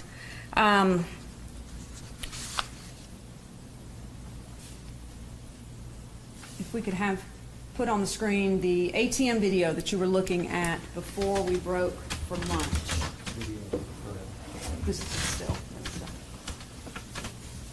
Still The shot still. 108. Yes. Keep coming back to that 108. Who do you see in that?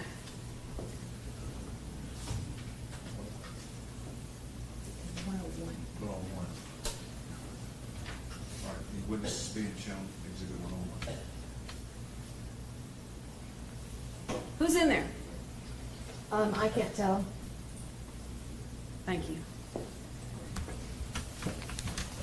Do you know how many witness folders you made in preparation for trial? No. Over 200 made by you and your team. And you had a strategy, right? With all of this information, with these hundreds of thousands of pages of information, with endless hours of video, you had a strategy, correct? I think we did. And what was it?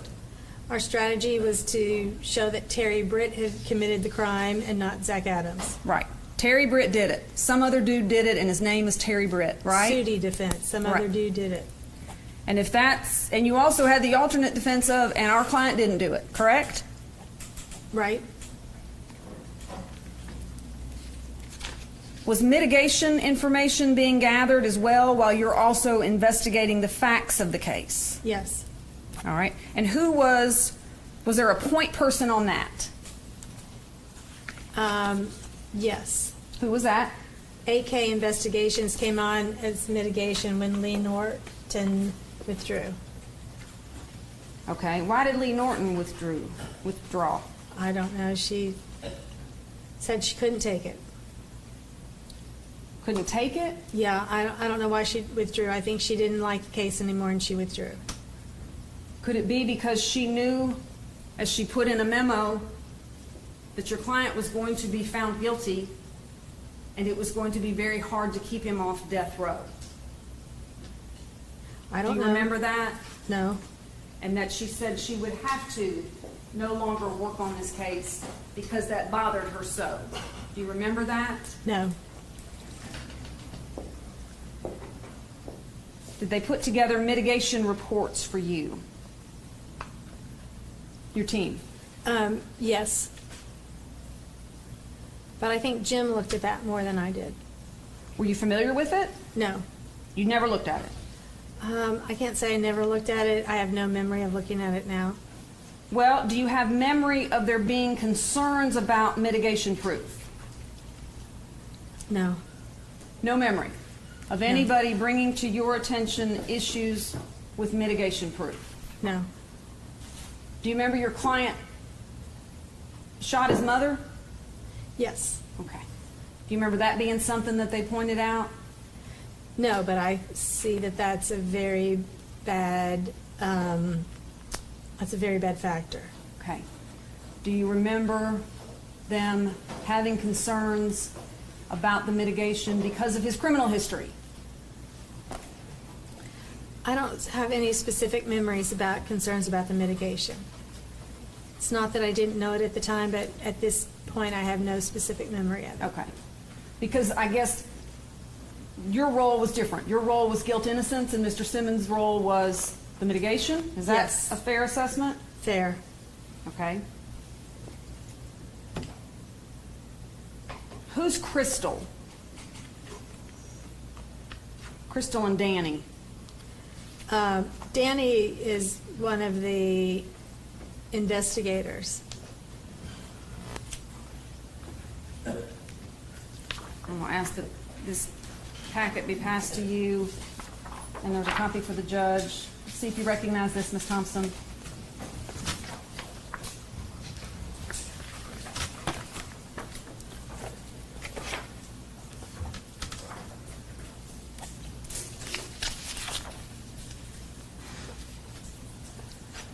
You recognize it?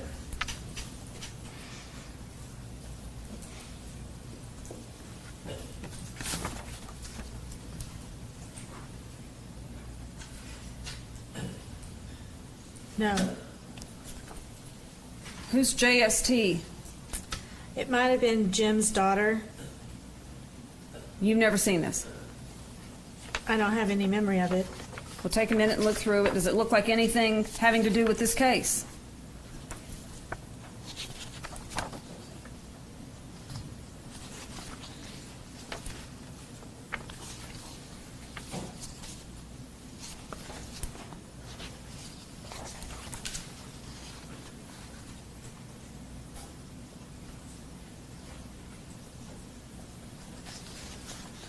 Did you ever have conversations about any of these things with the team?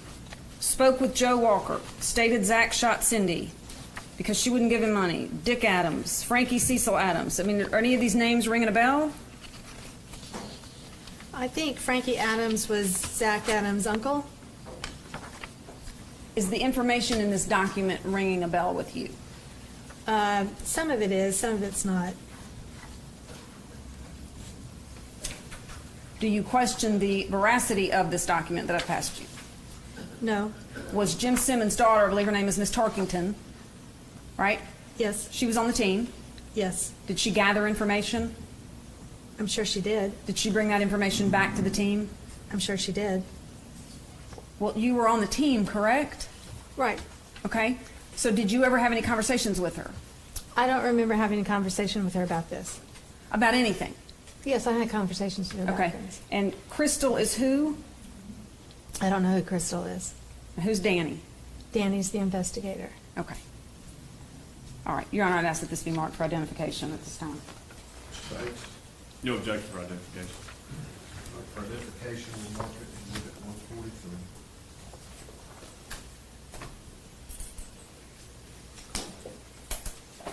Did you ever ask your client about some of the mitigation concerns, about the shooting of his mother? I didn't ask him about mitigation concerns, no. Okay. Did you go over his 609 with him? I don't have a memory of that, no. Okay. What about his 404? I don't specifically remember going over his 404 with Zach. Okay.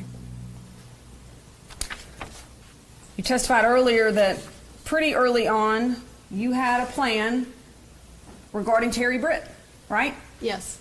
When? Starting when? Oh, I think starting sometime in the spring of 2015. Did that ever change? No. He was a good target, right? Yes. Here's a sex offender that lives down the road. Yes. Right. That had been stalking blonde-haired, blue-eyed girls. Right. In the same neighborhood. Right. Yes. He was a good target to put this on. Yes. And you built a defense around that Yes.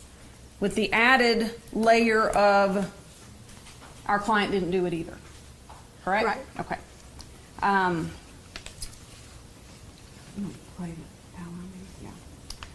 You testified a moment ago about meetings that you all would have as a team, correct? Yes. Were they held in your office? Yes. All right, and who would typically attend? My paralegal, 2 or 3 of the investigators. We had 3 investigators on the case, but I really think only 2 investigators were working diligently on the case.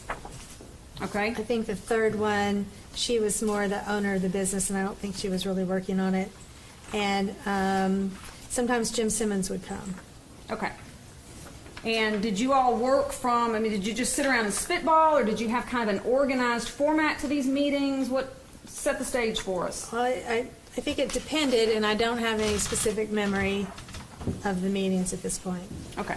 I'm going to ask that a document titled Global Case Goals be passed to you, a document titled Global Task List in red be passed to you, and a document titled Global Task List 1 in blue be passed to you, and ask if you recognize those, and I have a copy for His Honor.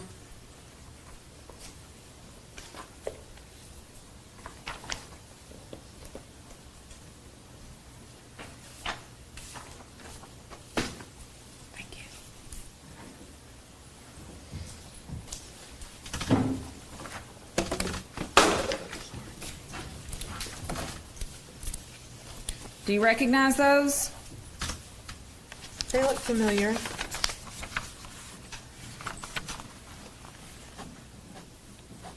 I'd like you now to listen to an audio recording. We can enter these. Oh, I'm sorry. Yes, sir. As the next 3 numbered exhibits. I'm sorry. No, if I can just get the order figured out. We can just make them a collective exhibit. Whatever's easiest on the court and the court reporter. All right, collective exhibit 144.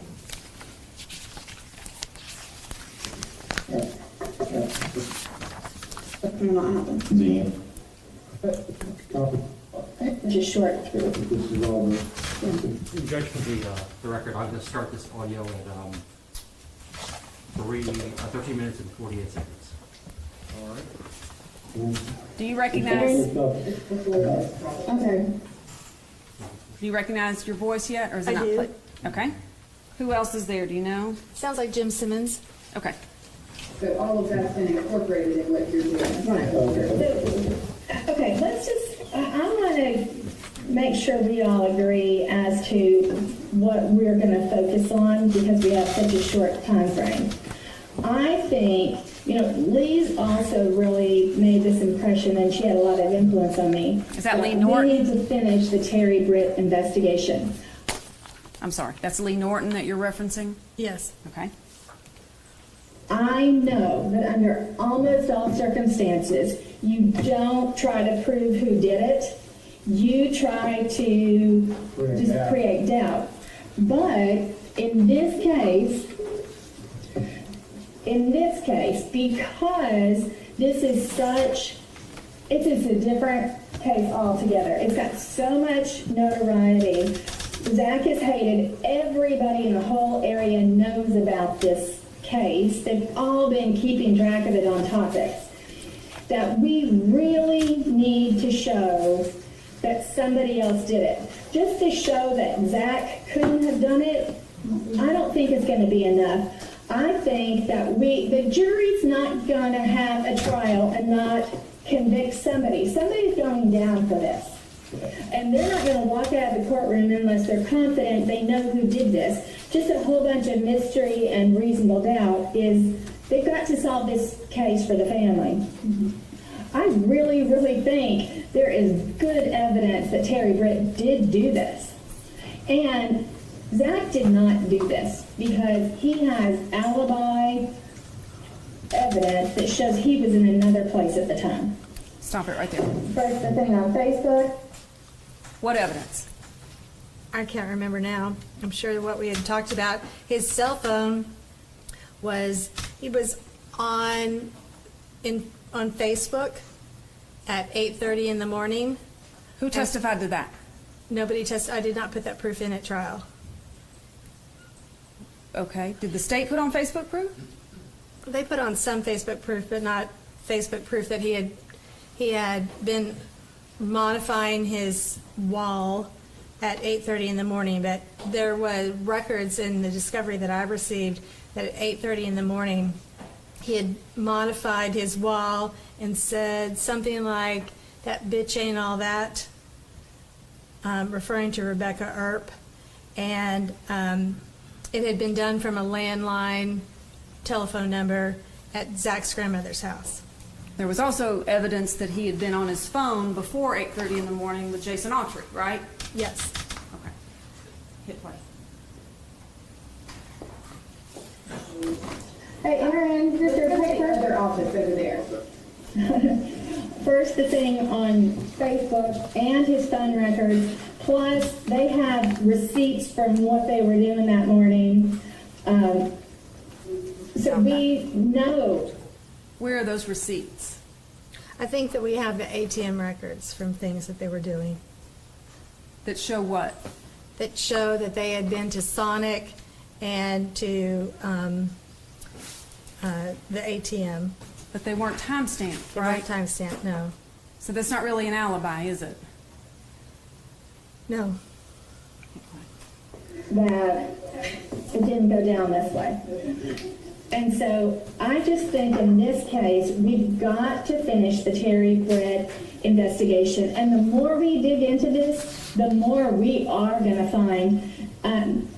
And the more it's really, because this incorporates a lot of our goals. One, it makes the state look foolish and silly. Like they are absolutely incompetent and can't do stuff. It makes, it gives them someone to blame and someone to hang their hat on, so the jurors don't have to walk out knowing there's still a deeper mystery for the family. They get closure. And I really do think that this is the guy that did it. I mean, this also brings justice. It's not that it's our job to bring justice, but it brings justice. And we can, and even if our guy confesses under oath to being the guilty person that did this, if we can show that that confession cannot be true because Terry Britt did it, the jury's not going to get hung up on some stupid shit you said to Ben Hendrickson. Will proceed to justice to the jury. Yes. Exactly. Yeah. So we agree? Danny is our focus point on Britt. But do we agree that that's really the way to go, Jim?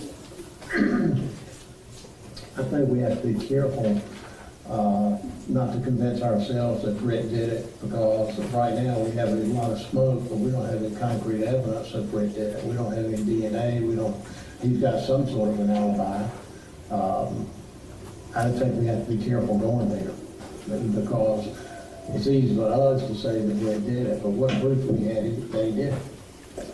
Maybe it's as simple as not all of us. So we've got to complete the investigation, but right now, what I think we have to do is make sure Dykes is on board. Maybe it's kind of like not all of us getting that mind frame, so to speak. Like Danny's going to be focusing on that, but at the same time, I agree.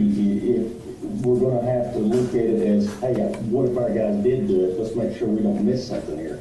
You know what I'm saying? Right. I mean, you know what I'm saying? Just make sure we don't. That's Brian Smith talking.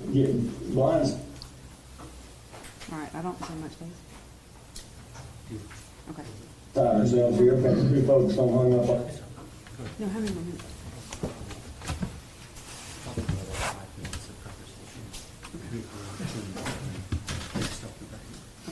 All right. And we would ask that that be marked, Your Honor, and we'll take care of the mechanics of that at the break. Bates. Exhibit 145, audio recording of strategy meeting with Mr. Adams' attorneys. What day was that audio recording on? I don't know. We can't tell. What other audio recordings were there that disappeared? There were multiple other audio recordings made with that same pin. Where are they? I have them stored on my Mac computer, my desktop. And I thought that I had them stored inside the Dropbox folder, but they were not stored inside the Dropbox folder, and when the hard drive crashed, I lost it all. Everything in Dropbox was backed up, but the other things were not. But everything else in the file of Zach Adams is fine. It was That's the only part on a that's different missing. hard drive. Just your recorded conversations with your client and all the witnesses and co-defense, co-counsel, those are all lost. Yes. Okay. Did you have a file that was labeled, Zach Adams didn't do this, and here's why? I can't remember. The documents that I've handed you, the global case goals, was this kind of a, your manual, how you went about putting your case together and working the file and gathering and checking information? What is this? Yes. Okay. The blue document, global task list, Terry Britt did it. Self-explanatory, correct? Yes. This is what the team was working on to show that Terry Britt did this, right? Right. Was this the execution of the idea that Lee Norton planted in your head to finish the Terry Britt investigation? Yes. Okay. And so this document became the footprint or the manual for doing that, the blueprint. Correct? Yes. Okay. And then the red document, Zach Adams didn't do it. Correct? Is that a question? Yes, that's what this is. This red. red document is that Zach Adams didn't do it? Yes. And the same thing, you've got witnesses listed there and dates and information, and did you follow up on that? I have no memory. Did you gather information to show that your client didn't do it? I have no specific memory of that. You have no memory of finding any information that would prove your client's innocence? I have no memory of what information we gathered and whether or not we gathered information based on this chart right here. Okay. Well, put the chart aside. Do you have memory of gathering information to show your client could not have done this? No. The problem is if it's hard to prove a negative. If somebody didn't do something, like if I say to you, you know my birthday, it's hard for you to prove that you don't know my birthday. I can say you know my birthday, and I can say because on my birthday you sent me a card, so it's easy to offer proof that somebody did do something. But if it's negative, it's hard to find proof that somebody didn't do something. Did you gather proof to show that Terry Britt did do it? Well, yes, we went through and prepared what Terry Dykes had gotten together. Mm-hmm. We solidified that, but I don't think we found additional information that Terry Britt did it, because at that point I didn't have law investigation authority to go in And all you have to do is convince one juror, right? Yes. How long did the jury deliberate? I don't know. I don't remember. Does 2 days sound right? They were out a long time, weren't they? They were. Would it surprise you to learn that your trial prep file alone was 9.8 gigabytes of information? No. 11 hours that you spent compiling witness folders? Does that sound right? Sure. 2,000 individual files on your client alone, correct? Okay. But not one file on anything that he told you. Is that your testimony today? I don't have any memory of that. If it's not in there, then you would be telling me, because I don't specifically remember what's in the file and what's not in the file.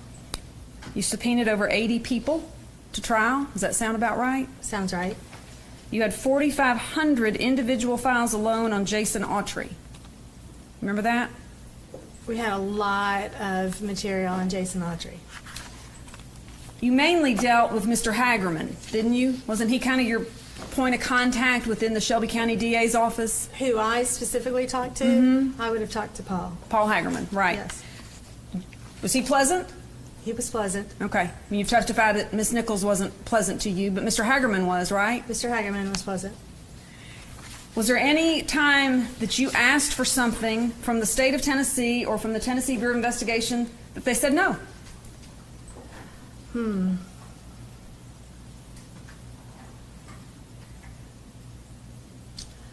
I think I asked them to sit down with me and show me what the discovery was, tell me about the discovery. You had the discovery.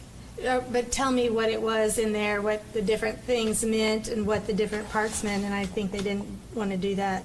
Okay. Do investigative agencies and prosecutors' offices always do that with you? Always do that? No, sometimes yes. Okay. And was there ever any request for that you sent for discovery that was denied you? No. Okay. Do you know how many hours you billed for this case? I don't have any specific memory, no. Would the figure 2,870 surprise you? No. You kept the defendant off death row, didn't you? Yes. You and Mr. Simmons and Mr. Gonzalez. That wasn't an easy task, was it? No. Every morning before trial, I would get here early, and I would take his clothes downstairs that he was to wear. I would iron his shirt the night before. So I was ironing his shirts, or I took him to the cleaners here in town. I would go downstairs, and he had these terribly dark circles under his eyes, and I would put makeup on him. I had bought special makeup just for him, and I would put makeup on him under his eyes to hide his dark circles. Every day? Every day I would do that. And then after the verdict came back, you began talking with the state about the second phase, right? Yes. about taking the death penalty off the table, right? Yes. And you accomplished that, right? Yes, at first they offered to take the death penalty off the table, but without any right of appeal. And you even got them to change their minds on that, right? Yes, I advised Zach that if he had gone through with the death penalty, he'd at least have 2 attorneys working for him on his appeal. But if they took death off of the table and took away his right to appeal, he would really be in a bad situation if he's saying he's not guilty. And so they agreed that they would do, and I think that's a lot of the Bobo family. I was very grateful for that. That they would take death penalty off the table, he would retain all his rights to appeal, and he could not plead guilty, but they would sentence him to life. I think it's life without parole. Right. You thanked the Bobo family after trial, right? For taking the For death allowing penalty it. off the table. I mean, they were very gracious about that. Right. Yes. But the state had to agree too, right? Right. Okay. And you even told Eva Pilgrim with 2020 how thankful you were to the Bobo family Yes, I for don't think taking the it's death penalty off the table. It's not the Memphis DA's office that took the death penalty off the table. It was the Bobo family. Say that again? It's not the Memphis DA's office. It wasn't their idea to take death penalty off the table. I think it was the Bobo family that took it off the table. That's your testimony? Yes. The Bobo family stood before Judge McGinley and said, we're taking the death penalty off the table. Well, the family has to agree to it, but I think that it was really coming from the Bobo family. Family doesn't have to agree to it. No, Correct? I said the DA has to agree to it. That's what I Right. meant to say. You said the family. Misspoke. The DA, of course, has to agree to anything. And the But- 4 assistant district attorneys assigned to this case agreed to it, right? Yes. They're the ones that went to the Bobos with the proposal, correct? I don't know who went to whom with the proposal. Did you go to the Bobos with the proposal? No. Okay. Each day after court, Mr. Hagerman would advise you and your co-counsel of who the witnesses for the next day would be, wouldn't he? Sometimes. Sometimes? Not every day. Okay. Not every day. Sometimes they changed it. Sometimes they didn't tell us. Well, sometimes things happen with witnesses, right? I think they intentionally weren't giving us the Okay. people that were going to be testifying the next day or several days in advance. Okay. So when if Mr. Hagerman's recollection is that, with the exception of Jason Autry, and he made that clear that they were not going to tell you when Mr. Autry was going to testify, that they told you each day who to focus on and who not to worry about the next day. Because the list of witnesses was long, right? The witness list was 200. That's Right. why we had 200 witness files. Right. Right. You cross-examined many witnesses, right? Almost all except for 4, I think. Almost all except for 4, all right? You remember Brian Vitt testifying? What did he testify to? He was the TWRA agent who was actually out mowing his lawn the day that Holly was abducted, Yes, I remember him testifying. like Mr. Autry had said. Remember that? Yes. Okay. And he did testify at trial. And you cross-examined Mr. Autry at great length, correct? Yes. You brought out many aspects of what was troubling, inconsistent, concerning with his testimony and his credibility, correct? I really wasn't able to break him from his lie. He really stuck with it. Okay. But you questioned him extensively about inconsistencies and about his record and about his credibility and about what he was telling the jury, right? I did. Okay. And his story never changed, did it? No. And in fact, you pointed out to the jury that he had a federal immunity agreement, right? Yes. Right. And you also went into great length cross-examining Victor Densmore. You remember that? Yes. You cross-examined him about, was it the 3 different statements that he gave to law enforcement? Yes. Right? All of that was heard by the jury, correct? After I've gone back and listened to it, it was not effective what I was doing. Did you cross-examine Victor Densmore about his prior inconsistent statements? Yes, but Okay. I couldn't get him to admit that he had made prior inconsistent statements or not. Are you not always well. able to get every witness to admit everything you want them to? Usually, Really? yes. Okay. And you also cross-examined Brent Booth extensively, right? I did. And you cross-examined witnesses about Dennis Benjamin, correct? About his relationship to Dylan Adams in this case. That all came out. The jury heard all that, correct? Some of it, yes.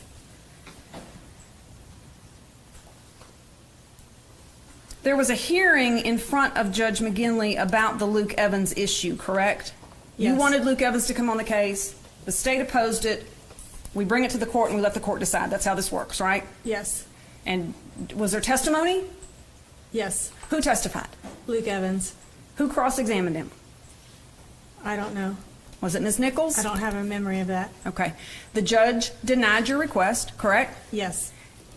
And you appealed that, right? Yes. And where did you appeal it to? The Court of Criminal Appeals in the Western District, I believe. And what did they say?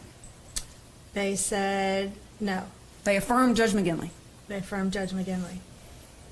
Did you file a motion for new trial in this case? Yes. How many grounds?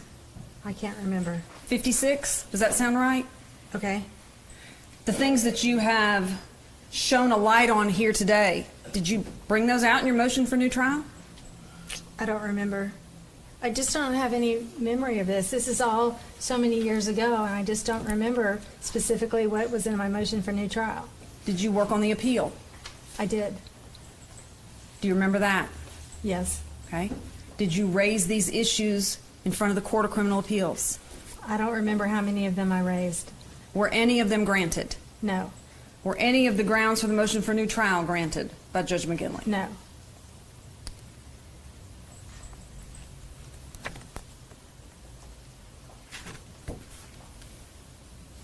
Do you remember Marco Ross testifying? The medical examiner, I'm sorry. The medical examiner? Yes, ma'am. Yes. And I'm sure he was on the stand for quite some time. Is that fair to say? Yes. And do you remember his testimony? He was asked by, I believe, Mr. Christensen. Direct examined him. Do you remember Mr. Christensen? Yes. Okay. He direct examined him and said, well, actually, this is Dr. Ross answering. What a .32 caliber bullet is, by my understanding, has a measurement diameter of .32 inches. Do you remember this testimony? I don't specifically remember it. By converting to inches, the size of the defect in the back of the skull, that's about a .36 inch defect. Do you remember this? It's in the transcript. Do you remember this testimony? Page number from 1147. I did go back and review his testimony before I came to testify today. Okay, so you remember this. Well, I don't remember specifically question for question, but yes, I remember them talking about the diameter and the size of the bullet diameter converted to English, not from metric to English measurements. Again, what page? 1147. May I continue, Your Honor? May. By converting to inches, the size of the defect in the back of the skull, that's about .36 inch defect. So anything .36 or smaller could have caused that defect. So that would be consistent with a .32 caliber bullet causing that defect. This is Dr. Ross testifying in front of the jury. Yes. Okay. And then General Christensen follows it up with, so anything larger than a .36 would likely not have caused that wound. Yes. You remember General Christensen's question, and do you remember Dr. Ross's answer? Yes. He said correct. Anything larger than .36 would likely not have caused that wound. You mentioned earlier today Ms. Nichols' closing argument. Do you know exactly what Ms. Nichols said to the jury? I don't have any memory of exactly what she said. .38 was excluded because the defect was .36 or smaller. That's what she said. That's consistent with what Dr. Ross testified to, isn't it? I don't have independent memory. I mean, you're telling me what he said. I don't specifically remember what numbers he testified to. Do you take issue with the transcript and record of the trial of State versus Zach Adams? No. Do you agree with me that .38 is bigger than .36? Yes.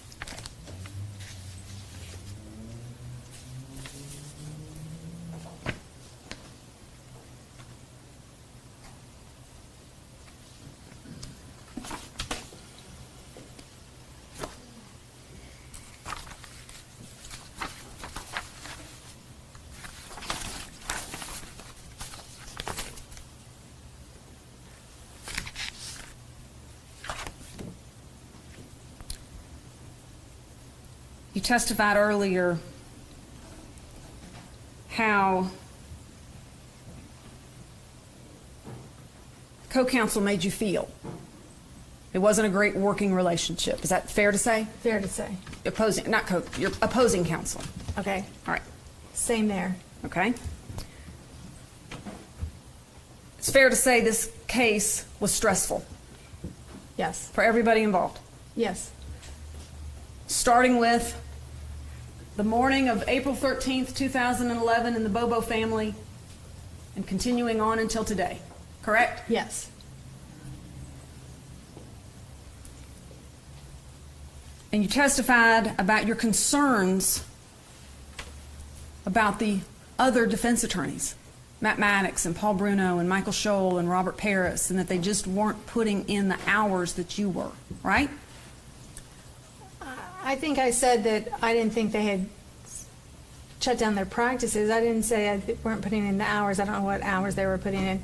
I said they hadn't shut down their practices and gotten rid of all their other cases. And I said I didn't think they knew the discovery like I did. And that's probably fair. I think the testimony in this court over the last several months is that nobody knew this file better than you did. Were you ordered to shut your practice down? No. You made that decision. Yes.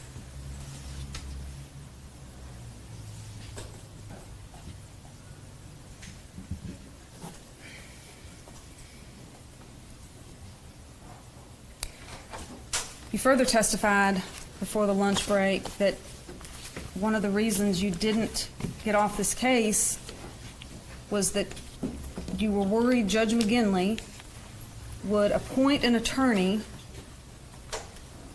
that would plead Zach Adams guilty. Yes. Right? Yes. That's not how our criminal justice system works, though, right? Of course it is. I mean, I don't know what you mean. That a defense attorney can come in and plead somebody guilty without the client being there and being a part of that and being questioned by a judge? Defense attorney has great influence over their client and whether or not they plead guilty. Okay. They don't have the final say, but they have great influence. And I think Zach could have been easily pressured into pleading guilty if I had been so inclined to push him on it. Have you pressured anybody to plead guilty before? I've had clients where they really needed to plead guilty, and I did really put a lot of pressure on them to plead guilty. It's ultimately their decision. It's ultimately their decision. Have sometimes they made what you thought was the right decision?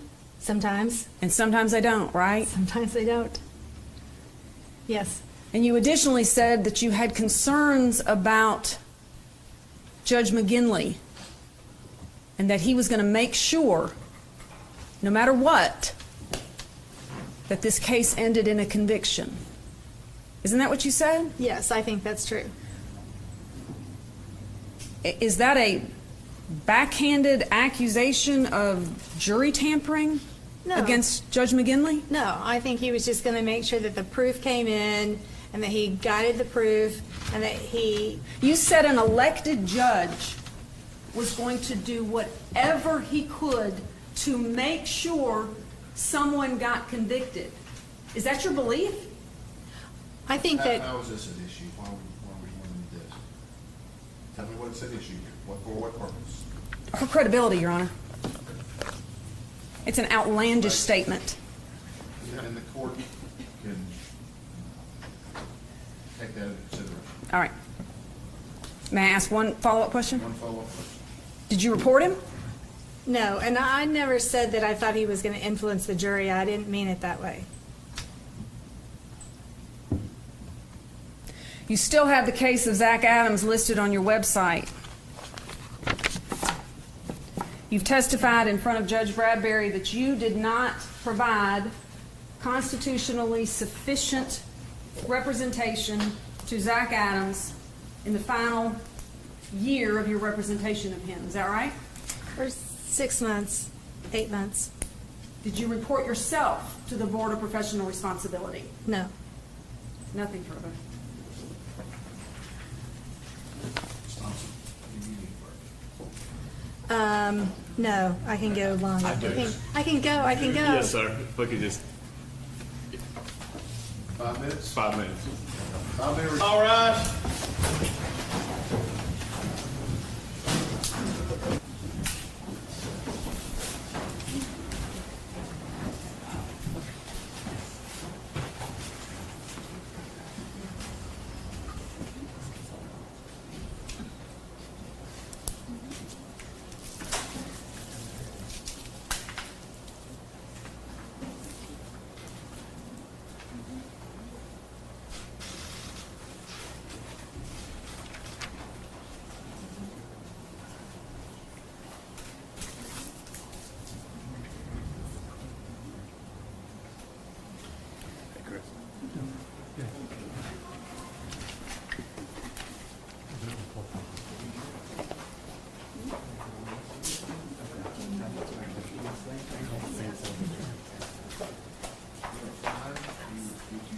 Take your time, and then when you're ready.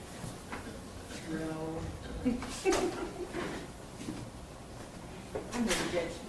All right, Mr. Bates, are you ready? Thank you. Witness be passed Exhibit 46, please. 46?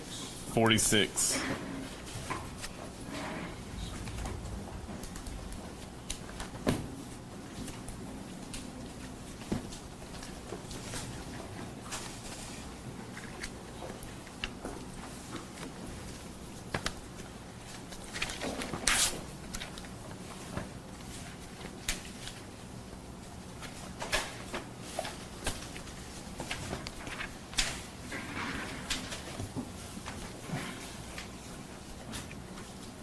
Ms. Thompson, do you identify this Exhibit 46? No. Okay. Have you ever seen it before? Well, it doesn't, it looks like something that I might have gotten from a CLE or something, you know, the forms that you kind of fill in. So it looks like theory of the case is innocence, strategy, to do, disprove, confession, establish alibis, Brit. So it looks like something that I would have put together, somebody in my team put together for the case. In the recorded meeting, you said words to the effect, it's not enough just to show Zach didn't do it, we need to establish Britt did. I thought that in this case, because it was so highly charged, that yes, it was going to be important to show somebody else could have done it, not just that Zach didn't do it. You had 3 goals of established alibis or to-dos: bank records / video, cell phones of Zach, Autry, Dillon, and text messages. Yes. In discovery, did you receive document I'm handing you, IR 2015?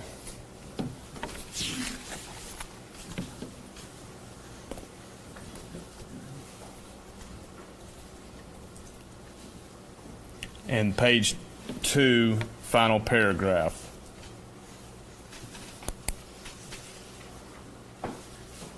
While she's looking, we'll mark it Exhibit 146. This is IR 2015.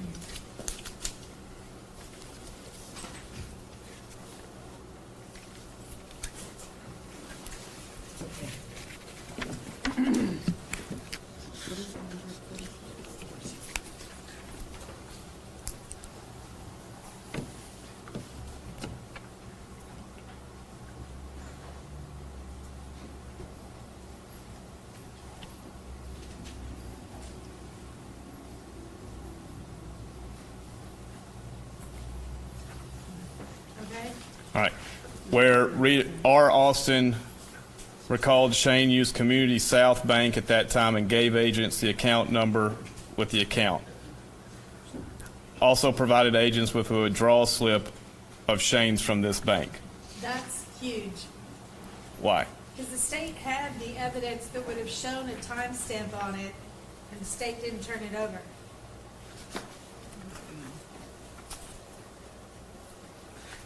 Can you look at Exhibit 23?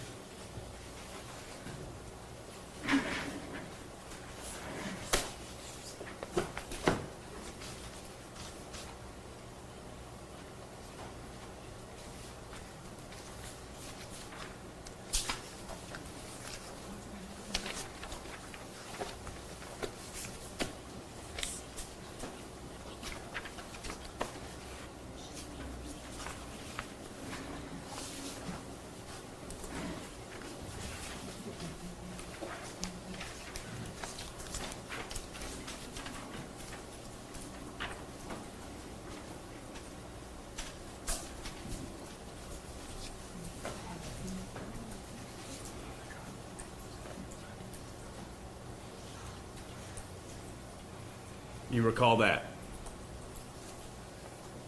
I don't specifically have a memory of it, no.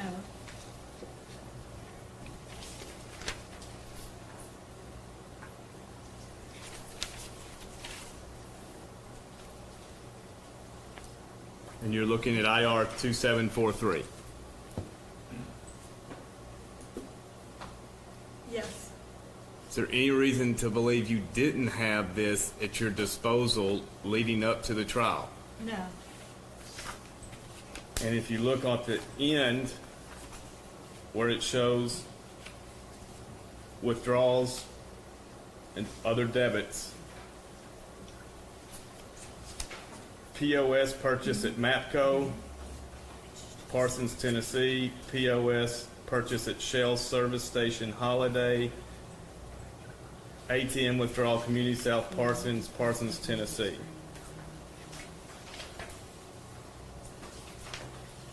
It also has on the page before that $6.78 from Sonic, $9.84 at Shell Service Station. Do you see that?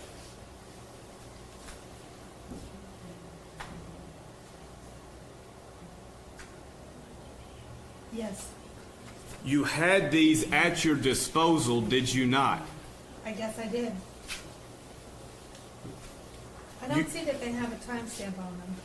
You had Shane Austin's cell record showing him at 11:16 in Parsons, correct? Yes. You, of the three established alibis, number one, bank records.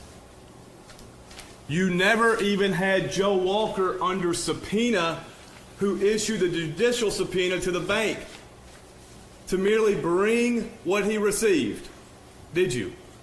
This receipt right here says 04/11/11 on the back of it. Right.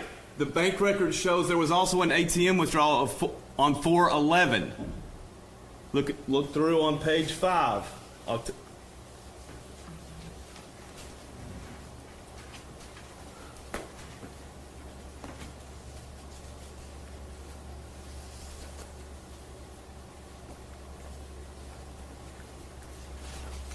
Do you see that?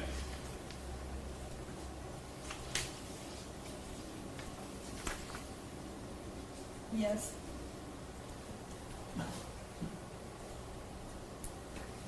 Do you have any excuse for not introducing this to the jury?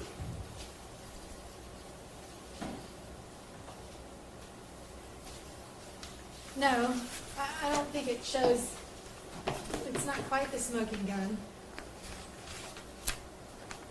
You had the records that show that they were in Parsons. Yes. You then had Joe Walker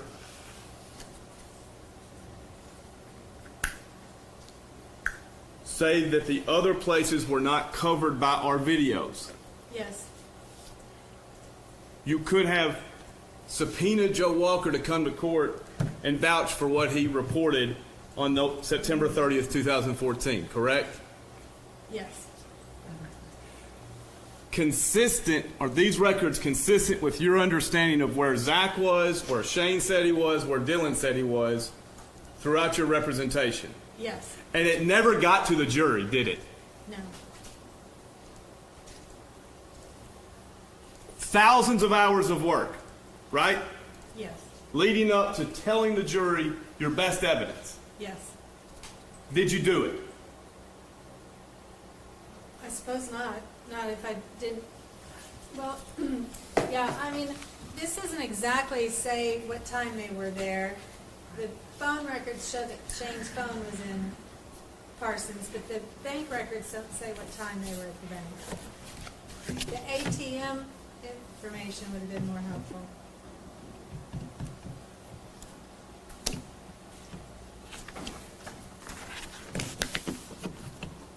When an agent, the state of Tennessee, says this ATM transaction is not covered by our videos, do you trust them? Yes. Why? It's what they do for a living, right? That's what they do for a living. If we can't trust TBI, who can we trust? That's right. Zach was on Facebook at 8:39 a.m. Yes. Did that ever get to the jury? No. Why not? I don't know. I should have put it in front of the jury. There were multiple phone calls going on that morning, correct? Yes. Did you ever connect to the jury where Holly's phone and body was purported to be during this time? I mean, I don't know what you mean by that, connect to the jury. Explain to the jury. These phone calls are going on, ladies and gentlemen, while the state says Miss Bobo is being raped and killed. No. One of your to-dos in this exhibit was subpoena Facebook. And you had the document that shows he's on Facebook that morning. Yes.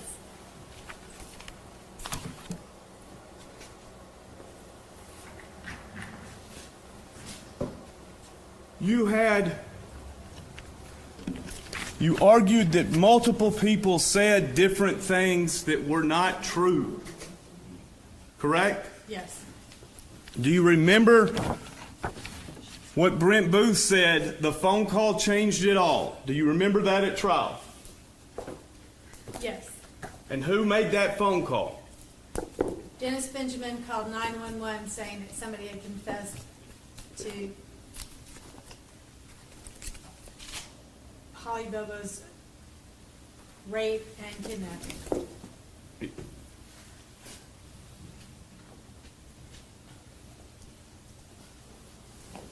Do you remember who Sheila Kilser was? Not exactly. Okay.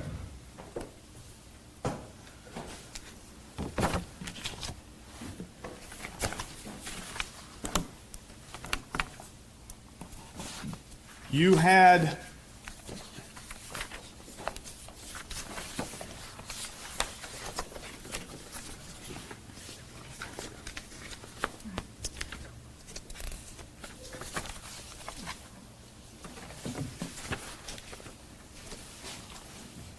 you look at this document.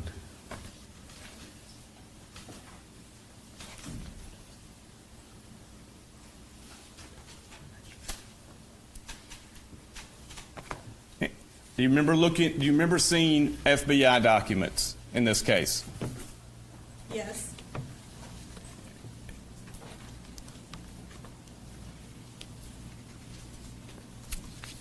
The third paragraph.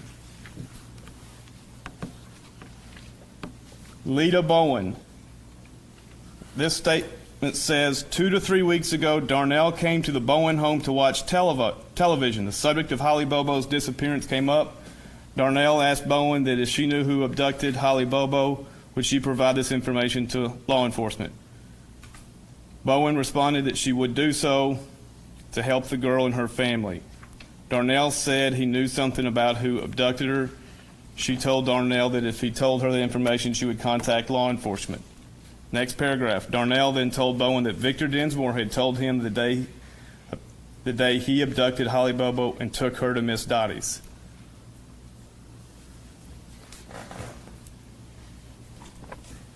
Do you remember seeing the FBI reports like this in Discovery? I don't remember this particular report, no.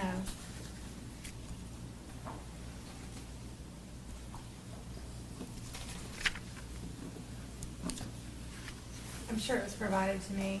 It has a stamp on the bottom. This is Bobo and has a date stamp number.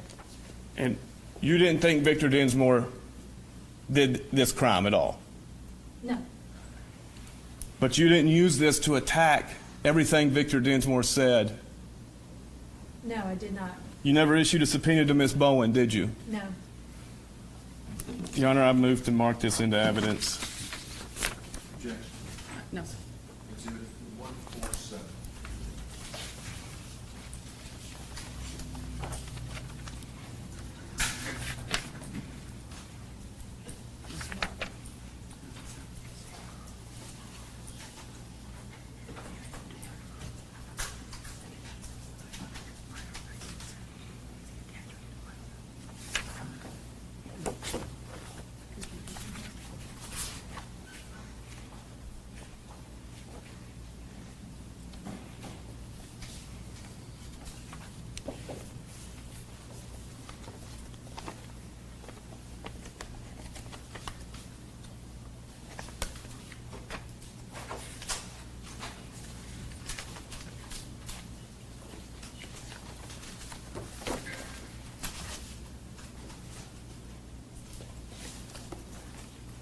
I want to take you to the transcript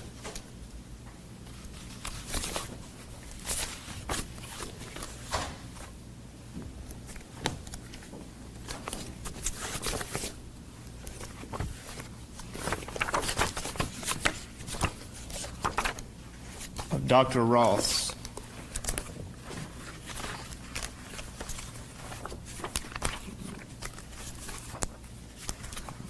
Get there.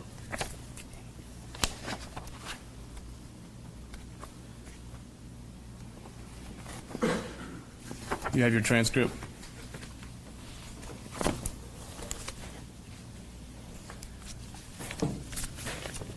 His testimony began on page 1128, but I'll take you back to 1147.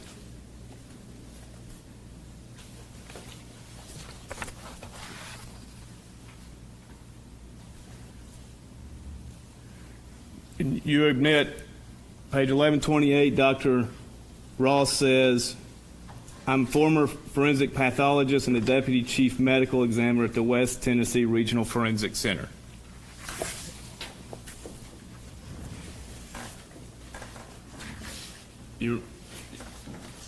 You understand the difference between a pathologist and a ballistic expert? Yes. What is it? Well, a pathologist can't give expert testimony about ballistics. All right. Page 1147. Line 3, the witness says, well, what a .32 caliber bullet is, by my understanding, has a measurement diameter of .32 inches.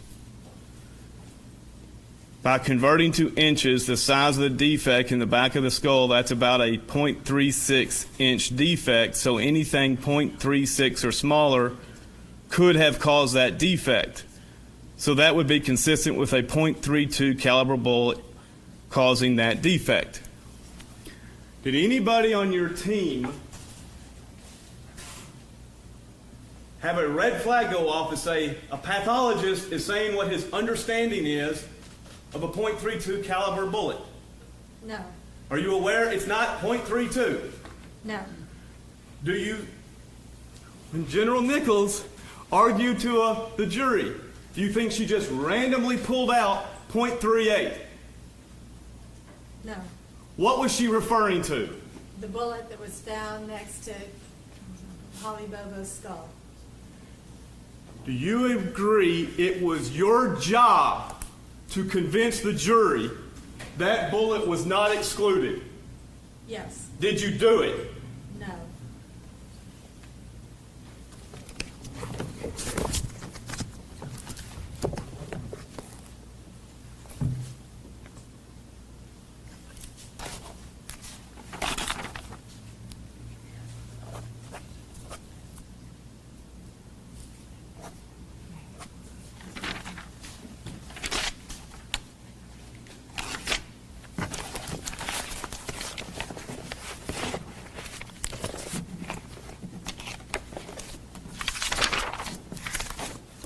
Those are my questions, Your Honor. Wait, I apologize. Can I check with co-counsel? Hold on one second.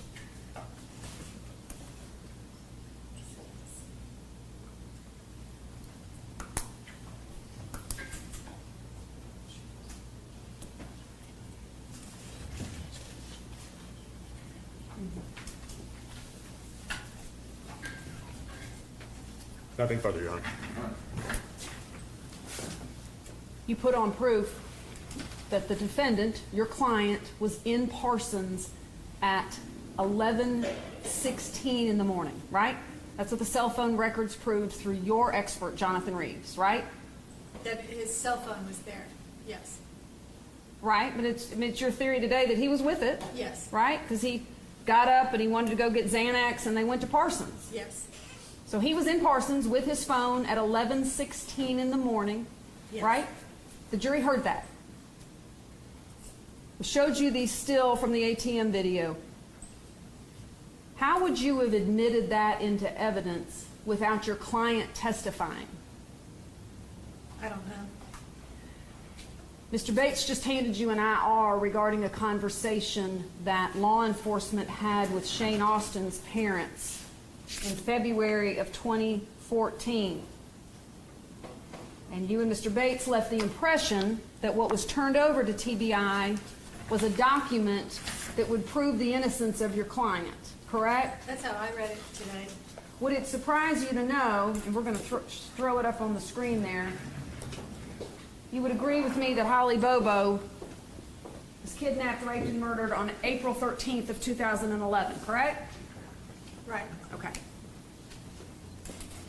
When was the first time your client mentioned being at the ATM? Oh, I don't know. Would it surprise you to learn that he never said that to law enforcement? I don't know.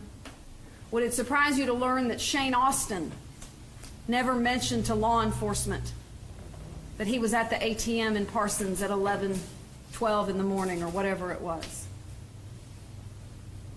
They never mentioned it. Okay, I mean, is there a question? Would that surprise you?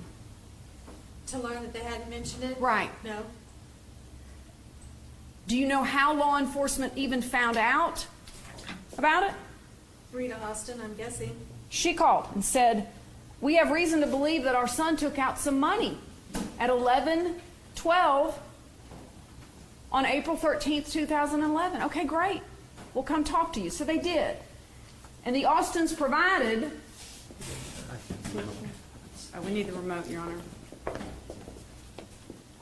This receipt that's mentioned in here...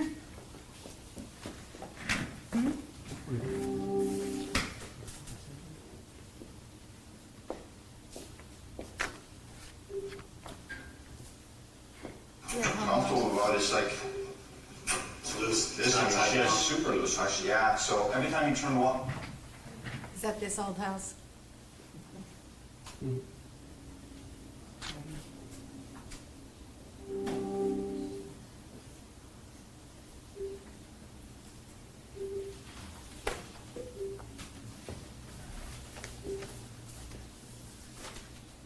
Are you trying to get some house it's travel hands. Oh, is it?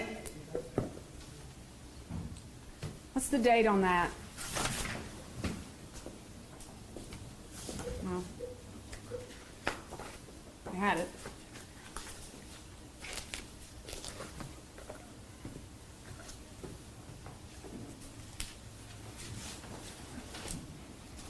Looks like it's 11/11/14.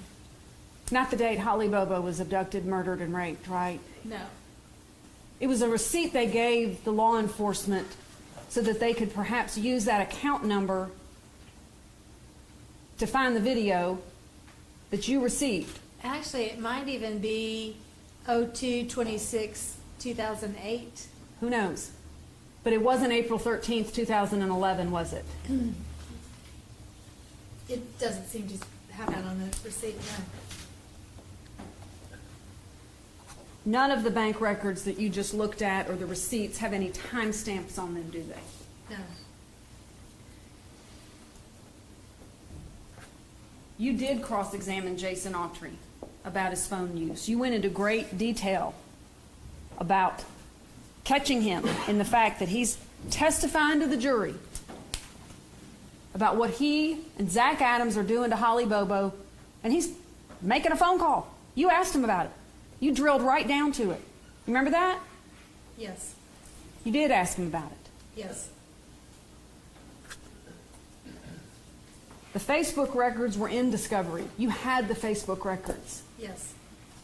And what they showed was a mobile posting at 8:30 in the morning, not someone sitting in front of the computer, correct? No. Your testimony is they did not. Right, they showed that the post came from, I thought it came from Who are you looking at to get your answer from? I'm not looking at anybody, I just was lifting my head up trying to think of the word. I'm having some trouble with word finding. Okay. That the post came from a landline telephone. That's your understanding. That's my understanding. Okay. And there wasn't a bullet found by Holly Bobo's skull, was there? There was a casing. And it wasn't by her skull. It was in the area. It was in the area. Her body, the remains of her body were found in a ditch, correct? Well, her skull wasn't found in a ditch. Right. It was in a totally different place, right? Yes, I mean, I went out there to the spot. Right. It wasn't all just there neatly together. No. There was other ammunition found out there as well, too, wasn't there? There were, I don't know if it's ammunition or case shells or bullets. I don't know what else was found out there. But Things there's that other are things. things that are shot from guns. Yes. Also found out there, right? Yes. Nothing further. Banks, Pass the exhibit 17 and 7 to the witness. let's wrap it up. I know, Your Honor.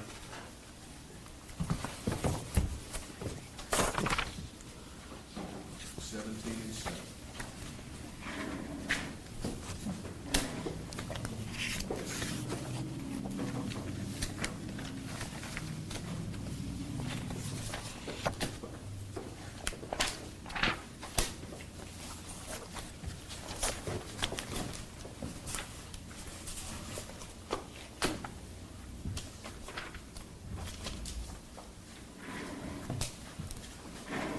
Ms. Thompson, very briefly, I've handed you Exhibit 17, IR 1845, author Mark Lewis. Do you see that? 17, yes. Could you have issued a subpoena to Mr. Lewis to bring what is listed as item 48 V8 BP Community South Bank ATM April 2011 to the trial? Yes. Exhibit 7. This photo was the impound you see of the Chevrolet.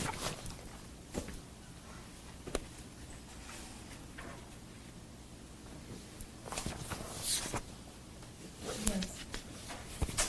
Same Mark Lewis. Yes. You see that? You could have issued subpoenas to both of these, correct? Yes.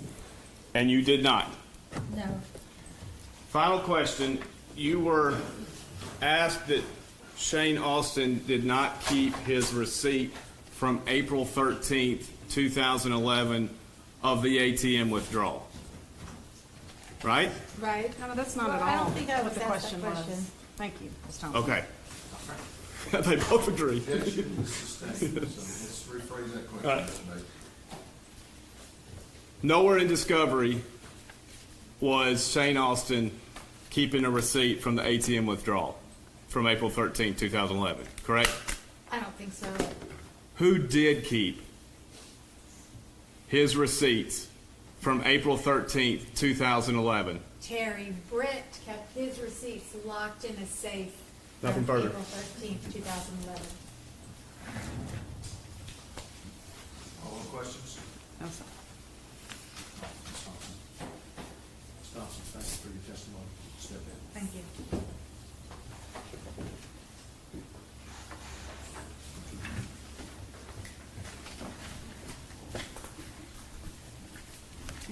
Quite a few accoutrements here, Judge.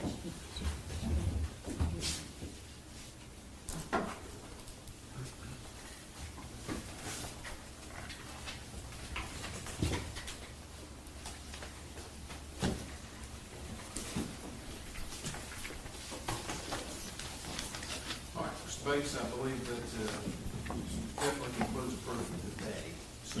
Yes, Your Honor. Can I advise the court if proof rests after today? I don't have anything else for today. The only thing I anticipate is attempting to prove up the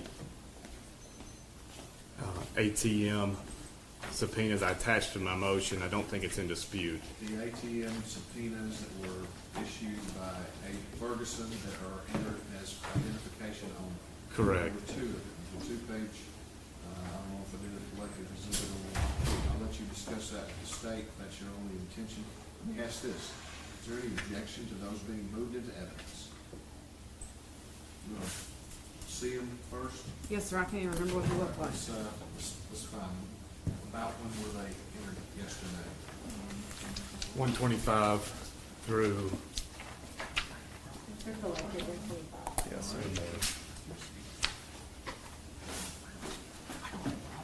Towards the end, well, it's at the very end of Judge Nichols' direct. Judge, we're fine with moving, stipulating that it is a proper administrative subpoena from TBI. It should be moved into evidence. I thought they were already in the record, so yes, Well, that's fine. You objected because you couldn't authenticate them, and so I moved them for identification only. Gotcha. Yes, sir. And without objection now, Exhibit 125 is moved into evidence. That's it. Mr. Bates? Petition arrest, Your Honor. All right. Thank you, Mr. Bates.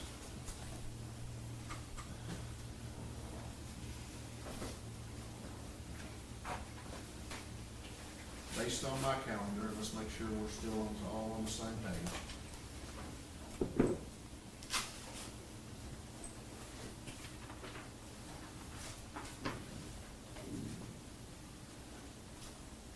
We are scheduled to be back here December the 29th for 2 days.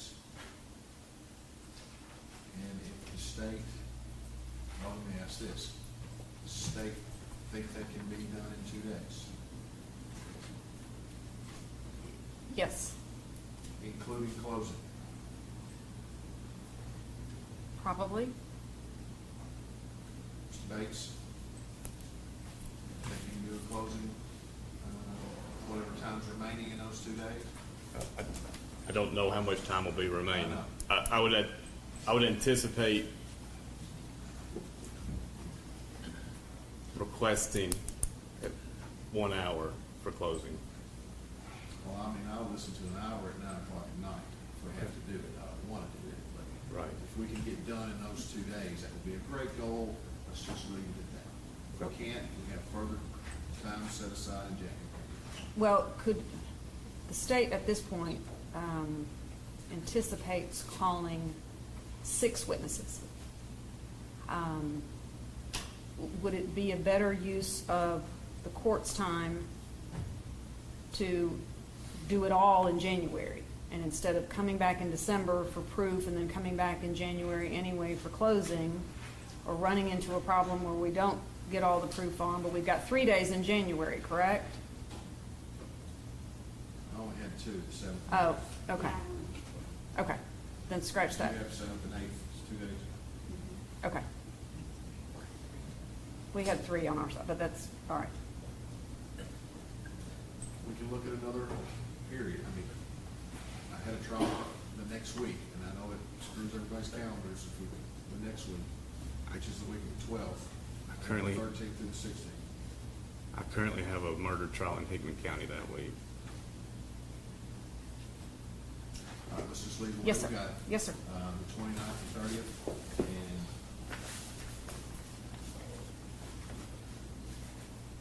I'm not opposed, I'll throw this out there, coming back on New Year's Eve on the 31st. So if it means we can get done. If we can't get done, I'm not forcing you into that decision now, okay? Just leaving that as a possibility. Yes, sir. Right now, we're set for 8:30 on Monday, December the 29th. We will recess until that time. Yes, sir. All right. I've got lots to get here. We can cut off all recording devices. Appreciate it. Thank you for coming.